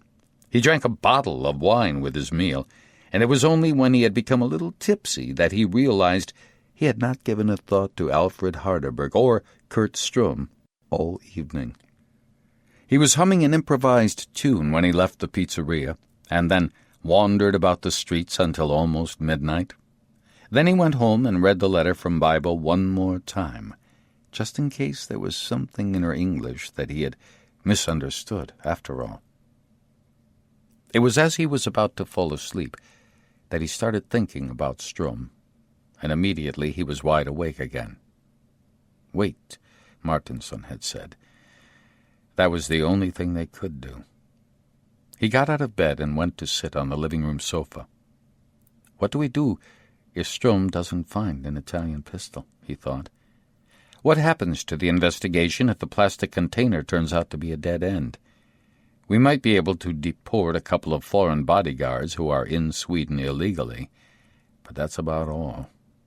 Harderberg, in his well-tailored suit, with that constant smile on his face, will depart from Farnholm Castle, and we'll be left with the wreckage of a failed murder investigation. We'll have to start all over again, and that will be very hard. We'll have to start examining every single thing that's happened as if we were seeing it for the first time. He made up his mind to resign responsibility for the case if that did happen. Martinson could take over. That was not only reasonable, it was also necessary. Wallander was the one who had pushed through the strategy of concentrating on Harderberg. He would sink to the bottom with the rest of the wreckage, and when he came up to the surface again, it would be Martinson who would be in charge. When at last he went back to bed, he slept badly. His dreams kept collapsing and blending into one another, and he could see the smiling face of Alfred Harderberg at the same time as Biba's unfailingly serious expression. He woke at 7 a.m. He made a pot of coffee and thought about the letter from Biba, then sat down at the kitchen table and read the auto ads in the morning paper. He still had not heard anything from the insurance company, but Björk had assured him that he could use a police car for as long as he needed to. He left the apartment just after 9 o'clock. The temperature was above freezing, and there was not a cloud in the sky. He spent a few hours driving from one car showroom to another, and spent a long time examining a Nissan he wished he could afford. On the way back, he parked the car on Stortorget and walked to the record shop on Stora Östergatan. There was not much in the way of opera, and rather reluctantly he had to settle for a recording of selected arias. Then he bought some food and drove home. There were still several hours to go before he was due to meet Kurt Strum in Svartavagen. It was 2:55 when Wallander parked outside the Red Doll House in Sandskogen. When he knocked on the door, there was no reply. He wandered around the garden, and after half an hour, he started to get worried. Instinct told him something had happened. He waited until 4:15, then scribbled a note to Strum on the back of an envelope he had found in the car, giving him his phone numbers at home and at the station, and pushed it under the door. He drove back to town, wondering what he should do. Strum was acting on his own, and knew he had to take care of himself. He was perfectly capable of getting himself out of awkward situations, Wallander had no doubt, but even so he felt increasingly worried. After establishing that nobody in the investigative team was still in the building, he went to his office and called Martinsson at home. His wife answered, and told Wallander that Martinsson had taken his daughter to the swimming pool. He was about to call Swedberg, but changed his mind and called Högland instead. Her husband answered.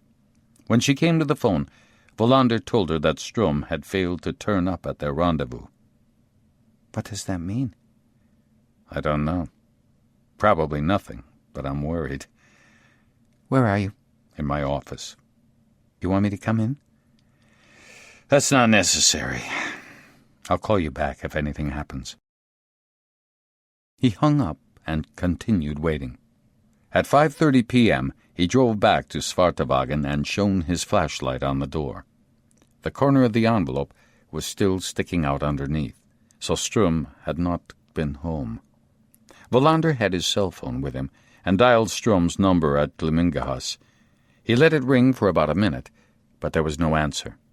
He was now convinced that something had happened, and decided to go back to the station and get in touch with Åkesson. He had just stopped at a red light on Österleden when his cell phone rang. "There's a Sten Vidén trying to get in touch with you," said the operator at the police switchboard. "Do you have his number?" "Yes, I do. I'll call him now." The lights had changed, and the driver of a car behind him sounded his horn impatiently. Wallander pulled onto the side of the road, then dialed Vidén's number. One of the stable girls answered. "Is that Roger Lundin?" she asked. "Yes," Wallander said, surprised. "That's me."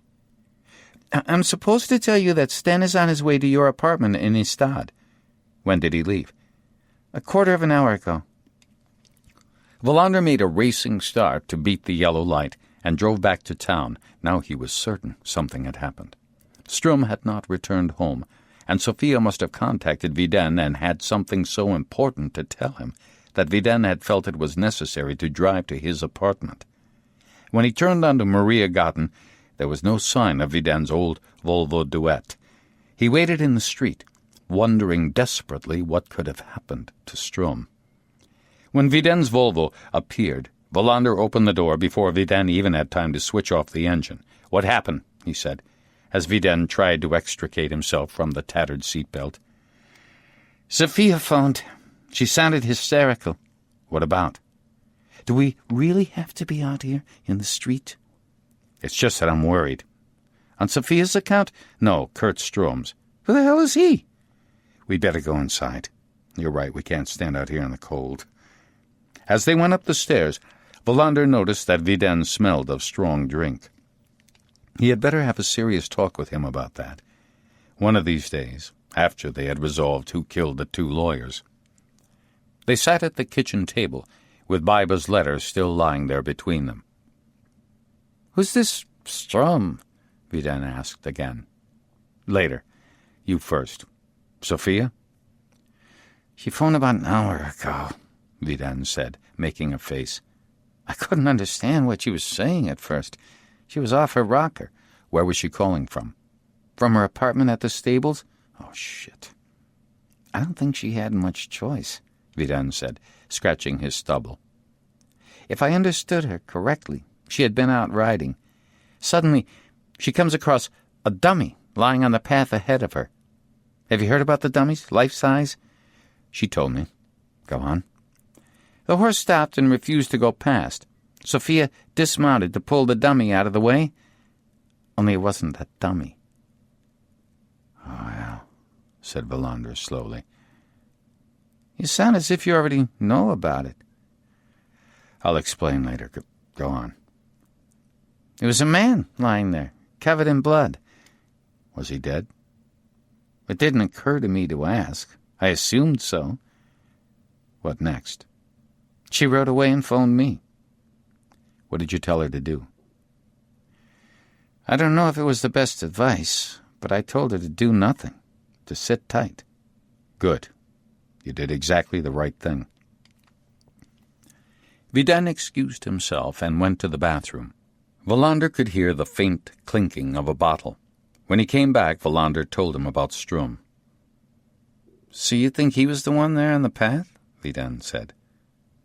I'm afraid so. Vidin suddenly boiled over and smashed his fist down on the table. Baba Liepa's letter fluttered down to the floor. The police had goddamn better get out there right away. What the hell's going on at that castle? I'm not letting Sophia stay there a moment longer. That's exactly what we're going to do, Wallander said, getting to his feet. I'm going home. Call me as soon as you've got Sophia out of there. No, you're staying here. You've been drinking the hard stuff. I'm not going to let you drive. You can sleep here. Vidin stared at Wallander as if he did not know what he was talking about. Are you suggesting that I'm drunk? Not drunk, but you're over the limit. I don't want you getting into trouble. Vidin had left his car keys on the table. Wallander put them in his pocket. Just to be on the safe side. I don't want you changing your mind while I'm gone. You must be out of your mind. I'm not drunk. We can argue about that when I get back. I've got to go this very minute. I don't give a shit about your Kurt Strum, but I don't want anything to happen to her. I take it she's more than just a stable hand to you. Yes, but that's not why I don't want anything to happen. That has nothing to do with me. Exactly right. It doesn't. Wallander found a pair of unused sneakers in his closet. Many times he had vowed to start jogging, but had never gotten around to it. He put on a thick sweater and a woolen cap and was ready to leave. "Make yourself at home," he said to Vidin, who had openly planted his whiskey bottle on the kitchen table. You worry about Sophia, not about me, Vidin said. Wallander closed the door behind him, then paused on the dark staircase, wondering what to do. If Strum was dead, everything had failed. He felt as if he was back to where he had been the previous year, when death was waiting in the fog. The men at Farnholm Castle were dangerous, whether they smiled like Harderberg or skulked in the shadows like Tolpin and Obadiah. I've got to get Sophia out of there, he thought. I must call Bjork and organize an emergency team. We'll bring in every police district in Skåne if we have to. He switched on the light and ran down the stairs. He called Bjork from his car, but as soon as Bjork answered, he turned off the phone. I have to figure this out myself, he thought. I don't want any more dead bodies. He drove to the police station and got his handgun and a flashlight. He went to Svedberg's deserted office and turned on the light, then trawled through papers until he found the map of the Farnholm Castle grounds. He folded it and put it in his pocket. When he left the station, it was 7:45. He drove to Malmövagen and stopped at Högland's house. He rang the bell, and her husband opened the door. He declined the offer to go inside, saying that he only wanted to leave her a message. When she came to the door, she was in a robe. Listen carefully. I'm going to break into Farnholm Castle. Strum? I think he's dead. She turned pale, and Wallander wondered if she was going to faint. You can't go to the castle on your own, she said, when she had recovered her composure. I have to. Why do you have to? I have to figure this out myself, he said, annoyed. Please stop asking questions. Just listen. I'm going with you. You can't go there by yourself. She had made up her mind. There was no point in arguing with her. All right, you can come, but you'll wait outside.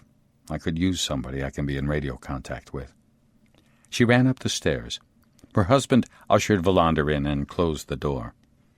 This is what she warned me would happen, he said with a smile. When I get back home, she's the one who will be going out on business.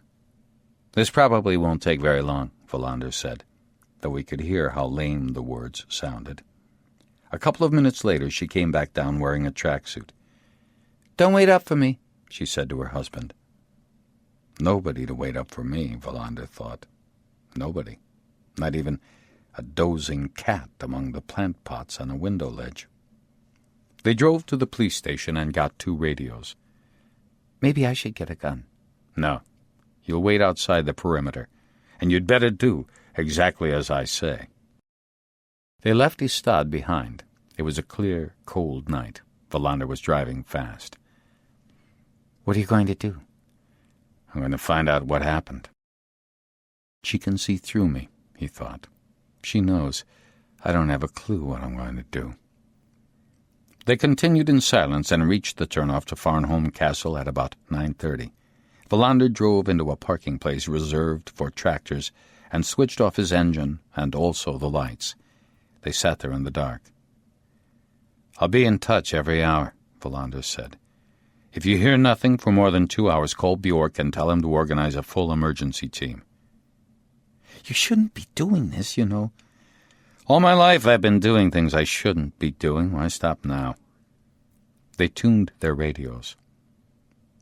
"Why did you become a police officer and not a vicar?" he said, looking into her eyes, reflected in the dim light of the radios. "I was raped. That changed my whole life. All I wanted to do after that was join the police force." Wallander sat for a while in silence. Then he opened the door, got out, and closed it quietly behind him. It was like entering another world. Högland was nowhere to be found any longer. The night was very calm. For some reason, he was struck by the thought that in 2 days it would be Lucia, and all of Sweden would be occupied with blonde girls wearing a crown of burning candles on their heads, singing Santa Lucia, and celebrating what used to be thought of as the winter solstice. He positioned himself behind a tree trunk and unfolded his map. He shone his flashlight on it and tried to memorize the key elements. Then he switched off the flashlight, put the map into his pocket, and ran down the road leading to the castle gates. It would be impossible to climb the double fence of barbed wire. There was only one way in, and that was through the gates. After 10 minutes he paused to get his breath back. Then he made his way cautiously along the road until he could see the bright lights at the gates and the bunker that guarded them. "I must do what they least expect," he thought. "The last thing they'll be waiting for is an armed man trying to get into the castle grounds on his own." He closed his eyes and took a deep breath. He took his pistol out of his pocket. Behind the bunker was a narrow patch of shadow. He glanced at his watch. 9:57. Then he made his move.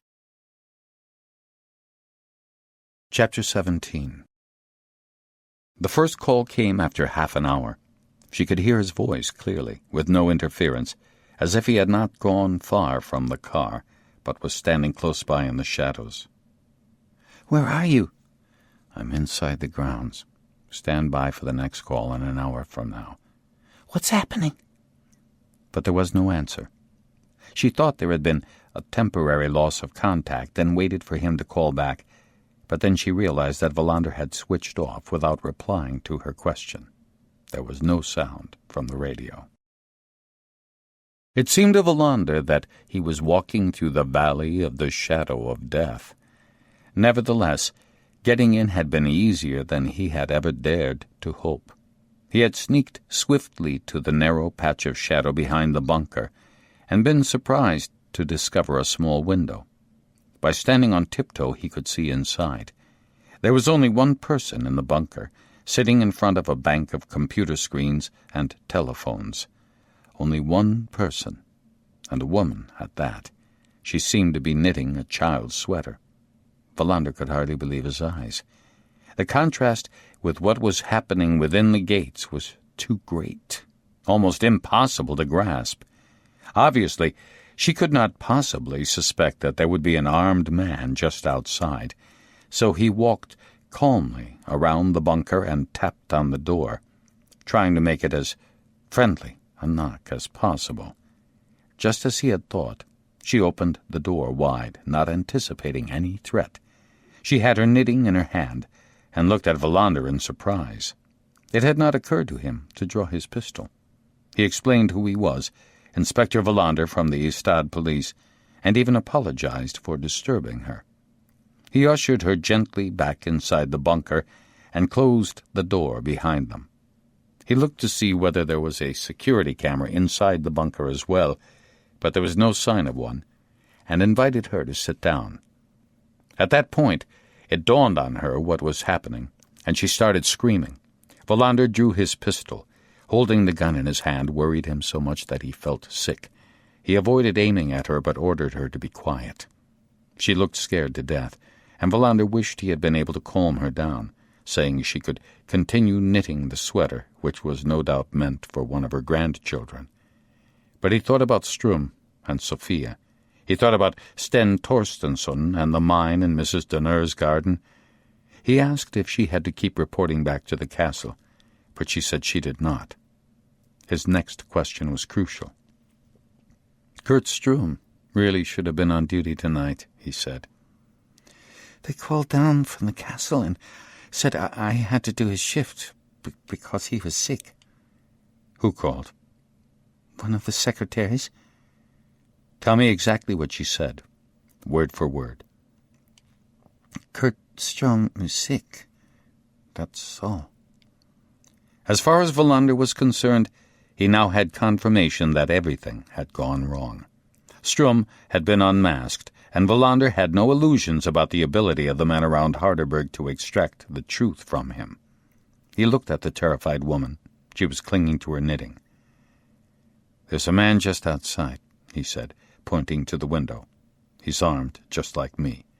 If you sound the alarm after I've gone, you will not finish knitting that sweater." He could see that she believed him. "Whenever the gates open, it's recorded up at the castle. Is that right?" She nodded. "What happens if there's a power outage?" "A big generator cuts in automatically." "Is it possible to open the gates by hand, without it being registered by the computers?" She nodded again. "Okay. Switch off the power supply to the gates. Open the gates for me, then close them behind me. Then switch the electricity back on." He was sure she would do as he said. He opened the bunker door and shouted to the man who did not exist that he was coming out, that the gates were going to be opened and closed, and that everything was under control. She unlocked a box at the side of the gate to reveal a winch. When the gap was wide enough, Wallander slipped through. "Do exactly as I said. As long as you do so, nothing will happen to you." Then he ran through the grounds toward the stables, picturing the route in his mind's eye from the map he had studied. All was very quiet, and when he was close enough to see the lights from the stables, he paused and made the first call to Högland. When she started asking questions, he switched off. He went on walking cautiously toward the stables. The apartment where Sophia lived was in an annex built onto the main building. He stood for a considerable time in the shadow of a little thicket, observing the stables and the area around them. Occasionally he heard scrapes and thuds from the stalls. A light was on in the annex. He made himself think completely calmly. The fact that Strum had been shot did not necessarily mean that they had realized there was a connection between him and the new stable girl, nor was it certain that the call she had made to Viden had been tapped. The uncertainty was the best Wallander could hope for. He wondered if they would have contingency plans to deal with a man having broken into the castle grounds. He stayed in the shadows under the trees for several more minutes, then crouched and ran as fast as he could to the door of the annex. He expected at any moment to be hit by a bullet. He knocked on the door, trying the handle at the same time. It was locked. Then he heard Sophia's voice, sounding very frightened, and he said who he was. Roger. Sten's friend, Roger. He couldn't remember the surname he had come up with, but she opened the door, and he noted the expression of surprise mixed with relief on her face. The apartment comprised a small kitchen and a living room with an alcove for a bedroom. He indicated with a finger to his lips that she should be quiet. They sat in the kitchen, facing each other across the table. He could hear the thuds from the stalls very clearly now. Wallander said, "I don't have a lot of time, and I can't explain why I'm here, so just answer my questions, please, nothing else." He unfolded the map and laid it on the table. "There was a man lying on a path. Can you point to where?" She leaned across and drew a little circle with her index finger on a track marked to the south of the stables. About there. I have to ask you if you had seen the man before. No. What was he wearing? I don't remember. Was it a uniform? She shook her head. I don't know. My mind's a blank. There was no point in pressing her further. Her terror had affected her memory. Has anything else happened today? Anything out of the ordinary? No. Nobody's been here to talk to you? No. Wallander tried to figure out what that meant. But the image of Strum lying there in the darkness forced all other thoughts from his mind. I'm going now. If anybody comes, don't tell them I've been. Would you come back? I don't know. But you don't need to worry. Nothing's going to happen. He peered out through a crack in the curtains, hoping the assurance he had just given her really would turn out to be true. Then he opened the door quickly and ran to the back of the building. He did not stop until he was in the shadows again. A slight breeze had started blowing. Beyond the trees, he could see the powerful beams lighting up the dark red facade of the castle. He could also see lights in several of the windows on all floors. He was shivering. After thinking hard once more about the map he had lodged in his memory, he set off again, flashlight in hand. He passed the site of an artificial lake that had been drained of water. Then he turned left and began looking for the path. He glanced at his watch and saw that he had 40 minutes before he was due to contact Högland again. Just as he was beginning to think he was lost, he found the path. It was about a meter wide, and he could see the tracks of horses' hooves. He stood still, listening. But it was silent everywhere, although the wind seemed to be getting stronger. He continued along the path, expecting to be grabbed at any moment. After about 5 minutes, he stopped. If she had indicated correctly on the map, he had walked too far. Was he on the wrong path? He went on, more slowly. After another 100 meters, he was sure he must have passed the point she had marked by now. He stood still, feeling uneasy. There was no sign of Strum. The body must have been taken away. He turned and began to retrace his steps, wondering what to do next.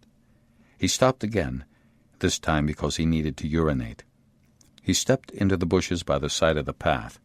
When he had finished, he took the map from his pocket and checked again, just to be certain that he had not mistaken the spot Sophia had circled, or taken the wrong path. As he turned on the flashlight, he caught sight of a naked foot. He gave a start and dropped the flashlight, which went out when it landed on the ground. He must have imagined it. He bent down to retrieve the flashlight. He turned it on again and found himself looking straight at Kurt Strom's dead face. It was ashen, the lips tightly clenched. Blood had drained away and coagulated on his cheeks. He had an entry wound in the middle of his forehead. Wallander thought about what had happened to Sten Torstensson. He stood up and hurried away, leaned against a tree and threw up. Then he ran. He got as far as the empty lake and sank to his knees at its edge. Somewhere in the background a bird flew, clattering from the top of a tree. He jumped down into the lake bed and crept to a corner. It was like being in a burial vault. He thought he could hear footsteps approaching and drew his pistol, but nobody appeared. He took a few deep breaths and forced himself to think. He was close to panic and felt that he would lose his self-control at any moment. Another 14 minutes and he was due to contact Högland. But he did not have to wait. He could call her now and ask her to phone Björk. Strum was dead, shot through the head, and nothing was going to bring him back to life. They should call a full-scale emergency. Wallander would be waiting for them at the gates, and what would happen after that he had no idea. But he did not make the call. He waited for 14 minutes and then reached for the radio. She answered at once. "What's happening?" "Nothing yet.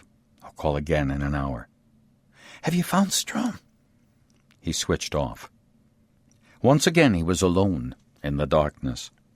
He had committed himself to do something, but did not know what. He had given himself an hour to fill without knowing how. Slowly he rose to his feet. He was freezing. He clambered up out of the lake bed and walked toward the light glimmering through the trees. He stopped where the trees came to an end, and he found himself at the edge of the big lawn sloping up to the castle. It was an impenetrable fortress, but somehow Wallander would have to force his way in. Strom was dead, but he could not be blamed for that, nor could he be held responsible for the murder of Sten Torstensson. Wallander's guilt was different in kind, a feeling that he was going to let his side down once again, and when he could very well be on the brink of solving the case. There had to be a limit to what they were capable of doing in spite of everything. They could not simply shoot him, a Istad detective who was only doing his job. Then again, perhaps these people did not recognize any limits at all. He tried to unravel that conundrum, but he could not. Instead, he started making his way around to the back of the castle, a side of the building he had never seen.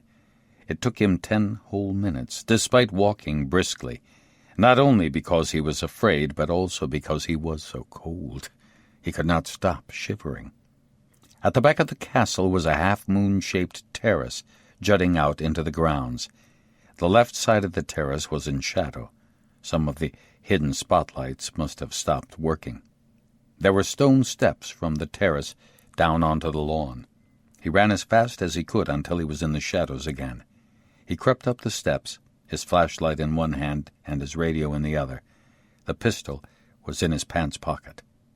Suddenly he stopped dead and listened. What had he heard?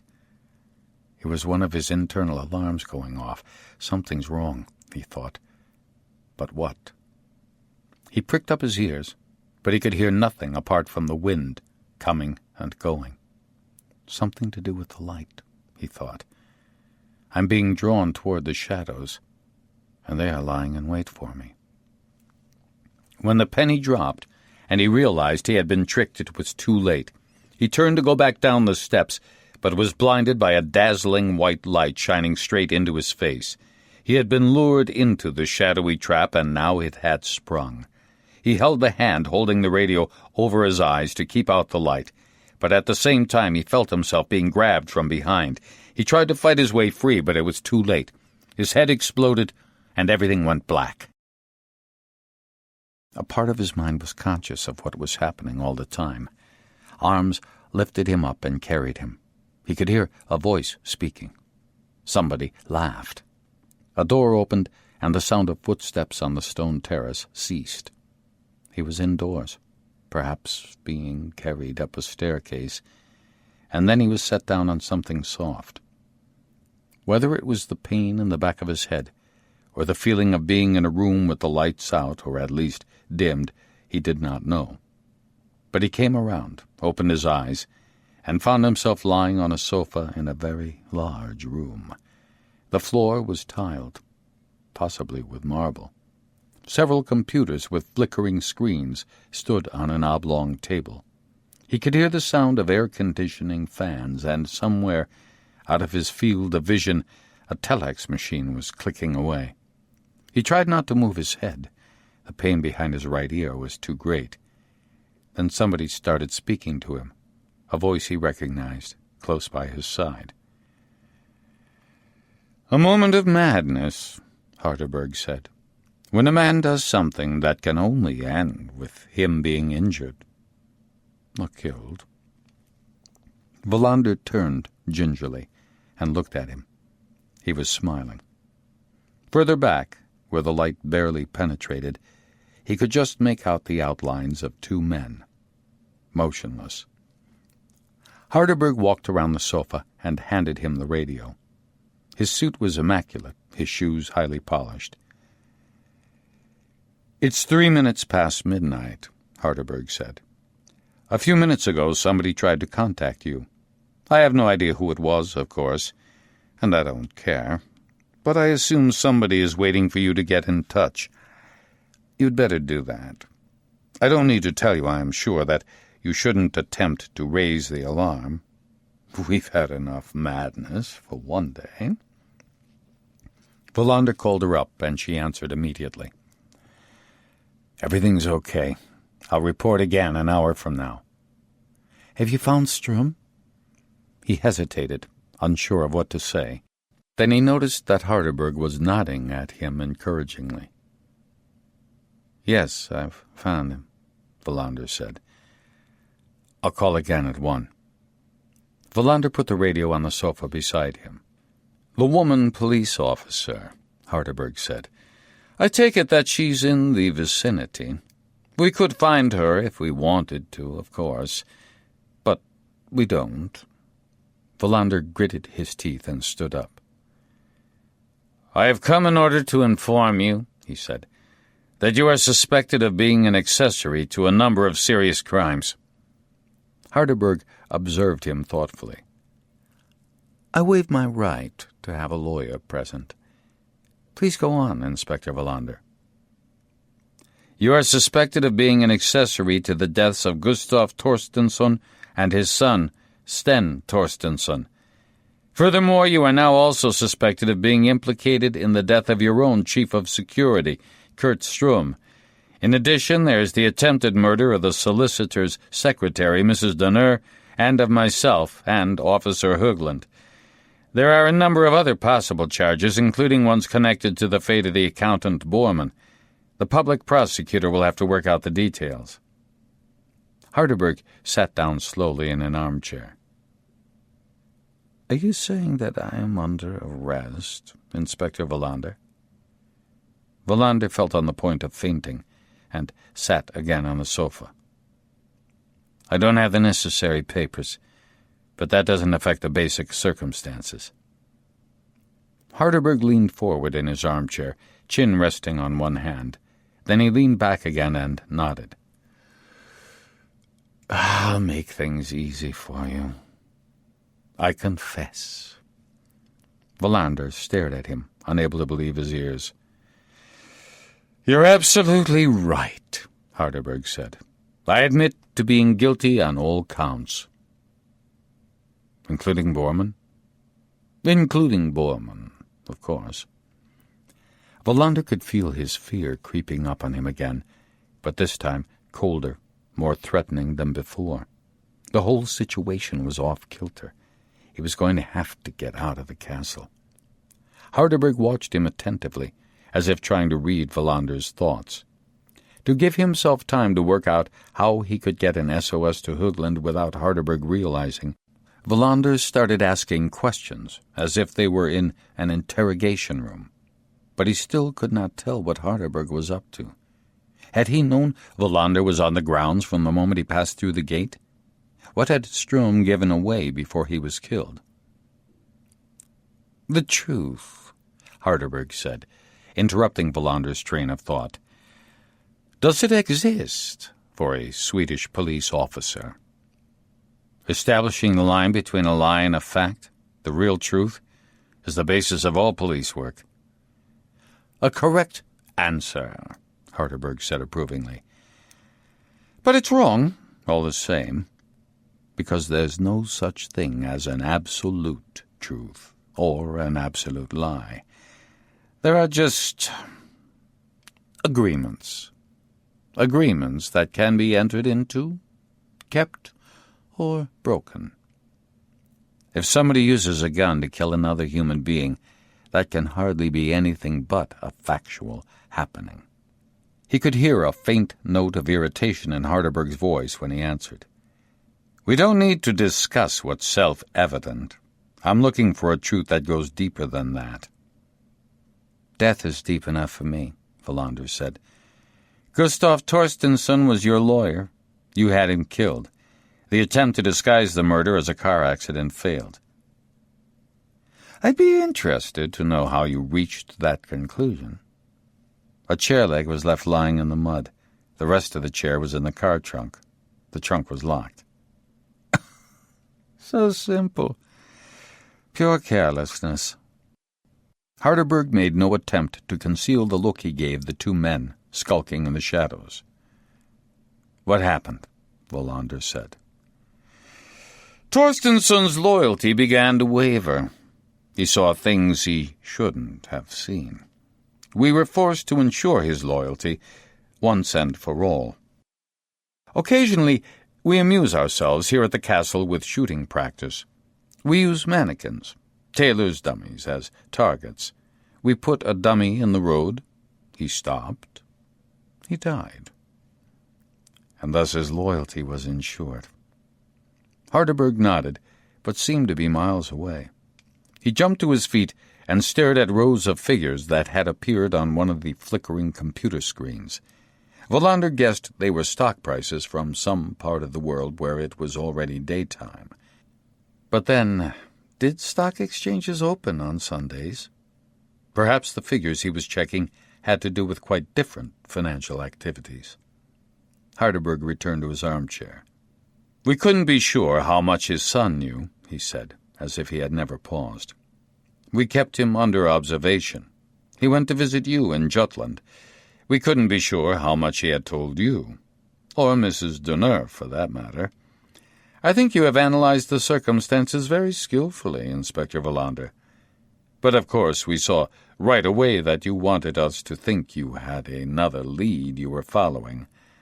I'm hurt to think that you underestimated us." Wallander was beginning to feel sick. The cold-blooded indifference that oozed from the man in the armchair was something he had never encountered before.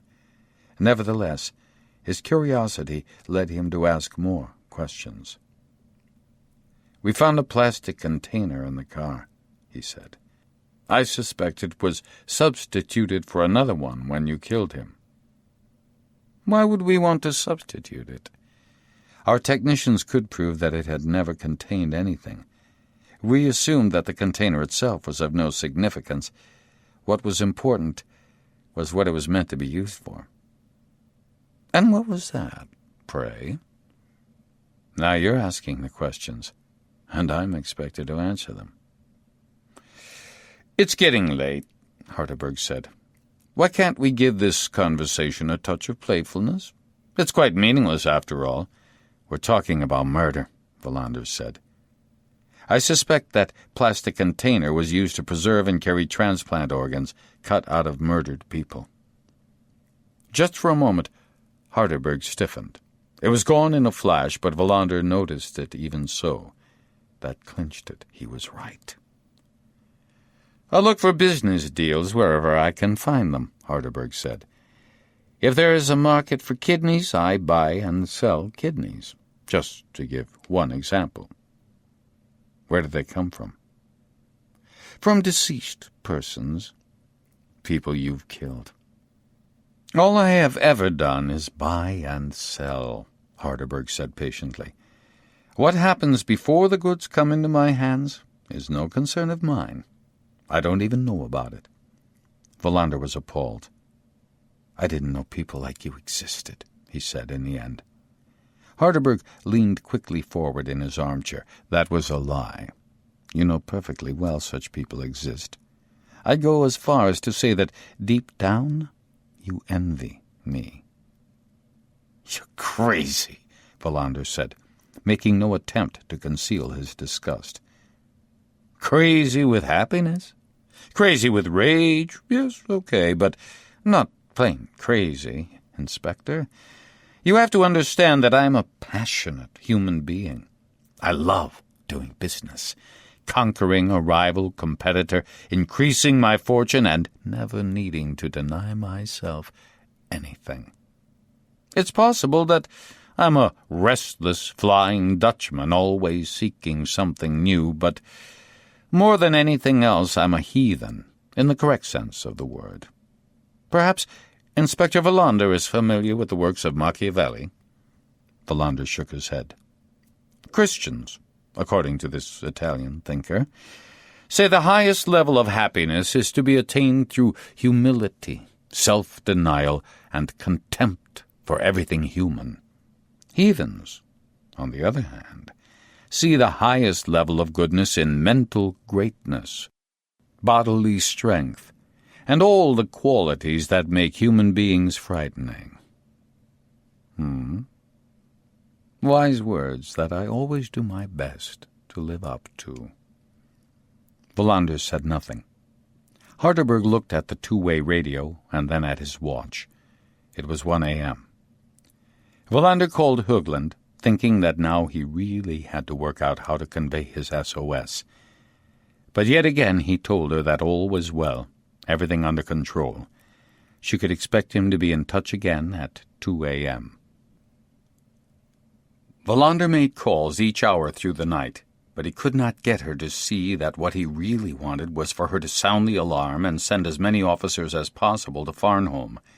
He had realized that they were alone in the castle, and that Harderberg was only waiting until dawn before leaving not just his castle but also his country, along with the still shadows in the background, the men who did his bidding and killed whomever he pointed a finger at. The only staff left were Sophia and the woman at the entrance gate. The secretaries had gone, all the ones Wallander had never seen. Perhaps they were already in another castle elsewhere, waiting for Harderberg? The pain in Wallander's head had eased, but he was very tired. He had come so far, and now he knew the truth, but he felt that that was not enough. They would leave him at the castle, possibly tied up, and when eventually he was discovered or managed to free himself, they would be up in the clouds and away. What had been said during the night would be denied by the lawyers Harderberg employed to defend him. The men who had actually pointed the guns, the ones who had never crossed Sweden's borders, would be no more than shadows against whom no prosecutor would be able to bring charges. They would never be able to prove anything. The investigation would crumble away through their fingers, and Harderberg would, in the eyes of the world, go on being a respectable citizen. Wallander had the truth in his possession. He had even been told that Bormann had been killed because he had discovered the link between Harderberg and the county council fraud. And thereafter they had not dared to take the risk that Gustav Torstensson would start seeing things he should not see. He had, despite all their efforts to prevent it. But there again, it did not really matter. The truth would eventually consume itself, because the authorities would never be able to arrest anybody for this series of appalling crimes. What Wallander would recall in the future, what would stay in his mind for a very long time to come as a horrifying reminder of what Harderberg was like, was something he said shortly before 5 that morning, when for some reason or another they had started talking about the plastic container again, and the people who were killed, so that their body parts could be sold.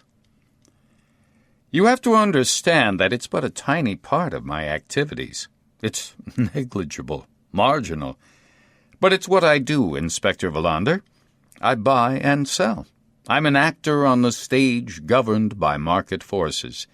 I never miss an opportunity, no matter how small and insignificant it is." Human life is insignificant, then, Wallander had thought? That's the premise on which Harderberg's whole existence is based. Then their discussions were over. Harderberg had turned off the computers, one after another, and disposed of some documents in a shredder. Wallander had considered running away, but the motionless shadows in the background had never left. He had to admit defeat. Harderberg stroked the tips of his fingers over his lips as if to check that his smile was intact. Then he looked at Wallander one last time. "We all have to die," he said, making it sound as if there were one exception, himself. "Even the span of a detective inspector has a limit. In this case, at my deciding." He checked his watch before continuing. "It will shortly be dawn, even though it is still dark. Then a helicopter will land. My 2 assistants will board it, and so will you. But you will only be in it for a short time. Then you will have an opportunity to see if you can fly without mechanical aids." He never took his eyes off Wallander as he spoke. He wants me to beg for my life, Wallander thought. Well, he's going to be disappointed. Once fear reaches a certain point, it is transformed and becomes its opposite. That's one thing I've learned. Investigating the innate ability of human beings to fly was thoroughly researched during the unfortunate war in Vietnam, Harderberg said. Prisoners were dropped, but at a great height. For a brief moment they recovered their freedom to move, until they crashed into the ground and became a part of the greatest freedom of all. He stood up and buttoned his jacket. "My helicopter pilots are very skillful," he said. "I think they'll manage to drop you so that you land in Sturtoget in Ystad. It will be an event recorded forever in the annals of the town's history." He's gone completely insane, Wallander thought. "We must now go our different ways," Harderberg said. "We have met twice. I think I shall remember you. There were moments when you came close to displaying acumen. In other circumstances, I might have been able to find a place for you." "The postcard," Wallander said. "The postcard Sten Torstensen somehow sent from Finland when he was actually with me in Denmark." "It amuses me to copy handwriting," Harderberg said. "It could be said that I'm rather good at it. I spent a few hours in Helsinki the day young Torstensson was with you in Jutland. I had a meeting, not a successful one, I'm afraid, with senior people at Nokia. It was like a game, like sticking a twig into an anthill. A game where the aim is to cause confusion. That's all." Harderberg held out his hand to Wallander, who was so amazed that he shook it. Then he turned on his heel and was gone. Harderberg dominated the whole room whenever he was present. Now that the door had closed behind him, there was nothing left. Wallander thought he left a sort of vacuum behind him. Tolpin was leaning against a pillar watching Wallander. Obadiah was sitting, staring straight ahead. Wallander refused to believe that Harderberg had given orders for him to be thrown out of a helicopter above the center of Ystad, but he knew he would have to do something. The minutes passed. Neither of the men moved. So he was to be thrown out, alive, to plummet onto the rooftops, or possibly onto the pavement in Sturtoget. Having to accept that led immediately to panic. It paralyzed him, spreading through his body like poison. He could hardly breathe. He tried desperately to think.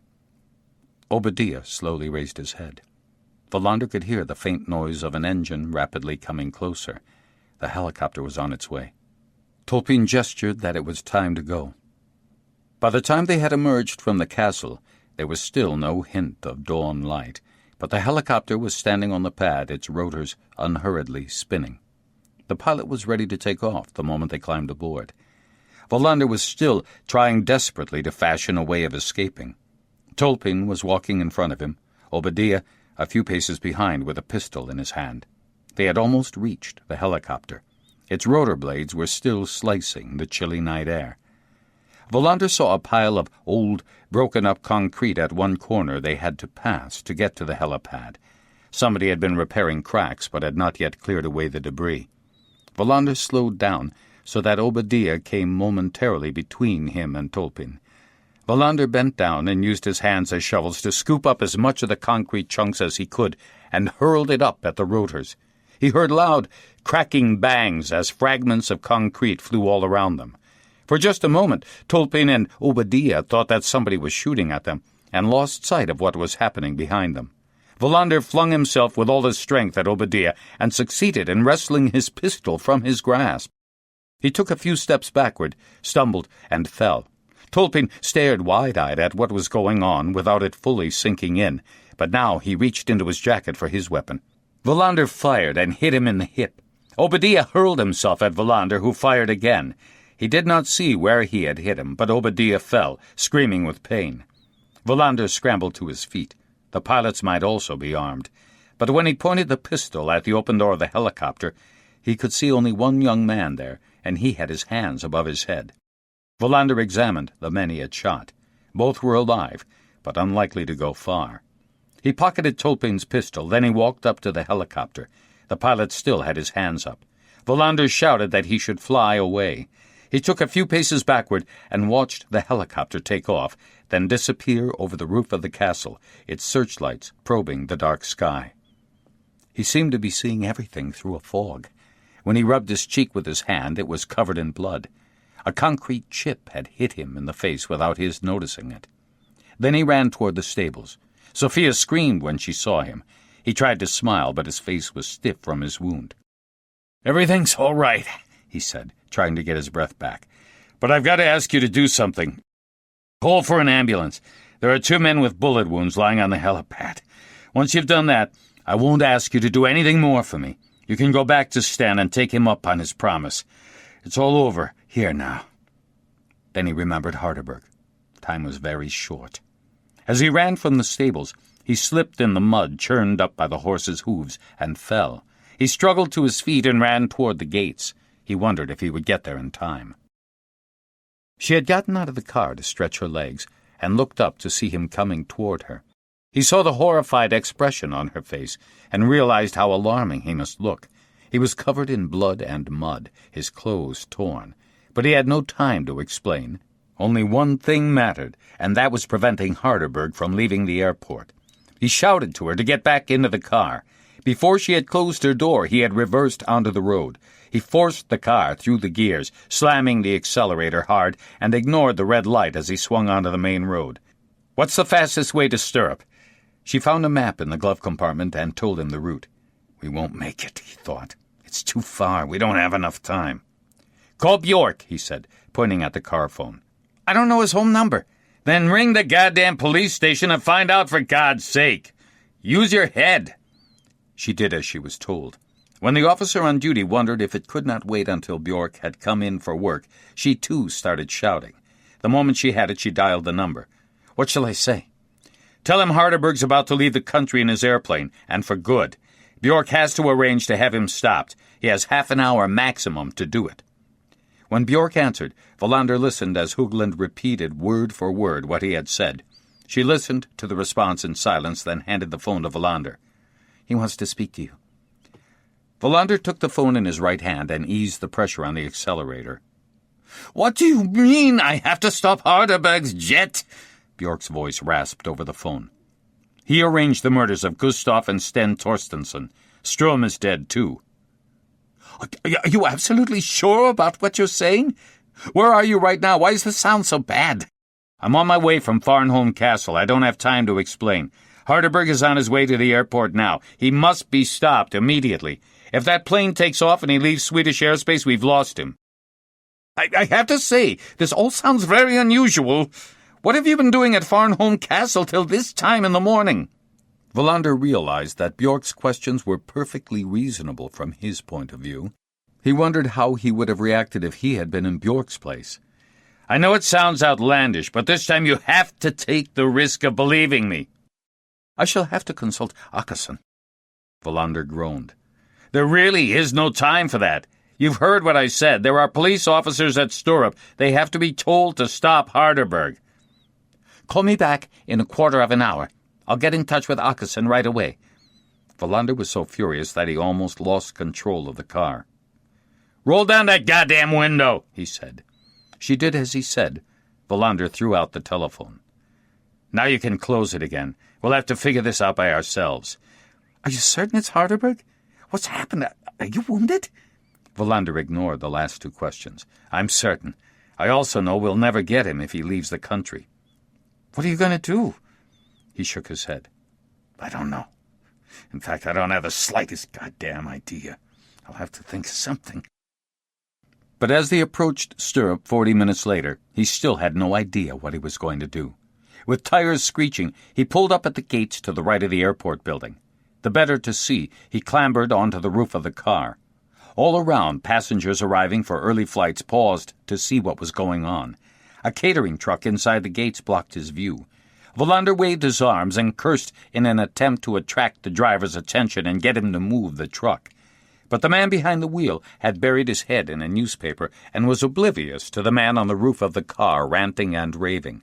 Then Wallander drew his pistol and shot straight up into the air. There was immediate panic among the watching crowd. People ran off in all directions, abandoning suitcases on the pavement.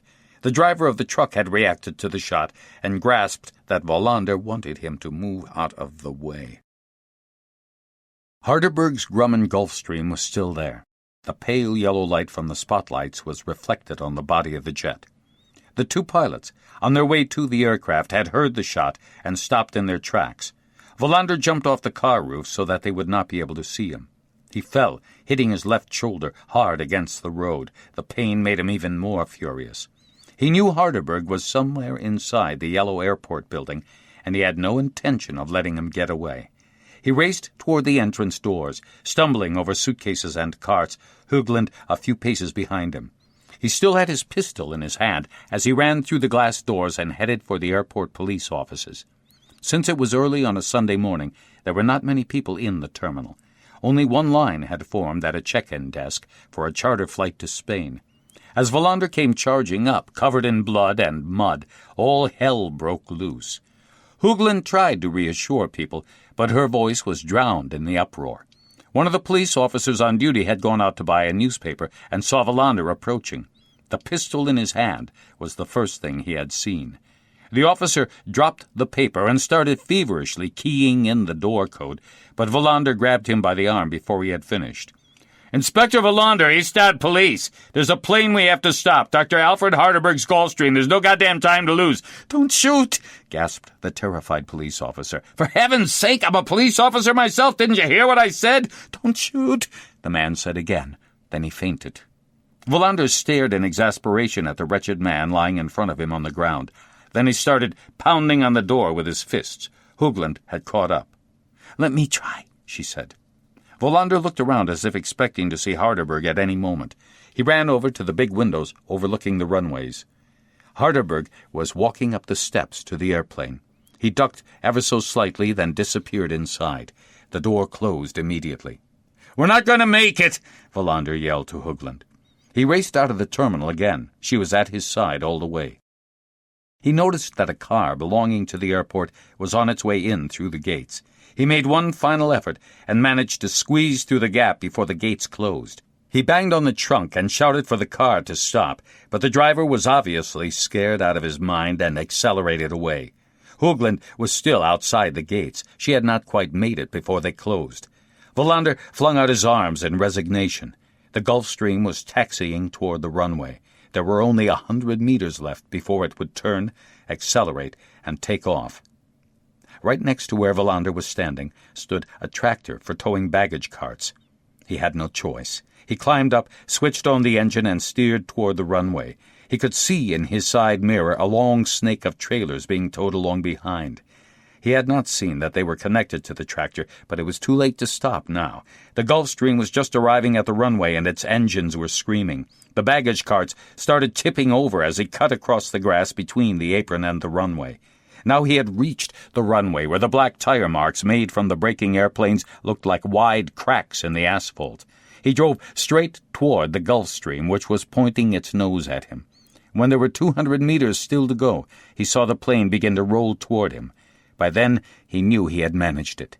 Before the jet had reached enough speed to take off, the pilots would have to stop in order not to smash into the tractor. Wallander applied the brakes, but something was wrong with the tractor.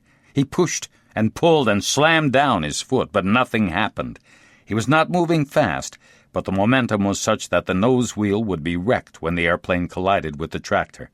Wallander jumped off as the last carts spilled loose, colliding with one another.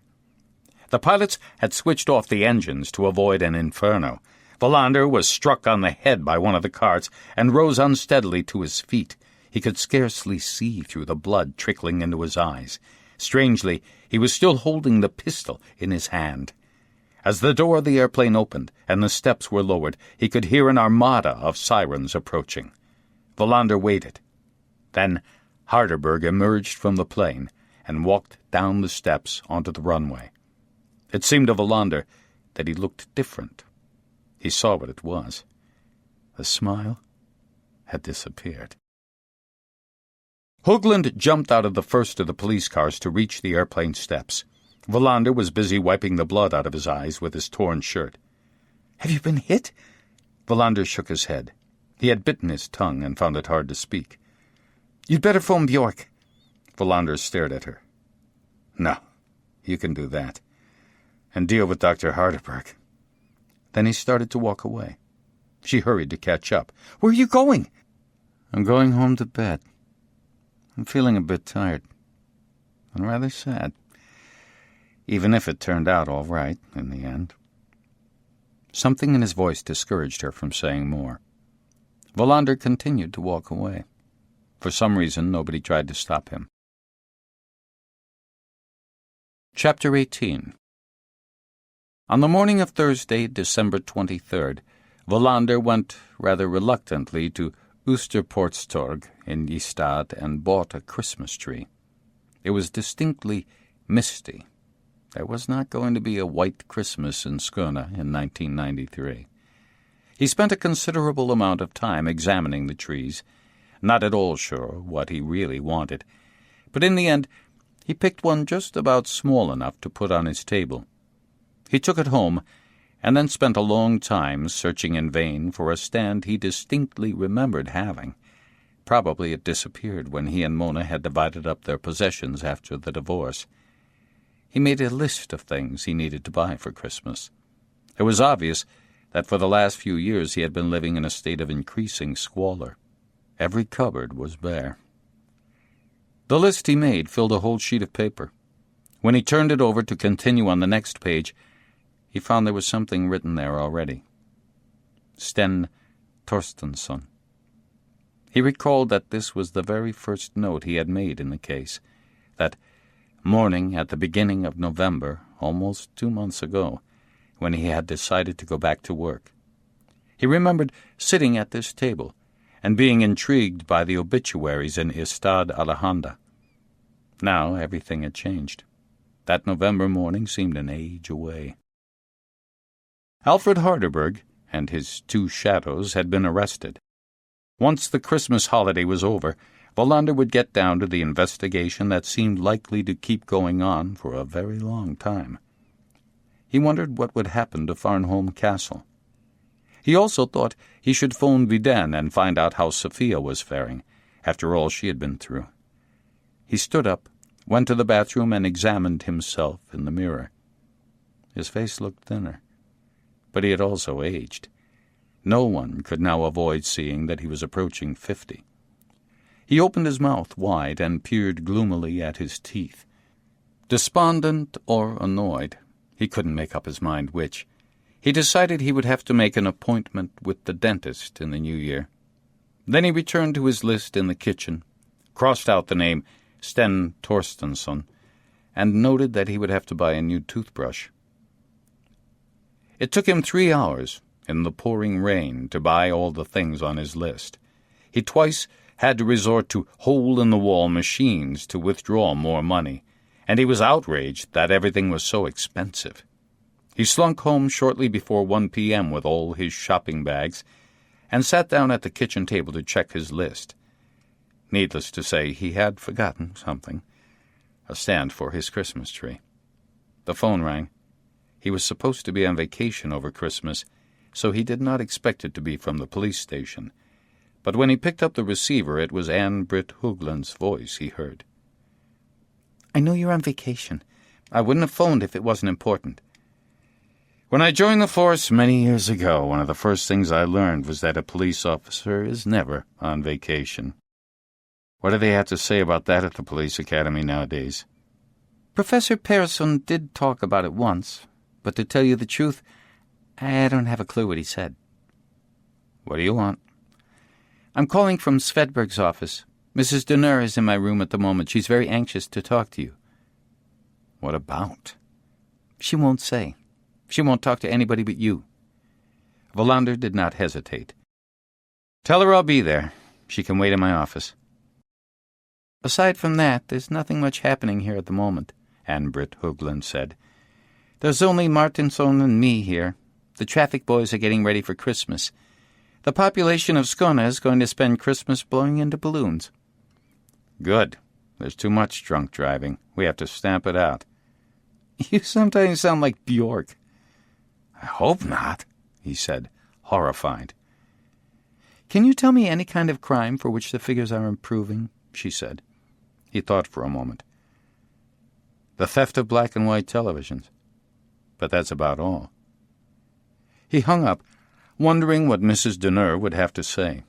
He really could not imagine what it might be. It was 1:15 when Wallander arrived at the police station. The Christmas tree was glittering away in reception, and he remembered that he hadn't yet bought the usual bunch of flowers for Ebba. On his way to his office, he stopped at the canteen and wished everybody a Merry Christmas. He knocked on Ann-Britt Hoogland's door, but there was no reply. Mrs. Denner was sitting on his visitor's chair, waiting for him. The left arm looked as if it would fall off the chair at any moment. She stood up when he came in. They shook hands, and he hung up his jacket before sitting down. Wallander thought she looked tired. "You wanted to speak to me?" he said, trying to sound friendly. "I'm sorry to disturb you. It's easy to forget that the police have so much to do." "I have time for you. What is it you want?" She took a package out of the plastic shopping bag at the side of her chair and handed it to him over his desk. "It's a present. You can open it now or wait until tomorrow." "Why on earth would you want to give me a Christmas present?" Wallander asked in surprise. "Because I now know what happened to my gentleman. It's thanks to you that the perpetrators were caught." Wallander shook his head and stretched out his arms in protest. "That's not true. It was teamwork, with lots of people involved. You shouldn't just thank me." Her reply surprised him. "This is no time for false modesty. Everybody knows that you're the one we have to thank." Wallander did not know what to say, and began to open the package. It contained one of the icons he had found in Gustav Torstensson's basement. "I can't possibly accept this. Unless I'm very much mistaken, it's from Mr. Torstensson's collection." "Not any more, it isn't," Mrs. Denner replied. "He left them all to me in his will, and I'm only too happy to pass one of them on to you." "It must be very valuable. I'm a police officer, and I can't accept such gifts. At the very least, I'd have to talk to my boss first." She surprised him yet again. "I've already done that. He said it was okay." "You've spoken to Bjork already?" Wallander said, astonished. "I thought I'd better." Wallander looked at the icon. It reminded him of Riga, of Latvia, and most especially of Baba Lijepa. "It's not as valuable as you might think, but it's beautiful." "Yes, it's very beautiful. But I don't deserve it." "That's not the only reason I'm here," Mrs. Denner said. Wallander looked at her, waiting for what was coming next. "I have a question for you. Is there no limit to human wickedness?" "I'm hardly the right person to answer a question like that." "But who can, if the police can't?" Wallander carefully laid the icon on his desk. "I take it you're wondering how anybody can kill another human being to get a body part to sell for profit." "I don't know what to say." "It's as incomprehensible to me as it is to you." "What's the world coming to? Alfred Harderberg was a man we could all look up to. How can anybody donate money to charity with one hand and kill people with the other?" "We just have to fight it as best we can." "How can we fight something we can't understand?" "I really don't know. But we have to do our best." The brief conversation died out. Martinson's cheerful laughter echoed down the corridor. She rose to her feet. "I won't disturb you any longer." "I'm sorry I couldn't give you a better answer," he said, opening the door. "At least you were honest." It occurred to Wallander that he had something to give her. He went to his desk and took the postcard with a picture of a Finnish landscape from one of the drawers. "I promise to give this back to you. We don't need it any longer." "I had forgotten all about it," she said, putting it into her handbag. He escorted her out of the police station. "May I wish you a Merry Christmas?" "Thank you, and the same to you. I'll take good care of the icon." He went back to his office. Her visit had made him uneasy. He had been reminded of the melancholy he had had to live with for so long, but he thrust it to one side, took his jacket, and left the building. He was on vacation, not just from his job, but from any thought that might depress him. "I may not deserve the icon," he thought, "but I do deserve a few days off." He drove home through the fog and parked. Then he cleaned his apartment. Before going to bed, he improvised something to stand the Christmas tree in and decorated it. He had hung the icon up in his bedroom. He studied it before putting the light out. He wondered if it would be able to protect him. The next day was Christmas Eve, the big day in Sweden.